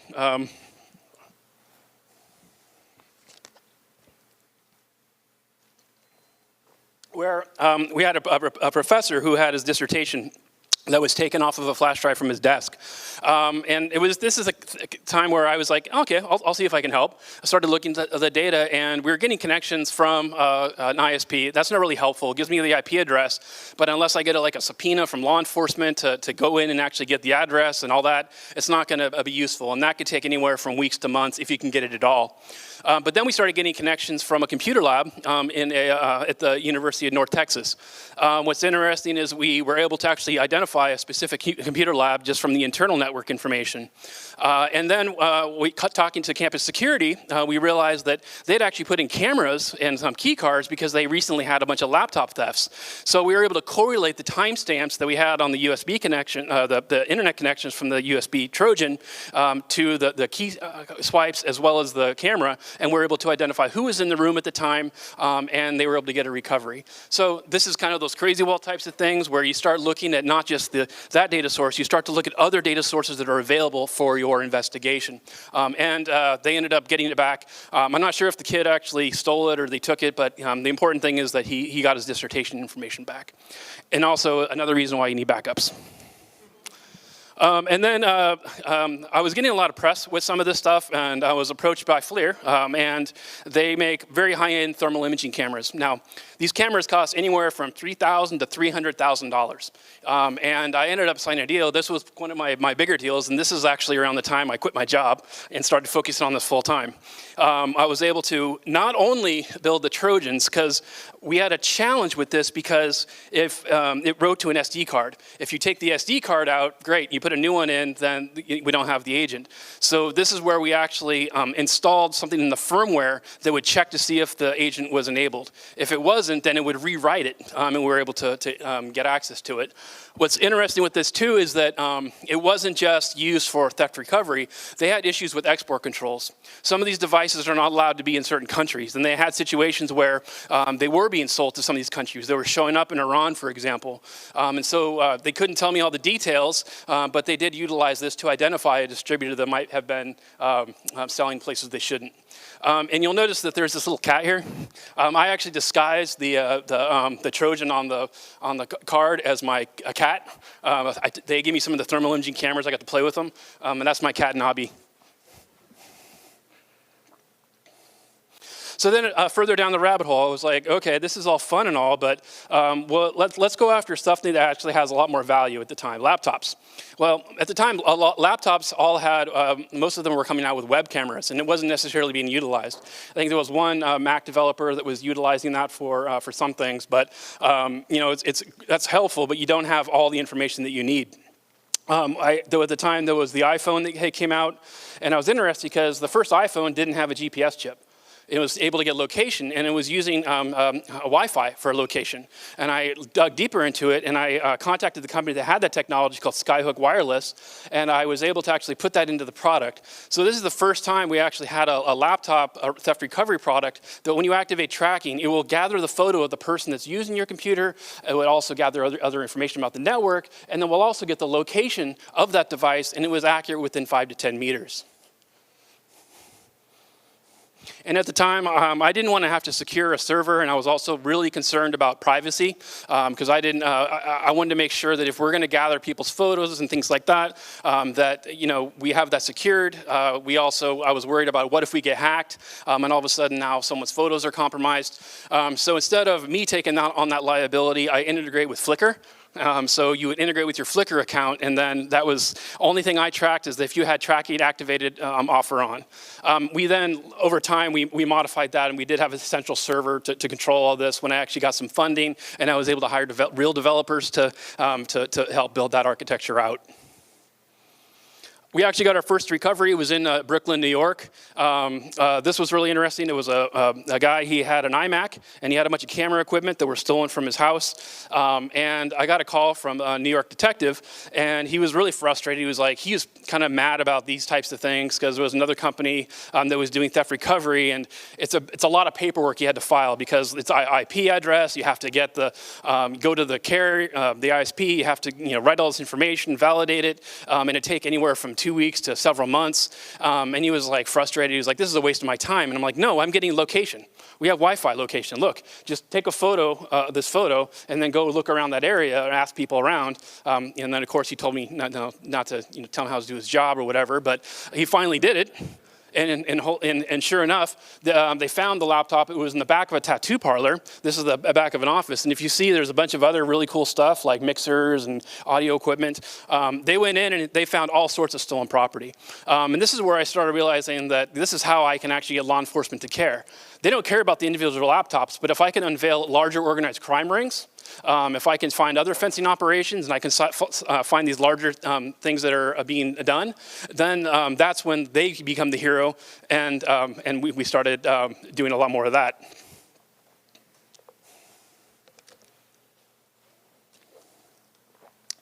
So this was a really fun case. There was a bunch of schools in Portland here that were getting hit repeatedly. It was the weirdest thing. They would have a bunch of laptops stolen, they would replace them, and then a week or two later, they would be stolen again. They couldn't figure out how it was happening. And so we decided, let's give them some bait laptops. So they put them out, and sure enough, within 2 weeks, they got stolen, and we started getting connections. And you can see there's a photo of the fellow. And the detective went out there. It was actually traced to Vancouver. And I explained to the police officer, or the detective, what you want to do. Just, it's within 10 to 20 meters. He goes there, knocks on the door, and the guy that works on his roof answers the door. And he's like, you don't know what you're talking about, Ken. I know this guy. You're wasting our time. I got mad, so I drove out there to Vancouver. I'm sitting there, and I was actually scanning the Wi-Fi networks to make sure that the information we were gathering was correct. Now, one of the Wi-Fi networks that was on there was said Russia. And then I looked over, and there was where the detective had gone, it was a duplex. He had gone to the one on the left, and the one on the right, there's a car right in front of the driveway with this giant Russian Pride bumper sticker. So I'm there, and I have my laptop open, and I swear the guy actually walks out the door, and he looks at me, and I'm like an idiot on my laptop with this huge antenna sticking out of my car. And I'm just acting like I'm lost. I'm just looking for directions or whatever. I don't think he suspected anything. But I told the detectives, they finally came out, and they said they ended up getting them. I thought I was going to have to testify. This was kind of a scary time. I found out these guys were pretty bad news. The guy even told me, yeah, it's not that guy you got to worry about. He's actually friends with the guy across the street. He's part of his gang, where you have your car parked right now in front of his house.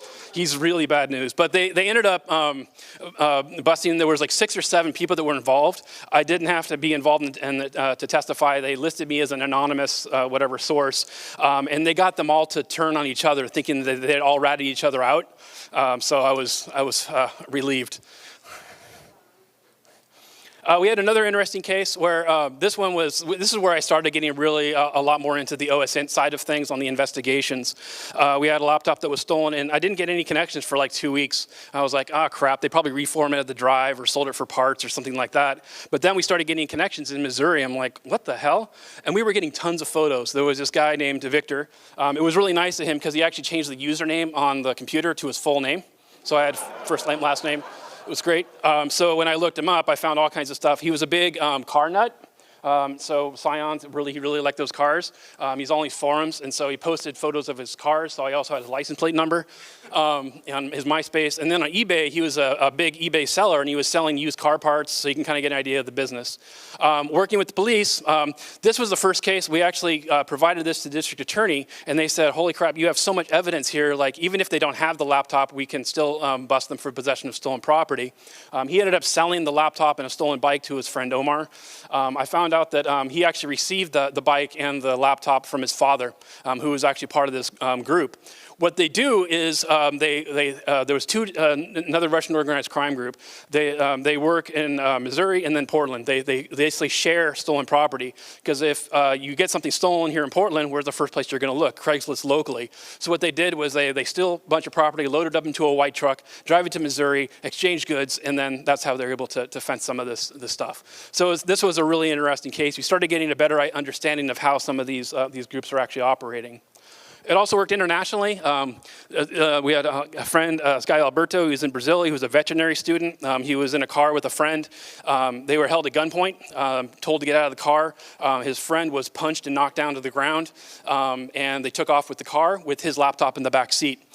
We were able to get connections. We were getting photos, and the Brazilian police at the time, they worked closely with us, because I guess these guys were involved in a lot of these cases, and I think their one person was in the hospital. He almost died, and that they had attacked. So it was kind of nice. Like, we're not just solving, your cyber crimes and things like that. We're also helping to solve physical crimes.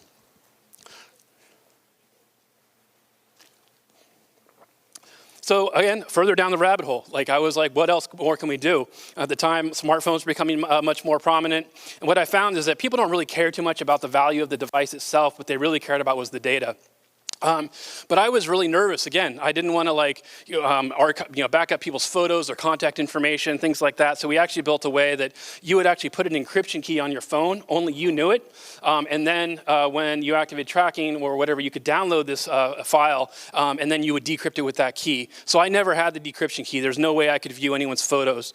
And this is helpful too. Like, if law enforcement came to us and said, hey, we need this person's information, I'm like, well, here's the blob of data. You're going to have to go to them to get the encryption key. And that provided a little bit of peace of mind when we were doing this. We had some interesting recoveries, and I think I got a video here, so I can stop talking for a minute. That's helping track them down. News Channel 8's Teach Out spent the past 2 days with police and investigators on the trail of swiped cell phones. He's live outside the Washington Square Mall where the theft took place. Well, the managers of the Sprint store here at the Washington Square Mall behind me say they're very confident that tracking software developed only miles away from here and put onto their demo phones will lead to an arrest. This is a $500 phone. This ends up being a $450 phone. 2 empty display cradles are all that remains after someone stole 2 demo cell phones from the Sprint store at Washington Square Mall on Saturday. Moments after surveillance video caught the theft on tape, employees initiated tracking software installed on the stolen phones. We were able to not only find the GPS location of the individuals that took them, but also we've been able to monitor any activity that happens in the phone. That activity turned out to be pictures someone took shortly after the phones were stolen. Tigard police admit it's a brave new world when pictures taken on cell phones can be told to send back pictures once they're stolen. And that has not only piqued the interest of our investigators, but in essence appears at this point could be very credible information for us to follow up on. The Portland creator of the software tracking the theft says police are on the right track. If they're not the thieves, they definitely know who stole it. And if you look over the head of this man, you'll see in the window an Oregon temporary permit. Philip, this is Ed. With the help of a gadget track investigator on the phone, we tracked the stolen phone signal to this Vancouver apartment complex. There we found the exact temporary permit and A young woman who told us off camera a man she called Peter had sent this photo to her Saturday evening, but says she knew nothing about the phones. Hi, my name is Ed. We tracked the second cell phone signal to this duplex about 8 blocks away. You don't have a Samsung Epic phone in this location? No. Police were here yesterday looking for it. We're back live now outside the Washington Square Mall, where we've just obtained within the hour the DMV records on that temporary permit. Tiger police say they hope the men in the pictures will contact them soon so they can explain how their faces ended up on a stolen cell phone. Back to you. Thank you, Ed Teachout. The contractor is accused of overspraying. Anyway, that was actually a lot of fun to work on that particular case. There were some challenges with it. Some of the GPS coordinates that were actually getting sent back weren't very reliable. But what I did find was that we were able to get the images. Again, the Sprint store chain that actually had installed this, they gave me the encryption key to go ahead and decrypt the images. And I found that there was a bunch of data that was actually embedded in the images that they were taking. So those photos actually had the GPS coordinates, and those were much more accurate. That led me down to another rabbit hole on EXIF data. But one thing that that's helping track. But one thing I should say is that, this is an application that people installed on their devices willingly, right? So if you steal my device, I have the right to go ahead and I can activate tracking, I can do that. What's scary to me now is the direction that this has gone.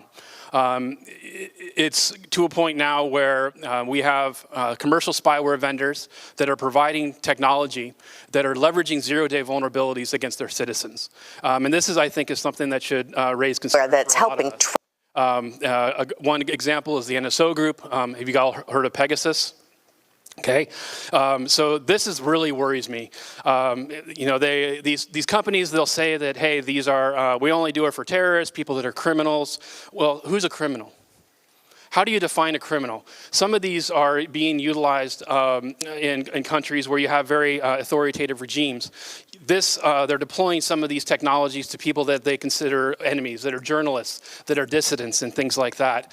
And I think this is, there's actually a case right now with the EU and the PEGA committee that are trying to control how we're deploying some of this software. The NSO group is now blacklisted in the US. There's been a lot of disinformation around this particular technology and things like that. I've been doing my part to try to help to stop some of this disinformation. But what's really interesting is that the community, the InfoSec community has really come together to help stop this particular threat in many ways. But just something I wanted to put as an aside. But kind of go back to this, I got really interested in the EXIF data again. I even built a tool. If you go to exif.io, you can actually upload images and it'll look for any valuable information that I might be able to find in an image. It'll look for GPS coordinates, it'll look for the make and model of a camera, and things like that. So I got really interested in this, and I found that looking at EXIF data, a lot of the high-end cameras were actually embedding the make, model, and the serial number of the camera. And I had this theory, well, what if I was able to create a database, if I could get all these different images and the serial numbers, and you could search for the serial number of your camera, and we'll show you all the places online that we found that photo. Or photos that were taken by that camera. It was sort of an experiment I did. I had like maybe a few computers I was doing this on. I was trying to index all of Flickr, for example, and I was just doing these Python and PHP scripts, and I was like, this is gonna take forever. It'd probably take me like 10 years to mine the whole thing. But I had a friend that had a startup, and he had this thing where they're doing it where it's basically a legal botnet, where it's kind of like a study at home where universities can provide their idle computer labs to go ahead and we can deploy workloads to those computer labs, and it's a lot cheaper than trying to go to the cloud. So we experimented. I think we had over 1,000 computers that were doing this, and I just basically deployed my shitty Python script to these 1,000 ones, and we're able to actually index all of Flickr. I also was able to index some other websites where I was finding this data. Even Twitter, I found that even though you upload an image to Twitter, it will scrub that information. But I found for some reason a lot of the profile profile photos didn't have it. So I was finding these tiny little icons that how GPS coordinates and things like that. So I was just bringing that in for to see what I could find. But the idea here was we did create this database, and I put it out there, and people started using it for free, and holy crap, it worked. This guy named John Heller, he was on assignment for Getty Images at the Egyptian Theater. He was talking to someone, and he turned around, and $9,000 worth of camera equipment was gone. He heard about the service that I built, and he did a search. And it's important to point out this was a year later. Sorry. About a year later, and he found it. He found the image on Flickr, and then he found that account was also tied to a professional photographer on Facebook who had photos of all his professional camera gear, and there was his camera. And so the LAPD were involved. And so what happened was the guy that stole it from him sold it on Craigslist. He then went and that person stole it on eBay, and then the police recovered it. The police went to the guy that got it on eBay. He had to hire a lawyer. He had to be able to prove that he didn't steal it. And he ended up getting the money back from the seller. They traced it back to the guy on Craigslist, and the guy on Craigslist, oh yeah, I remember where I bought the camera. It was this apartment. I still have the address. I have the text message. The police went there. This is a year later. They go to the apartment, and they found all sorts of stolen property, right? So I just think this is interesting, is that the serial number of a camera that was embedded in an image led to the unveiling of this type of crime. And I always think about what other types of crimes can we solve if we have access to that sort of thing. So again, these sort of rabbit holes that we go down, right? I always think about that. There's always new innovations and new ways that we can help solve some of these problems. Had another case where it was on Craigslist. This one, the guy he was selling a camera, he was going to move, and this guy came out there, showed him the cash, goes out to the garage, pulls out the camera, the guy knocks him to the ground, punches him, takes off in his car. We ended up tracing this to this one guy, he was this DJ. What's interesting is I started leveraging OSINT, and I started finding all these other images, and he changed his cameras every month, and he advertises himself as a professional photographer. But it's interesting though, too, is he likes to take photos of himself going over over 100 miles an hour, smoking weed on the freeway. We had GPS coordinates, timestamps, everything. Provided that to law enforcement. In this case, law enforcement didn't do anything. I tried everything I could. I gave them all the evidence that we had at the time, yeah, they never got that one back. I was approached by ICE. There's a group that they do a child exploitation investigations unit. These people are really cool. Some of the stuff that they're doing, where they're actually looking at images that are in a hotel. They're looking at the curtain patterns. They're looking at the bedspread patterns and things like that. And they're able to identify what hotel that is, if it's a Best Western. They can even tell you the location and things like that. And they started doing that, and they asked for access. And so I gave them an API. So the idea here is that maybe Joe Pervert is he's taking bad images, and he's sharing them with these sort of private networks. And then he goes to Disneyland with his family and takes photos using the same camera. If we're able to trace that serial camera matches that, they might be able to hopefully stop a crime. They couldn't tell me if it was actually utilized or if it actually solved a crime, but I like to hope that it maybe did. So, I mean, kind of with all this stuff is I started thinking about all the risks with this as well. You think about all the different pieces of data that are out there. This was, started 15 years ago, started doing this stuff, and this has only gotten worse. The more we have tons of information that's out there about us. It's gotten to the point now where I don't even consider doxing hacking, because all you need to get information about a person is a credit card. That's all it takes right now to get anything you want about any person. A little bit of hunting, and used to be things that we would do, and oh, that's illegal, things like that. Nowadays, all of our information is basically public, whether we like it or not. Whether it's available through data brokers, whether it's available in underground markets, it's something that we need to deal with. When it's kind of funny, I presented some of this stuff at DEF CON, and we were actually approached by some folks in LA. They were working on a show for Crime Watch Daily, and I was able to work with one of our researchers, Craig at Tripwire, a lot smarter than me when it comes to exploiting vulnerabilities and things. But we were asked if we can hack a smart home, and so I'll give you guys just a quick video of the results. Vicki Johnson's new beachfront house is not only spectacular, it's smart. She can control most everything from her phone or tablet. It's pretty smart. The drapes go up and down automatically. We can close doors. We can flush toilets. We can turn lights on and off. We can turn the air conditioning on and off. TVs, music. It's a brilliant house. We were told it was hack-proof. We'll see about that. They think they're coming to take a tour of a smart house. But what we're really doing is hacking her house during the party and potentially the devices of every guest who walks through the front door. Helping me are two cybersecurity experts, Craig Young and Ken Weston. So first we need to break into the Wi-Fi. Vicky has 28 devices connected to the home's wireless internet. Once they were into the Wi-Fi system, our hackers were quickly able to commandeer the home's cameras. These are the security cameras to the house that you've hacked into. Exactly. Here we actually can see this is actually our car out here. This is the front door. If you don't secure them properly, then they become insecurity cameras. First, we turn off the lights. Then, with control of the security cameras, we divert the video signal and play it on the TV in the living room. With everyone's attention on the TV, the hackers talk to the guests. We have taken control of this house, the lights, the security cameras. Now a special message from me in the car is piped in. I'm Anna Garcia from Crime Watch Daily, and this house has just been hacked. It was free or cheap for the people that are actually implementing the installation. Vicky Johnson's new beachfront house is not only spectacular. That was fun.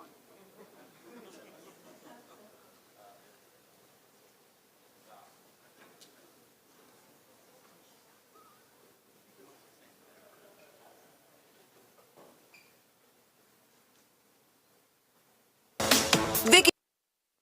Yeah, so that was a lot of fun. What's interesting too is that Craig Young, who actually was there with me, he's now at Tesla, which is kind of cool. To crack the Wi-Fi password, we use a cloud cracking service, which we had to pay like some money to do that. But we actually found it was a number. We did a search for the number, and it was actually the guy's cell phone number that was on his website.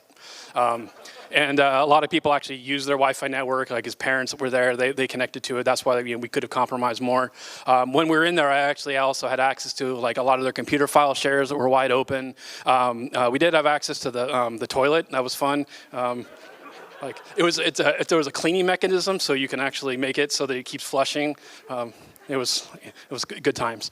So kind of when I think about all this stuff, when I think about some of the dangers, right, we think about, okay, well, there's information that can be compromised about us, like even in our own home. Like I think about all of the data. If I get into someone's Wi-Fi network, I could gather a lot of data there. I can get a lot of information about them online. And so I started to think about this. You might be familiar with Maslow's hierarchy of needs. I started to develop, this is the hierarchy of data bleed. And so the idea here is that at the top, there's data that we create. And that's data that we feel we have control over. When I create an Office document, I create a file on my computer, I have control of that. I can delete it, I can back it up, I can do whatever I want. But then what happens when we start moving things to the cloud, we start leveraging social media, things like that, there is data that gets created for us. And that could be from, when we upload things to the cloud, it's presented to us. It can be when we buy an airplane ticket, when we do all these sorts of things. There's a lot of data that gets generated for us. And we have a lot less control over that. A lot of times that data is now in whatever the policies are of that particular website or that social service, right? We're sort of tied to that. We can request that data be deleted, but we don't know if it's been archived. We don't know how many copies there were. We don't know if they've sold that data. And then further down, there's data that's actually created about us. And a lot of times we don't even know this is happening. A lot of information, when we talk about data brokers, they're gathering all this different data. They're leveraging machine learning. They can build a very rich profile of an individual. And sometimes that data, it can also be compromised. And that's when we get into shadow data. And that's data that's sort of starting to get into the bounds of, we consider it illegal, right? If I can get all this information about an individual, maybe their credit card number, their social security number, and this is where you have underground markets where you can actually harvest this information. The more data breaches that we have, I remember it used to be when, back in the day when we had a data breach, it was a big deal.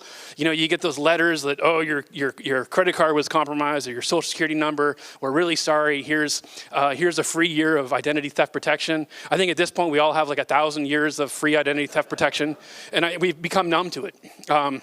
So again, so that's where I kind of talk about that's like the shadow data. We have no control over that data at all. If there's no way that we can actually release it. So I'm actually looking forward to Jacob's talk. I think it's after me. He's going to be talking about things that you can do to protect your data. So that should be pretty exciting. I could use it for sure. And sort of on that thing, like I actually was, identified a vulnerability, helped identify a vulnerability that was out there. There was a server that was it was indexing emails from into Google, and it started with like, it was one person. We looked at it, and it started actually wrote a script, and I had access to over 2,200 emails. There was no authentication at all. Not only could I read all these emails, but I could send emails, I could reset services, I could get password resets if I wanted to. This is really a pretty serious issue. It was actually Telemex, they'd acquired Prodigy, and so that's where there was some sort of configuration issue. When we approached them, we did this ethically. First I contacted Google to get all the data removed. We contacted them to let them know about the issue. And then we worked with the reporter, and we were talking about this in El Economista, and then they were saying this was industrial sabotage and blah, blah, blah. And it's like, no, you guys just misconfigured a server. Come on.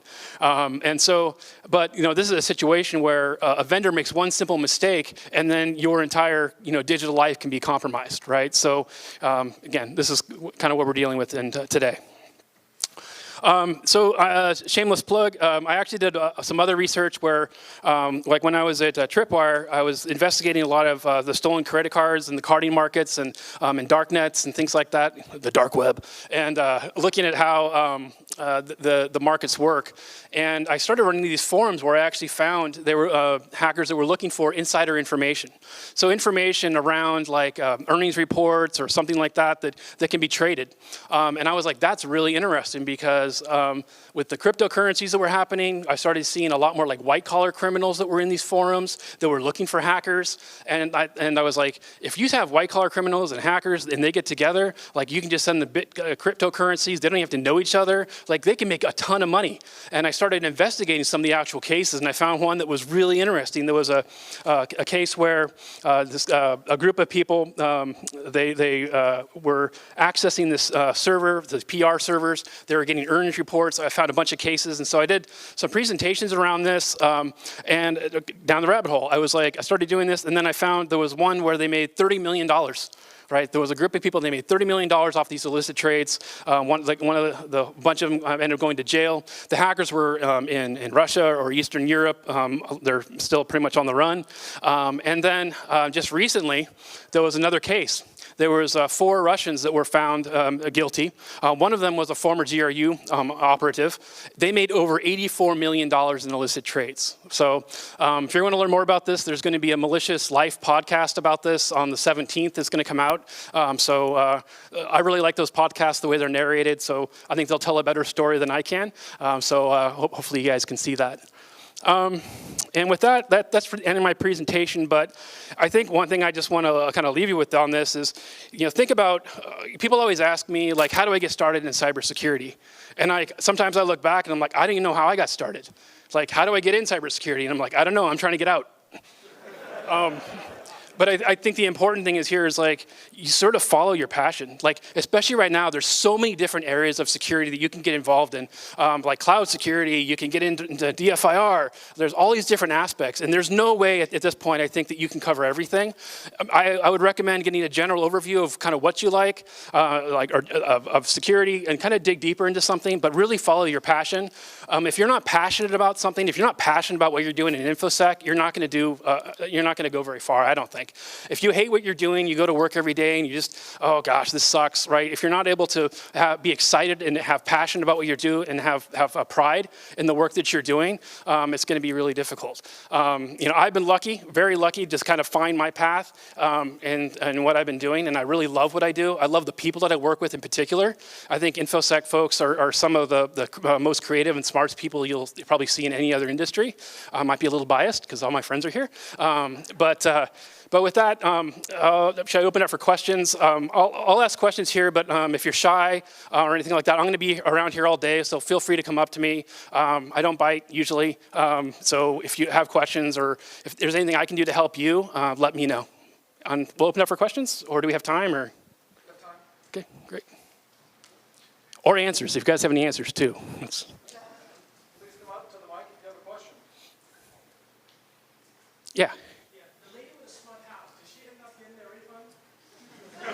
I'm sorry, what was the question? The lady who owned the smart house, the one that was hack-proof? Oh.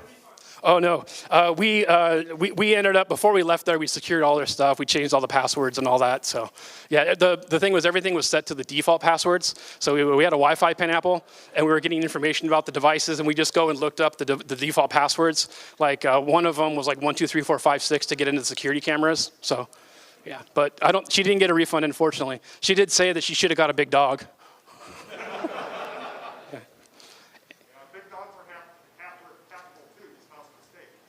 Yeah. Oh, yeah, sorry. Great. Any other questions? Oh, yeah. Do you have a list of people you've helped be prosecuted for criminal activity? Ask me if I have a list of the people I've helped prosecute. I did. I have it, a whole list of them. But yeah, this is just a few of the cases. These are the more interesting ones. A lot of the cases I worked on are really boring, like just really simple. And some of the cases I don't necessarily know who the criminal was. I just provided the evidence. I didn't have to go to court. I'm not law enforcement myself. I just told law enforcement what they should be doing. Great. Any other questions? Well, awesome. Thank you so much for having me. I really appreciate it.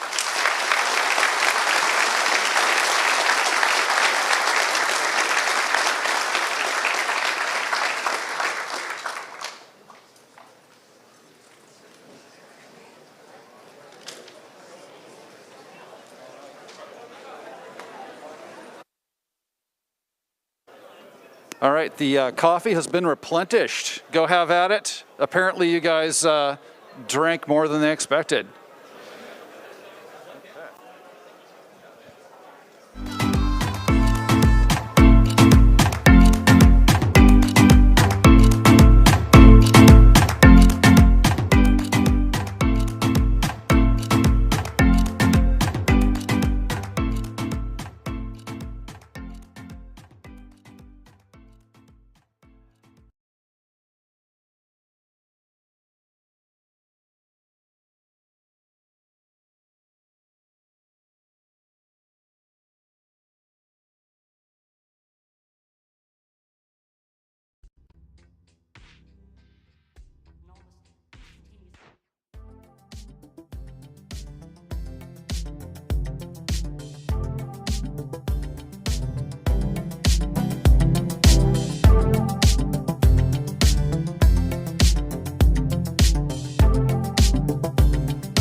All right, we're ready to do the closing. It's going to be super quick. Yeah, let's get it out of the way. We're a little bit behind schedule, so let's get it back. Okay, so thank you so much for coming. I cannot believe the turnout. It's just crazy. And also, thank you for wearing your masks. It's been really easy. You know, that aspect of it has not been a problem. A little retrospective of some of the last 10 years of shirts and badges. There's some cool ones here, and I'm really bummed I don't have like that one for sure. And that one's, that's an upside down Sasquatch. I wish I had those too. And let's see, badges. I've only got, well, actually, I think I have 4 of those. I don't have the 2014 one, obviously. Right, so who am I, why am I here? You already know, I'm Scott. I'm the event coordinator, and Joe wanted more free time, so he talked me into doing this. So the theme, we talked about this in the morning. I don't know if you guys missed it at 9:30, but basically we evolved from the top image down to the bottom image, and the scenario is Sasquatch coming out of hibernation, out of his cave. Oh, I can take my mask off since I'm talking. I love this mask hanger here.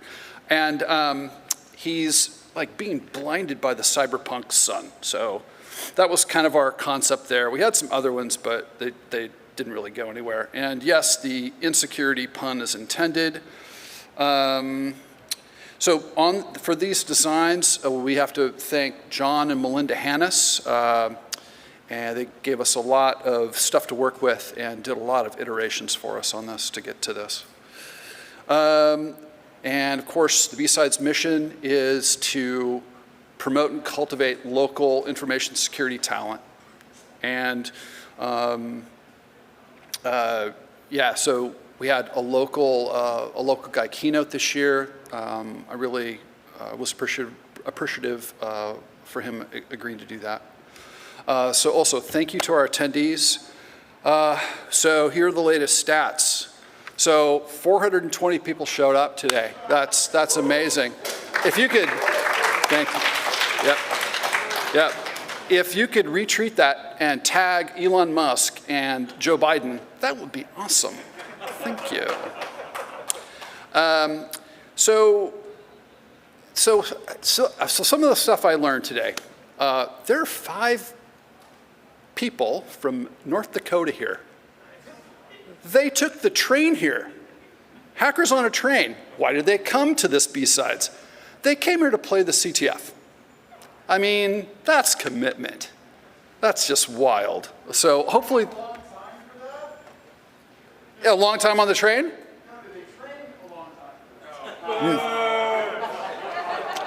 Was that a dad joke? I think so. Okay, all right, okay. So kind of on an area of improvement is we only had 16 volunteers, and I want to give a big shout out to our 16 volunteers. They were freaking awesome. For 420 people, we need more volunteers. Please, next year, get it in there. Thank you. I'll have, there's a link on the website. We'll put it up. Thank you to our speakers. We had some, I think we had some outstanding talks. This last one was, it had everything. Exactly. It had humor, it had dumb criminals, it had all the elements. Also, I think our sponsors were really happy.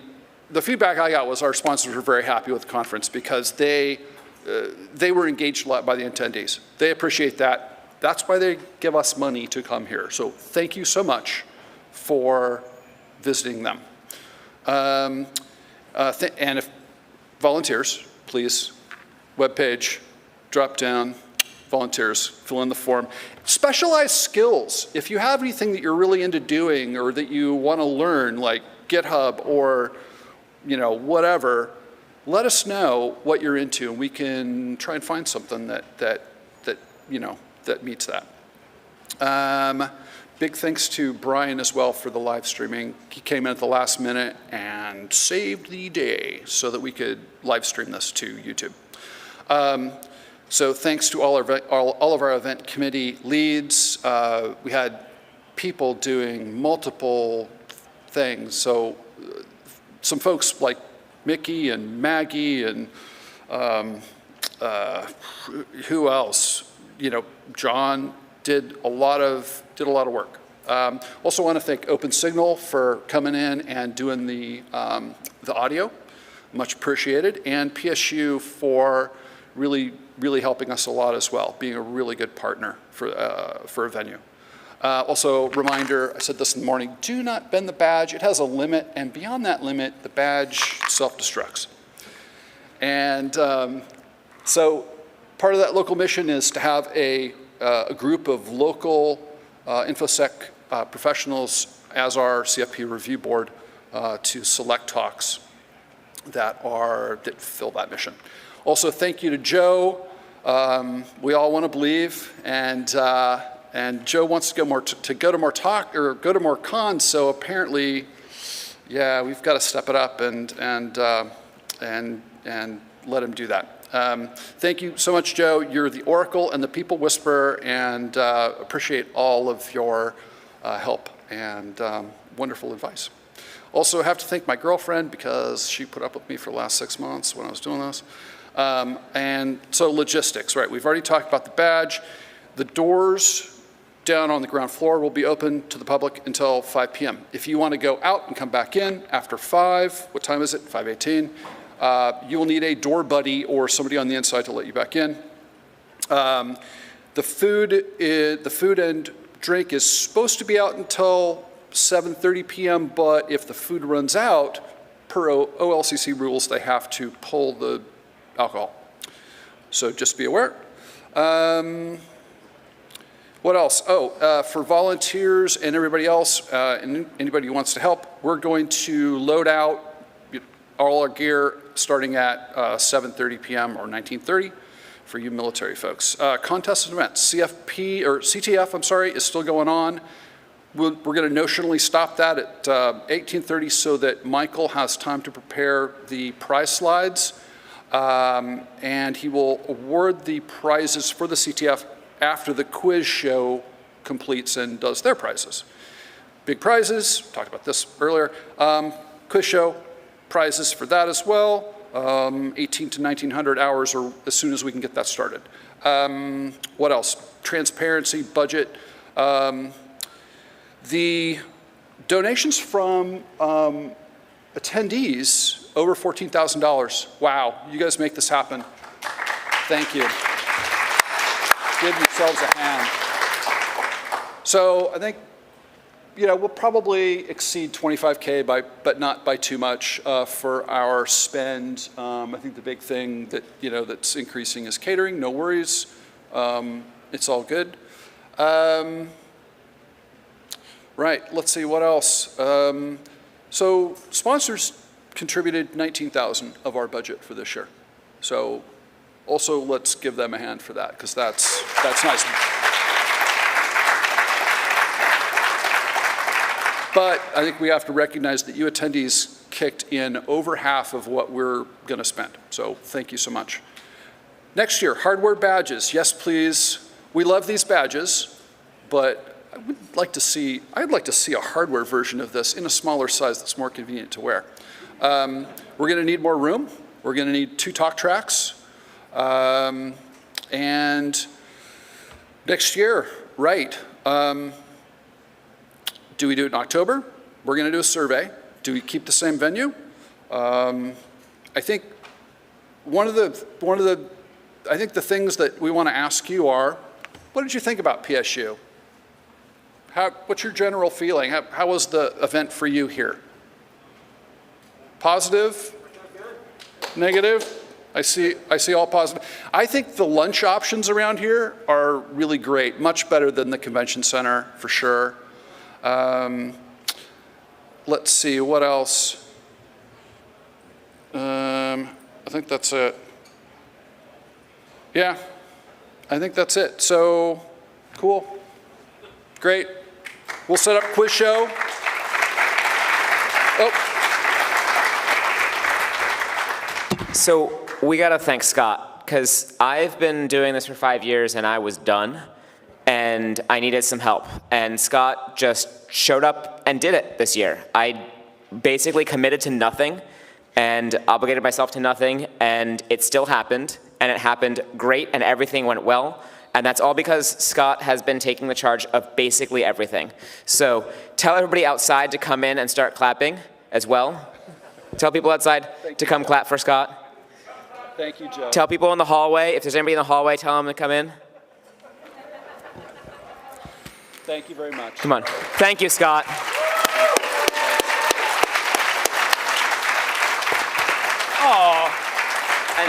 That's why I did it, for that hug. Yeah. Yes. And oh, by the way, I think one of our lessons learned was should have let that last talk start immediately and not interrupt it with food and drink. Whoopsie. Learned. Okay. Thank you. See you in 40 minutes or so.